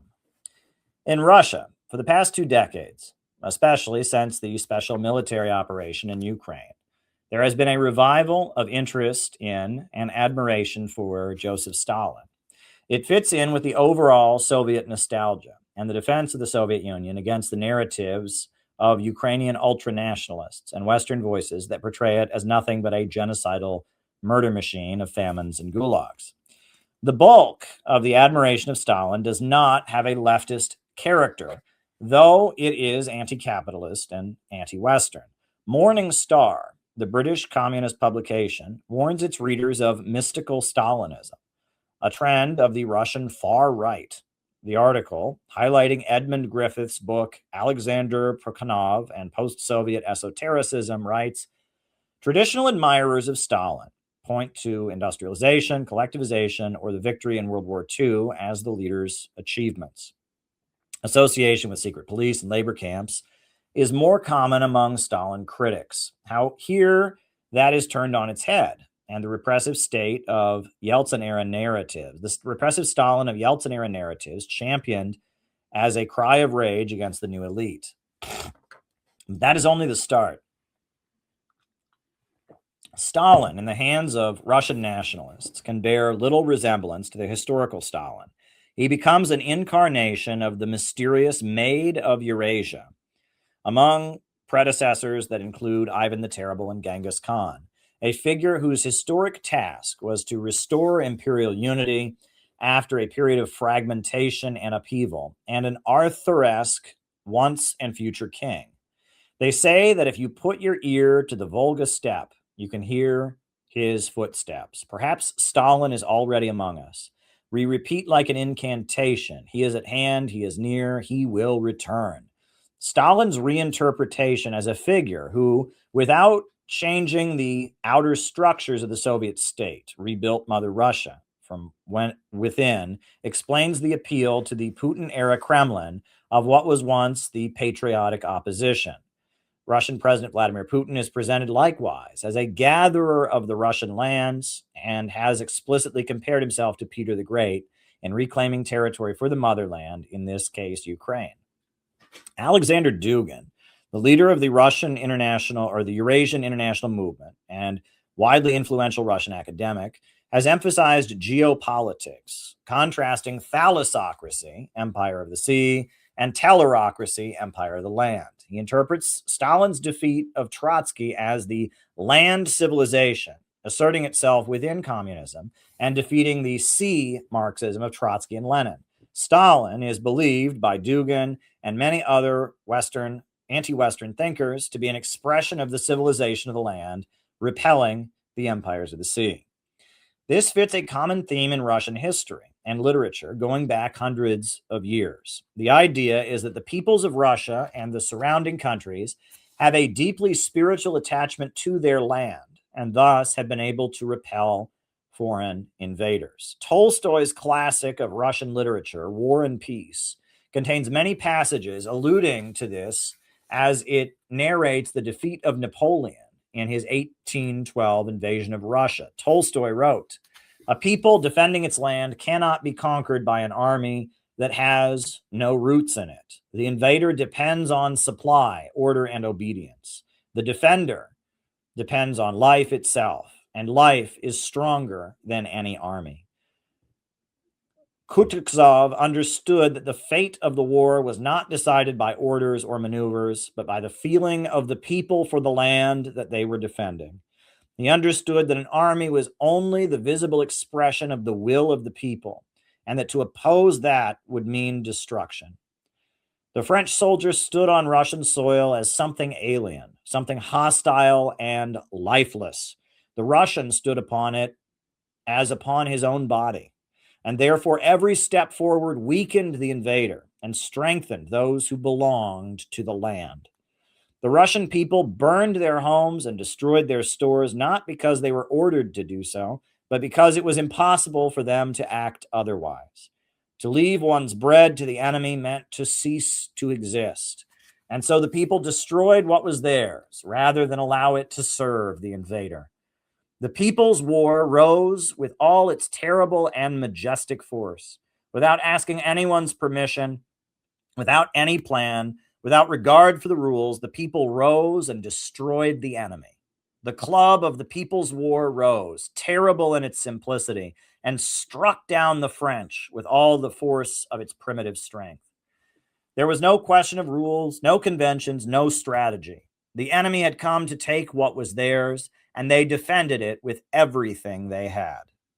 Napoleon imagined that the conquest of Moscow would mean the conquest of Russia, but Russia was not Moscow. The strength of Russia lay not in the cities, not in institutions, but in the people who lived upon the land and who withdrew into it as the enemy advanced. Each peasant felt the land beneath his feet was his own, and that the enemy had come to take it. The Russian people rose against the invader, not because they were commanded to do so, but because it was impossible for them not to do so. All right. This is the guy who wrote those words that you just heard, Leo Tolstoy, the writer. That's him. And then this is an image of the Russian peasantry fighting off the French invaders.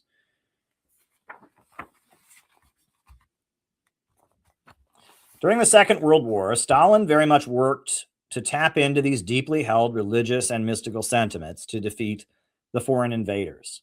Films depicted Ivan the Terrible and Alexander Nevsky as great Russian patriotic heroes, not feudal czarist oppressors, as had been the previous Bolshevik line. During the war, Stalin legalized and sponsored the rebirth of the Russian Orthodox Church. His speeches referenced the faith of the Russian people as a vehicle through which the invaders could be defeated. If one interprets Stalinization of the Communist International as it becoming an expression of the land civilization repelling the empires of the sea, this forces us to ask what it means for American history. During the Popular Front years, the Communist Party USA embraced the worship of Abraham Lincoln. Lincoln had been a populist radical. At the time he was elected, he was a lawyer in the rural and newly settled territory of Illinois, who had developed a reputation for standing up for the common people. His speeches talked about capitalists who fleece the people and referenced labor as being superior to capital. Lincoln's primary backers were free soilers, small farmers who wanted their own land and opposed slavery. But he embraced the labor movement at his famous Lincoln-Douglas debate, saying, "Thank God we live in a country where men have the right to strike." Lincoln had been embraced by the Marxist movement and even composed a message to the anti-slavery mass meeting in London, put on by the International Working Men's Association, the First International.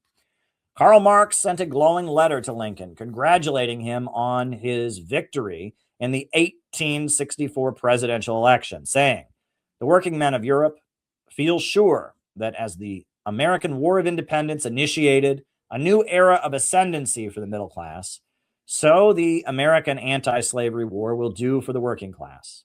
They consider it the earnest of the epoch to come that it fell to the lot of Abraham Lincoln, the single-minded son of the working class, to lead his country through the matchless struggle for the rescue of an enchained race and the reconstruction of a social world."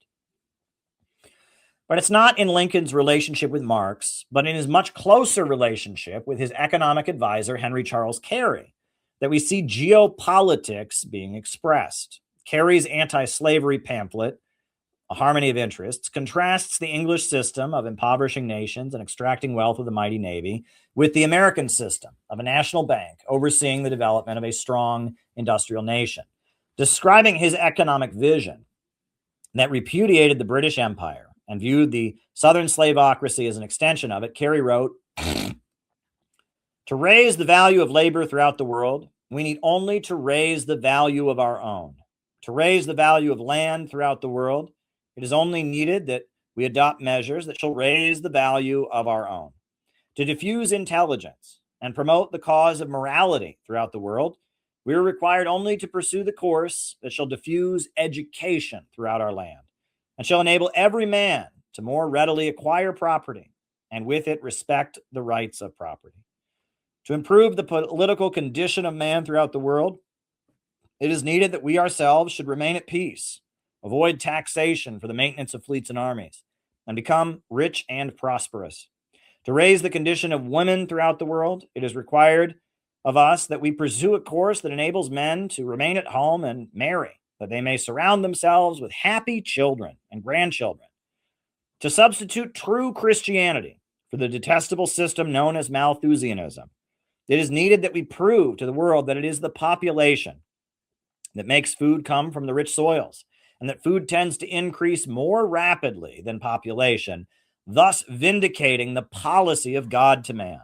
To prove that among the people of the world, whether agriculturists, manufacturers, or merchants, there is perfect harmony of interest, and that the happiness of individuals, as well as the grandeur of nations, is to be promoted by perfect obedience to that greatest of all commands, do unto others as you would have them do unto you.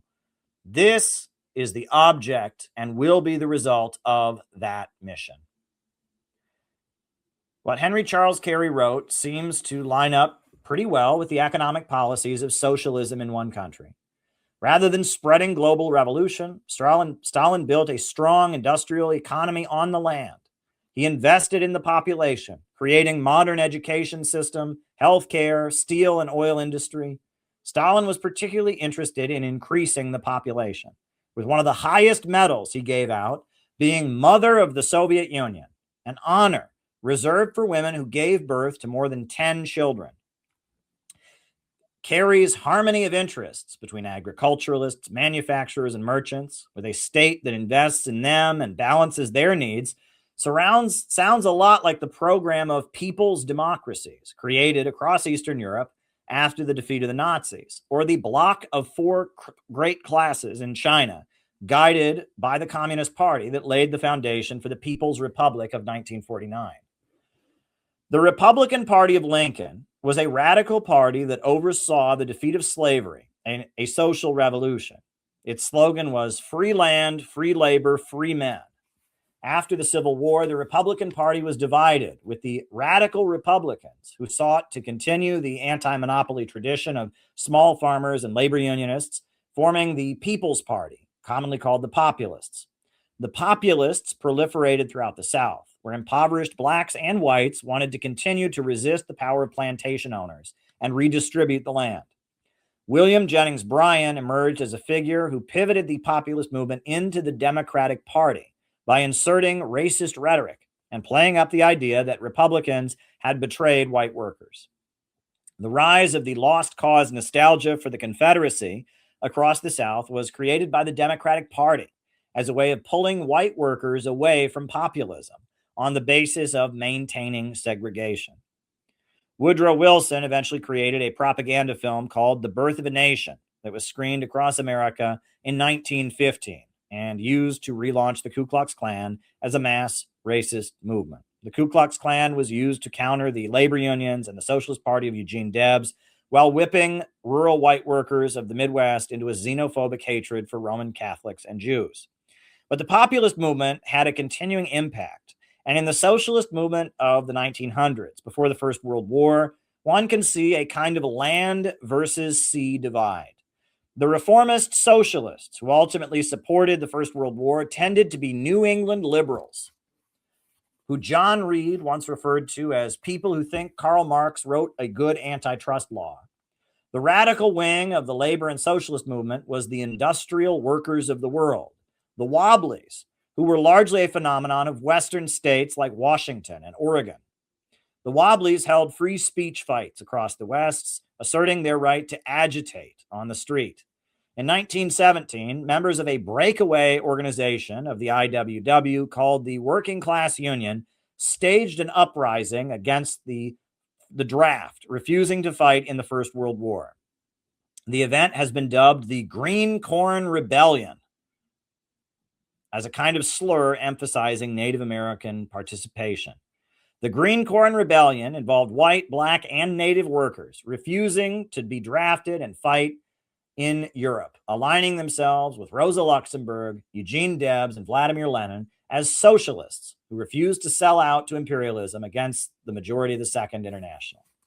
And this is a photo of the Green Corn Rebellion in Oklahoma, when poor farmers and workers came together to refuse to fight in World War I and took up arms against the government, refusing to fight in World War I. The Green Corn Rebellion of 1917 in Oklahoma, out in Oklahoma. Huey Long, the populist Democrat in Louisiana, who became the governor and eventually a senator before being killed, was mentored by members of the Socialist Party in Louisiana who had populist roots. Huey Long's Share Our Wealth movement was opposed to the Communist Party, rejecting its labor union focus. The base of Huey Long's support in Louisiana was small farmers, for whom he paved the roads, provided school textbooks for their children, and provided other services paid for by heavy taxation of the Standard Oil Company. Huey Long is often dismissed by leftists as a fascist, but his career in politics began by supporting Catholics against the Ku Klux Klan within the Democratic Party. Black voter registration increased under Huey Long's governorship in Louisiana. Huey Newton's autobiography, Revolutionary Suicide, begins with the Black Panther leader, explaining that he was named after Huey Long, whom his parents admired for enabling black women to become nurses and improving the conditions in the black community of the state. Beyond America and beyond Russia, we can notice a kind of pattern that matches a geopolitical history. When civilizations of the land are besieged by empires, raiders, and conquerors of the sea, the people of the land, with their collectivist civilizational roots, resist, perhaps giving voice to a spiritual power that flows from the soil itself. When China was subdued by the British Empire, the 5,000-year-old civilization kept in chronic poverty by sea-based domination in 2 opium wars, resistance emerged. From 1850 to 1864, Hong Qianquan, a man who claimed to be the younger brother of Jesus Christ, mobilized hundreds of thousands of peasants to fight for the Taiping heavenly kingdom, a kind of agrarian socialist utopia he promised to build. The Taiping Rebellion, often overlooked completely by Western historians, was one of the largest wars in history. The death toll is estimated at 20 to 30 million as the emperor battled against this peasant messiah. A generation later, Dr. Sun Yat-sen emerged as the father of Chinese nationalism, establishing the Chinese Republic and building a mass movement on the basis of his 3 principles: independence, democracy, and the people's livelihood. The third principle, the people's livelihood, was vaguely understood to be some notion of socialism. Dr. Sun Yat-sen admired Vladimir Lenin and even applied to join the Communist International, but was only granted observer status because he did not have a Marxist-Leninist worldview. After Sun Yat-sen's death in 1925, China saw the ascendancy of yet another land savior, the man who ultimately created the People's Republic after 25 years of war, mostly in the countryside. The definitive work of Mao Zedong in 1927 is his essay, Report on an Investigation into the Peasant Movement in Hunan Province. The piece is more than a report, as it was titled. It was a wild polemic. Mao Zedong, the communist activist who had worked at as a university librarian and a high school principal and merged his new People's Studies Society into the Communist Party at its founding gathering in 1921, was fuming with anger at his own comrades. He was calling them out for ignoring the peasant movement, a spark that he saw had the potential to light a prairie fire. Mao wrote, "For the present upsurge of the peasant movement is a colossal event. In a very short time, in China's central, southern, and northern provinces, several 100 million peasants will rise like a mighty storm, like a hurricane, a force so swift and violent that no power, however great, will be able to hold it back. They will smash all the trammels that bind them and rush forward on the road to liberation. They will sweep all the imperialist warlords, corrupt officials, local tyrants, and evil gentry into their graves. Every revolutionary party and every revolutionary comrade will be put to the test, to be accepted or rejected as they decide. There are 3 alternatives: to march at their head and lead them, to trail behind them, gesticulating and criticizing, or stand in their way and oppose them. Every Chinese is free to choose, but events will force you to make the choice quickly." Mao Zedong was from the countryside of this very province, born into a somewhat well-off family, and he knew his people. The communists had been reluctant to work with the peasant rebels, seeing them as ignorant and barbaric. Trotsky had said China couldn't have a revolution because the industrial working class was too small. Stalin had urged the Communist Party to merge into the KMT nationalist movement as a pro-Soviet faction. Mao Zedong saw the future of China lay in the explosion of resistance against poverty and a long outdated feudal system among the peasant majority.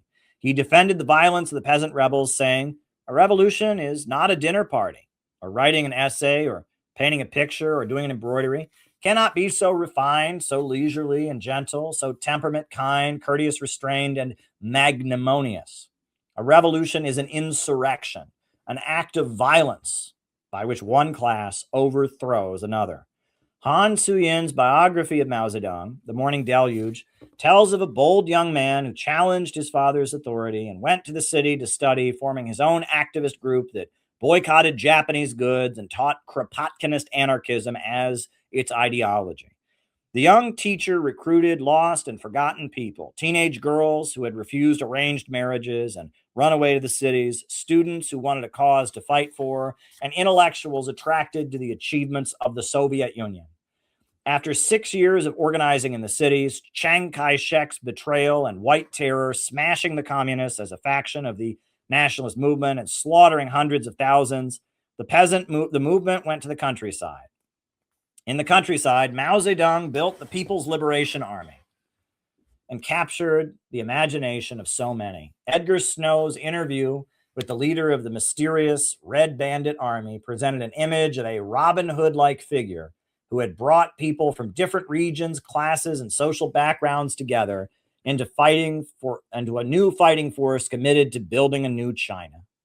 Agnes Smedley, Anna Louise Strong, Edgar Snow, William Hinton, and so many of the authors who observed the Red Army up close from 1927 to when it established the People's Republic in 1949 couldn't help but compare it to early Christianity. Mao Zedong seemed to be like Christ in calling on people to leave their possessions and family behind and take up the cross for the salvation of their nation, at minimum looking death right in the face, with many dying in the process. In the 1950s, the CIA's MKUltra program would spend billions of taxpayer dollars searching for the secrets of what they assumed must be some magical Asian voodoo that made people into selfless foot soldiers for the communist cause. Hollywood films like The Manchurian Candidate were attempts to make sense of it. This law of history, of people of the land fighting back and utilizing their collective power, often led by some kind of messianic figure to assert themselves against raiders of the sea, can be found in so many contexts. E. Michael Jones' text, Barren Metal, A History of Capitalism and the Conflict Between Labor and Usury, explains, on July 23rd, 1745, the same year that Pope Benedict XIV issued Vix Preventum, reaffirming the traditional Catholic Church teaching on usury, Charles Edward Stuart, the 24-year-old scion of the Stuart line, was put on shore by French sailors at Modart on the western shores of Scotland with 7 followers. It seemed unlikely, both militarily and mathematically, that this small group would overthrow the Hanoverian monarchy in Great Britain. But that was their intention, as they went from one clan to another, drumming up support in the Highlands of Scotland for regime change south of the River Clyde. The Highlands were a primitive feudal society, which meant that the Bonnie Prince Charlie had an initial advantage in raising troops. He didn't need large sums of money to pay for mercenaries. All he needed to do was convince the lords and that their cause was just, and they could in turn send their vassals to fight. The lords could command labor directly without the intermediary of money, which was controlled by the usurers and bankers of the South. Their vassals were ready in their use of traditional weapons like the claymore or the two-handed sword, which would wreak havoc and mayhem during the early stage of the Rising of 1745.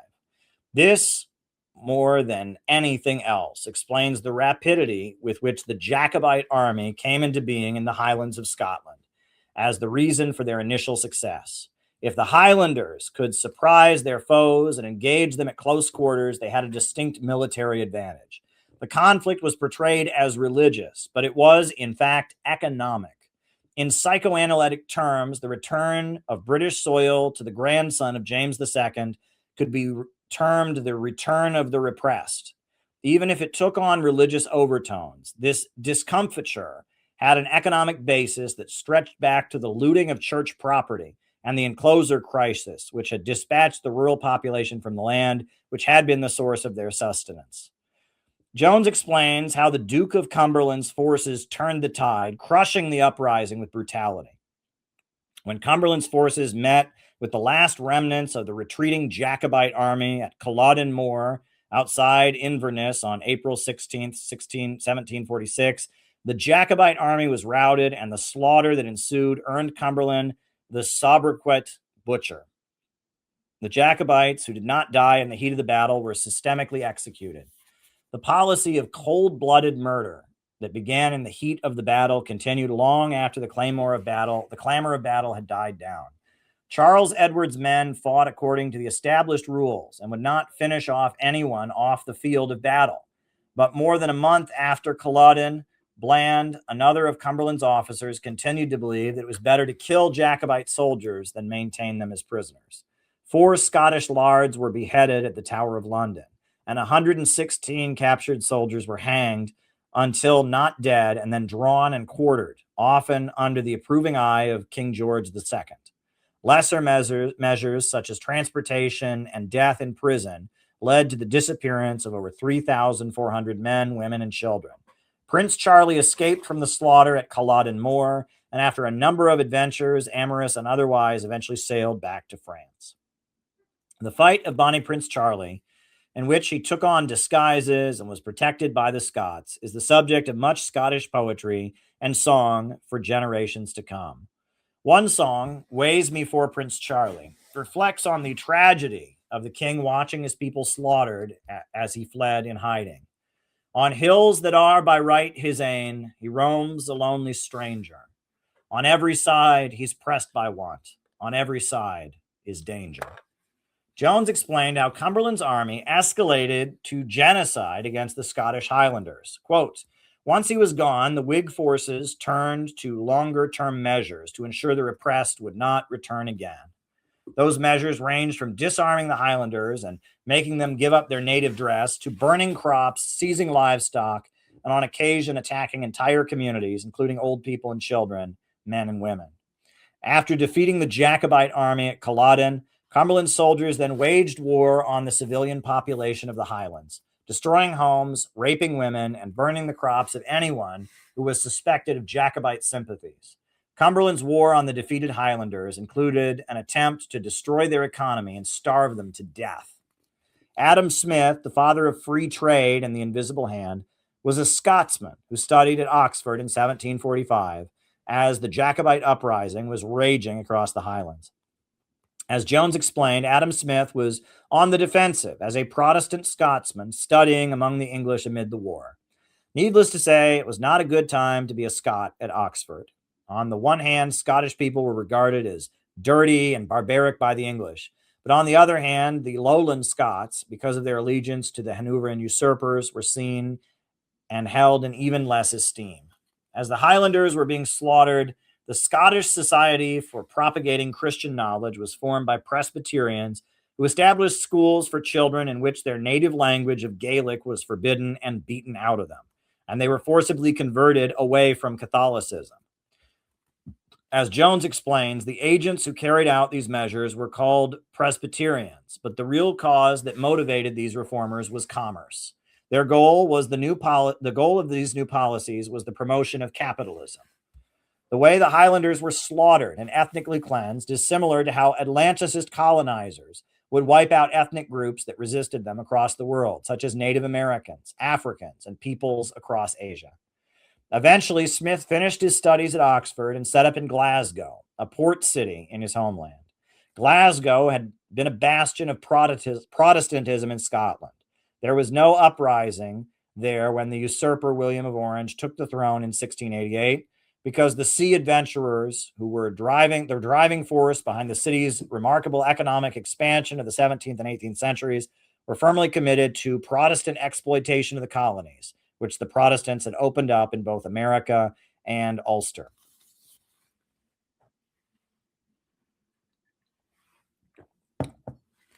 From Glasgow, Smith wrote his screeds on the civilizing influence of commerce and how free trade in the British Empire system could lift primitive peoples out of their savagery. The savages that Adam Smith was writing about were his own people, being slaughtered, forced to flee to the Americas, and outright exterminated, as the land they'd lived on for centuries was turned into private property. Smith is recognized today as the father of classical economics and modern notions of free market and the invisible hand. If one listens to the traditional music of Appalachia, many songs refer to a heroic or handsome figure known as Charlie. This is because these were songs that Scots brought with them to America when fleeing or being exiled to the Highlands. Charlie is Charles Edward Stuart, dubbed by the English as the Great Pretender, the king the Scots sought to install on the throne in London in the Jacobite revolt. After his defeat, Bonnie Prince Charlie became a semi-mythical figure among the defeated Scots, referred to in almost Arthurian terms. Charlie will come again, say the lyrics to the Sky Boat song. Bring back my Bonnie to me, says another anthem. The Jacobite uprising was not Scottish nationalism, but a battle for the future of all Britain. But out of the crushing defeat and genocide of the Highlanders, as part of the process that Marx called primitive accumulation, in which millions of Scots were killed or driven away, and the myth of Bonnie Prince Charlie and the eventual political current of Scottish nationalism was created. In the following generations, Robert Burns and Robert Louis Stevenson would compose poetry hailing Charles Stuart in highly romantic terms, as the people of the Scottish Highlands were besieged by the emerging sea-based Glasgow-London capitalism they had resisted. They had rallied around their Bonnie Prince as a land messiah, and generations after his death, his legend generated mighty passion among the Scots. Based on his interpretation of many ancient religions, mythologies, and cultures, the Italian far-right intellectual Julius Evola wrote in his post-World War II text, Man Among the Ruins, ancient primitive man essentially obeyed not the strongest members of society, but those in whom he perceived a saturation of mana, a sacred energy and life force, and who, for this reason, seemed to him best qualified to perform activities usually precluded to others. To depend on such leaders constituted not the subjugation, but rather the elevation of a person. The cult of personality condemned by Khrushchev, and now a fixation of liberal opposition to totalitarianism, warning of the danger of mass movements, seems to be a direct inoculation against the kind of leader, a figure like Stalin or Mao or Lincoln or Bonnie Prince Charlie, that can inject a sacred energy and life force and repel the empires of the sea. All of this gives us a fresh lens beyond the limits of Marxism, Leninism, and dialectical materialism to understand Joseph Stalin and the wider battle against revisionism within the Marxist movement from the late 1800s to the Cold War. That's the end of the final chapter. And so now we'll read the conclusion of the book. On July 29th, 2022, the FBI violently raided 7 sites, not in New York City or in Southern California, but in St. Petersburg, Florida, and St. Louis, Missouri. All of the sites were associated with an organization called the African People's Socialist Party, or the Uhuru Movement. The FBI announced the raids were conducted and an indictment was pending against the leaders of the organization, not for any criminal activity, but for allegedly acting as foreign agents of Russia with their speech. Articles published on the group's website, Zoom calls with Russian diplomats, and participation in an anti-globalization conference in 2013 were cited as proof of an alleged conspiracy to oppose U.S. foreign policy. The day of the raids, the Center for Political Innovation, which had almost no contact with the Uhuru movement prior, called them and offered unequivocal support. Uhuru activists in St. Louis drove to Chicago the next week, where CPI greeted them with an auditorium full of activists chanting, "No more raids." The conference in Chicago was featured in Newsweek magazine under the headline, "American Socialists Fly Pro-Putin Flags at Conference." I was quoted by Newsweek saying, "We at CPI celebrate the great moment in history where Russia, China, and America stood together to defeat fascism. Those are the politics we want to revive." Tara Reid, an American journalist who had once worked as a staffer for U.S. President Joe Biden and refused to back down from her documented and verified allegation of sexual assault, attended the conference and accepted an award. She was quoted by Newsweek as saying, "Russia is not the enemy, neither is China. I believe that U.S. imperialism has done what U.S. imperialism has done to many countries of the world. Systemic damage to infrastructure and violence of U.S.-funded weapons has cost millions of lives." She said she was deeply honored and touched that CPI had chosen to honor her. Tara Reid had not heard about the FBI raids on the Uhuru House until she met Uhuru activists at our conference. As someone whose mother had been in the new communist movement and worked with the Progressive Labor Party, Tara was horrified to hear that Black activists were being targeted for their support of Russia. Tara immediately contacted her friend and supporter, Tucker Carlson.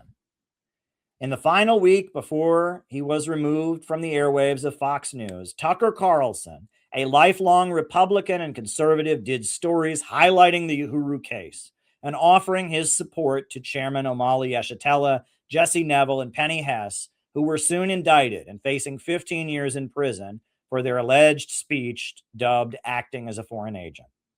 Days before the conference, I spoke with a former associate of CPI who used words that seemed like blackmail, saying, "You're going to have to cancel the conference multiple times," promising to embarrass me on the internet with childish gossip and innuendo about my personal life.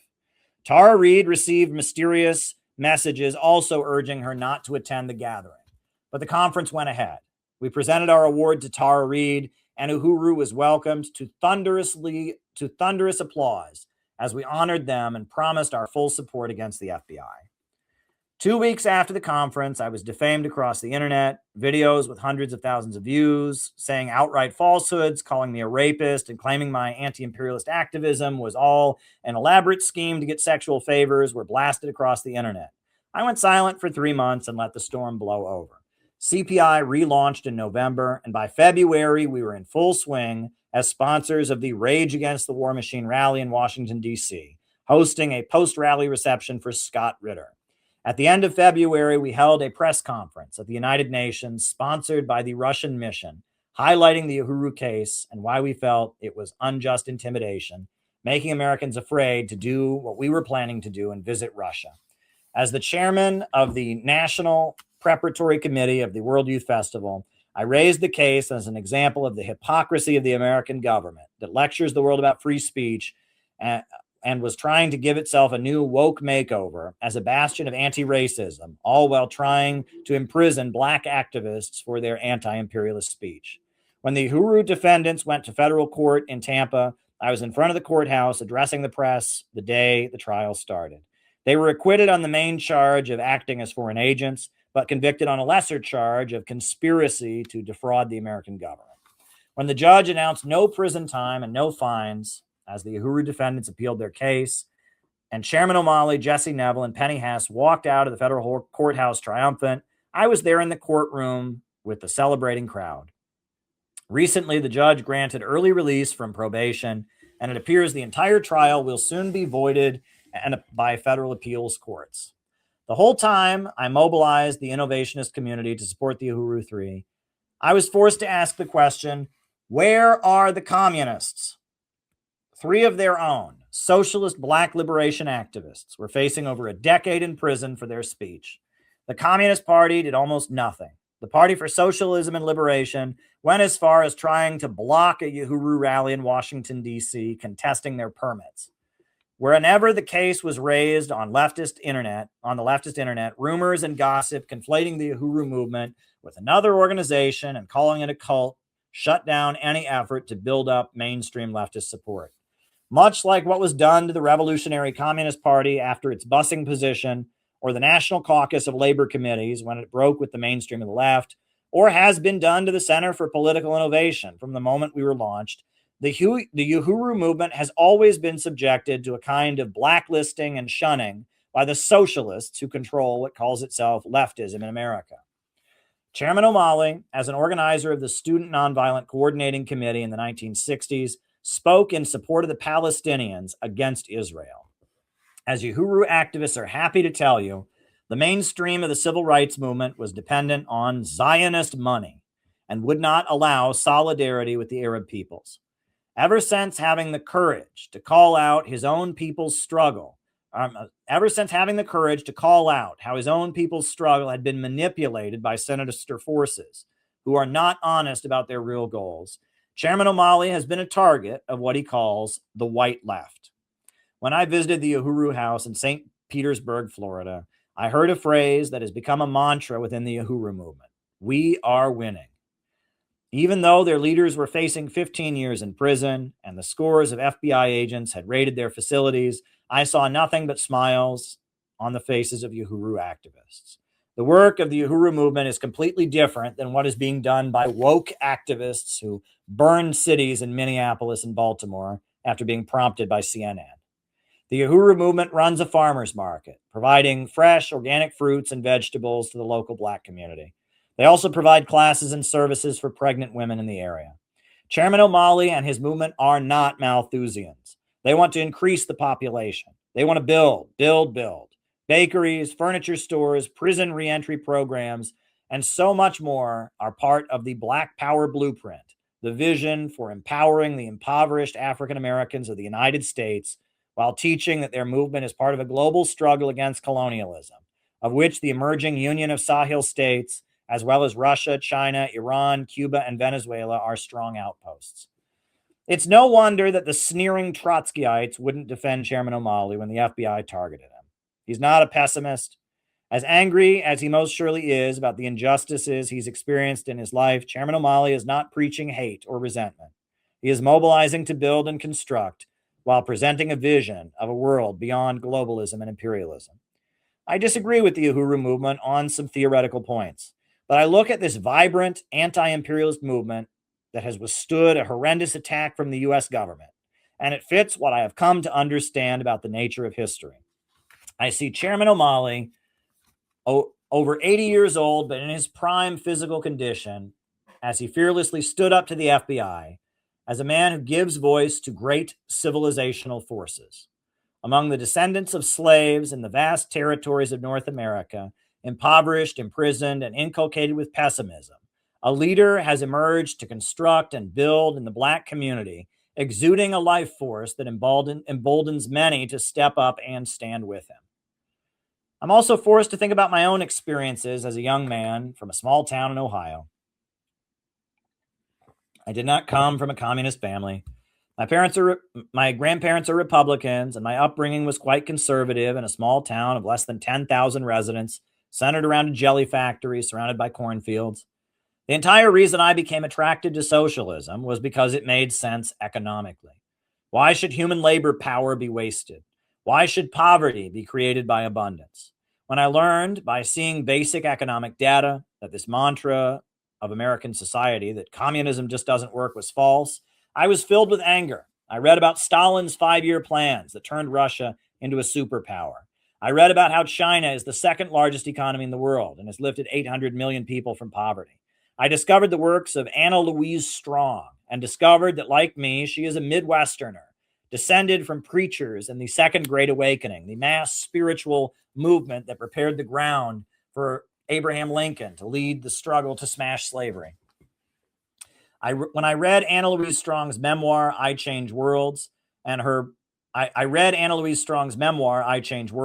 book rebutting Khrushchev's defamations, The Stalin Era. I joined communist groups as a teenager and got involved in the messy and confused remnants of communism in America. After college, due to international connections, in 2015, I found myself on a medical aid ship from the Iranian Red Crescent Society in the Gulf of Aden, bound for Yemen, surrounded by Shia Muslims who wanted to talk to me about the Bible, fearing for my life as warplanes flew overhead and the port we were destined for was bombed. I reached out to God, whom I had learned about in Sunday school as a child, and found him once again. I then had the privilege of seeing Iran's supreme leader, Ayatollah Syed Khamenei, speak to thousands of Iranians at a mausoleum where the founder of the Islamic Republic is buried. I saw teenagers in military uniforms and impoverished people from rural Iran and other parts of the Middle East extend their hands to him and shout, "The blood in my vessels belongs to the supreme leader. The blood in my vessels belongs to the supreme leader," as he entered the room. If it wasn't for the Islamic Revolution and its construction jihad, which very much resembled Stalin's 5-year plans, these people would not have running water or electricity in their homes. I felt something that cannot be put into words. There is a deep spiritual power in anti-imperialism.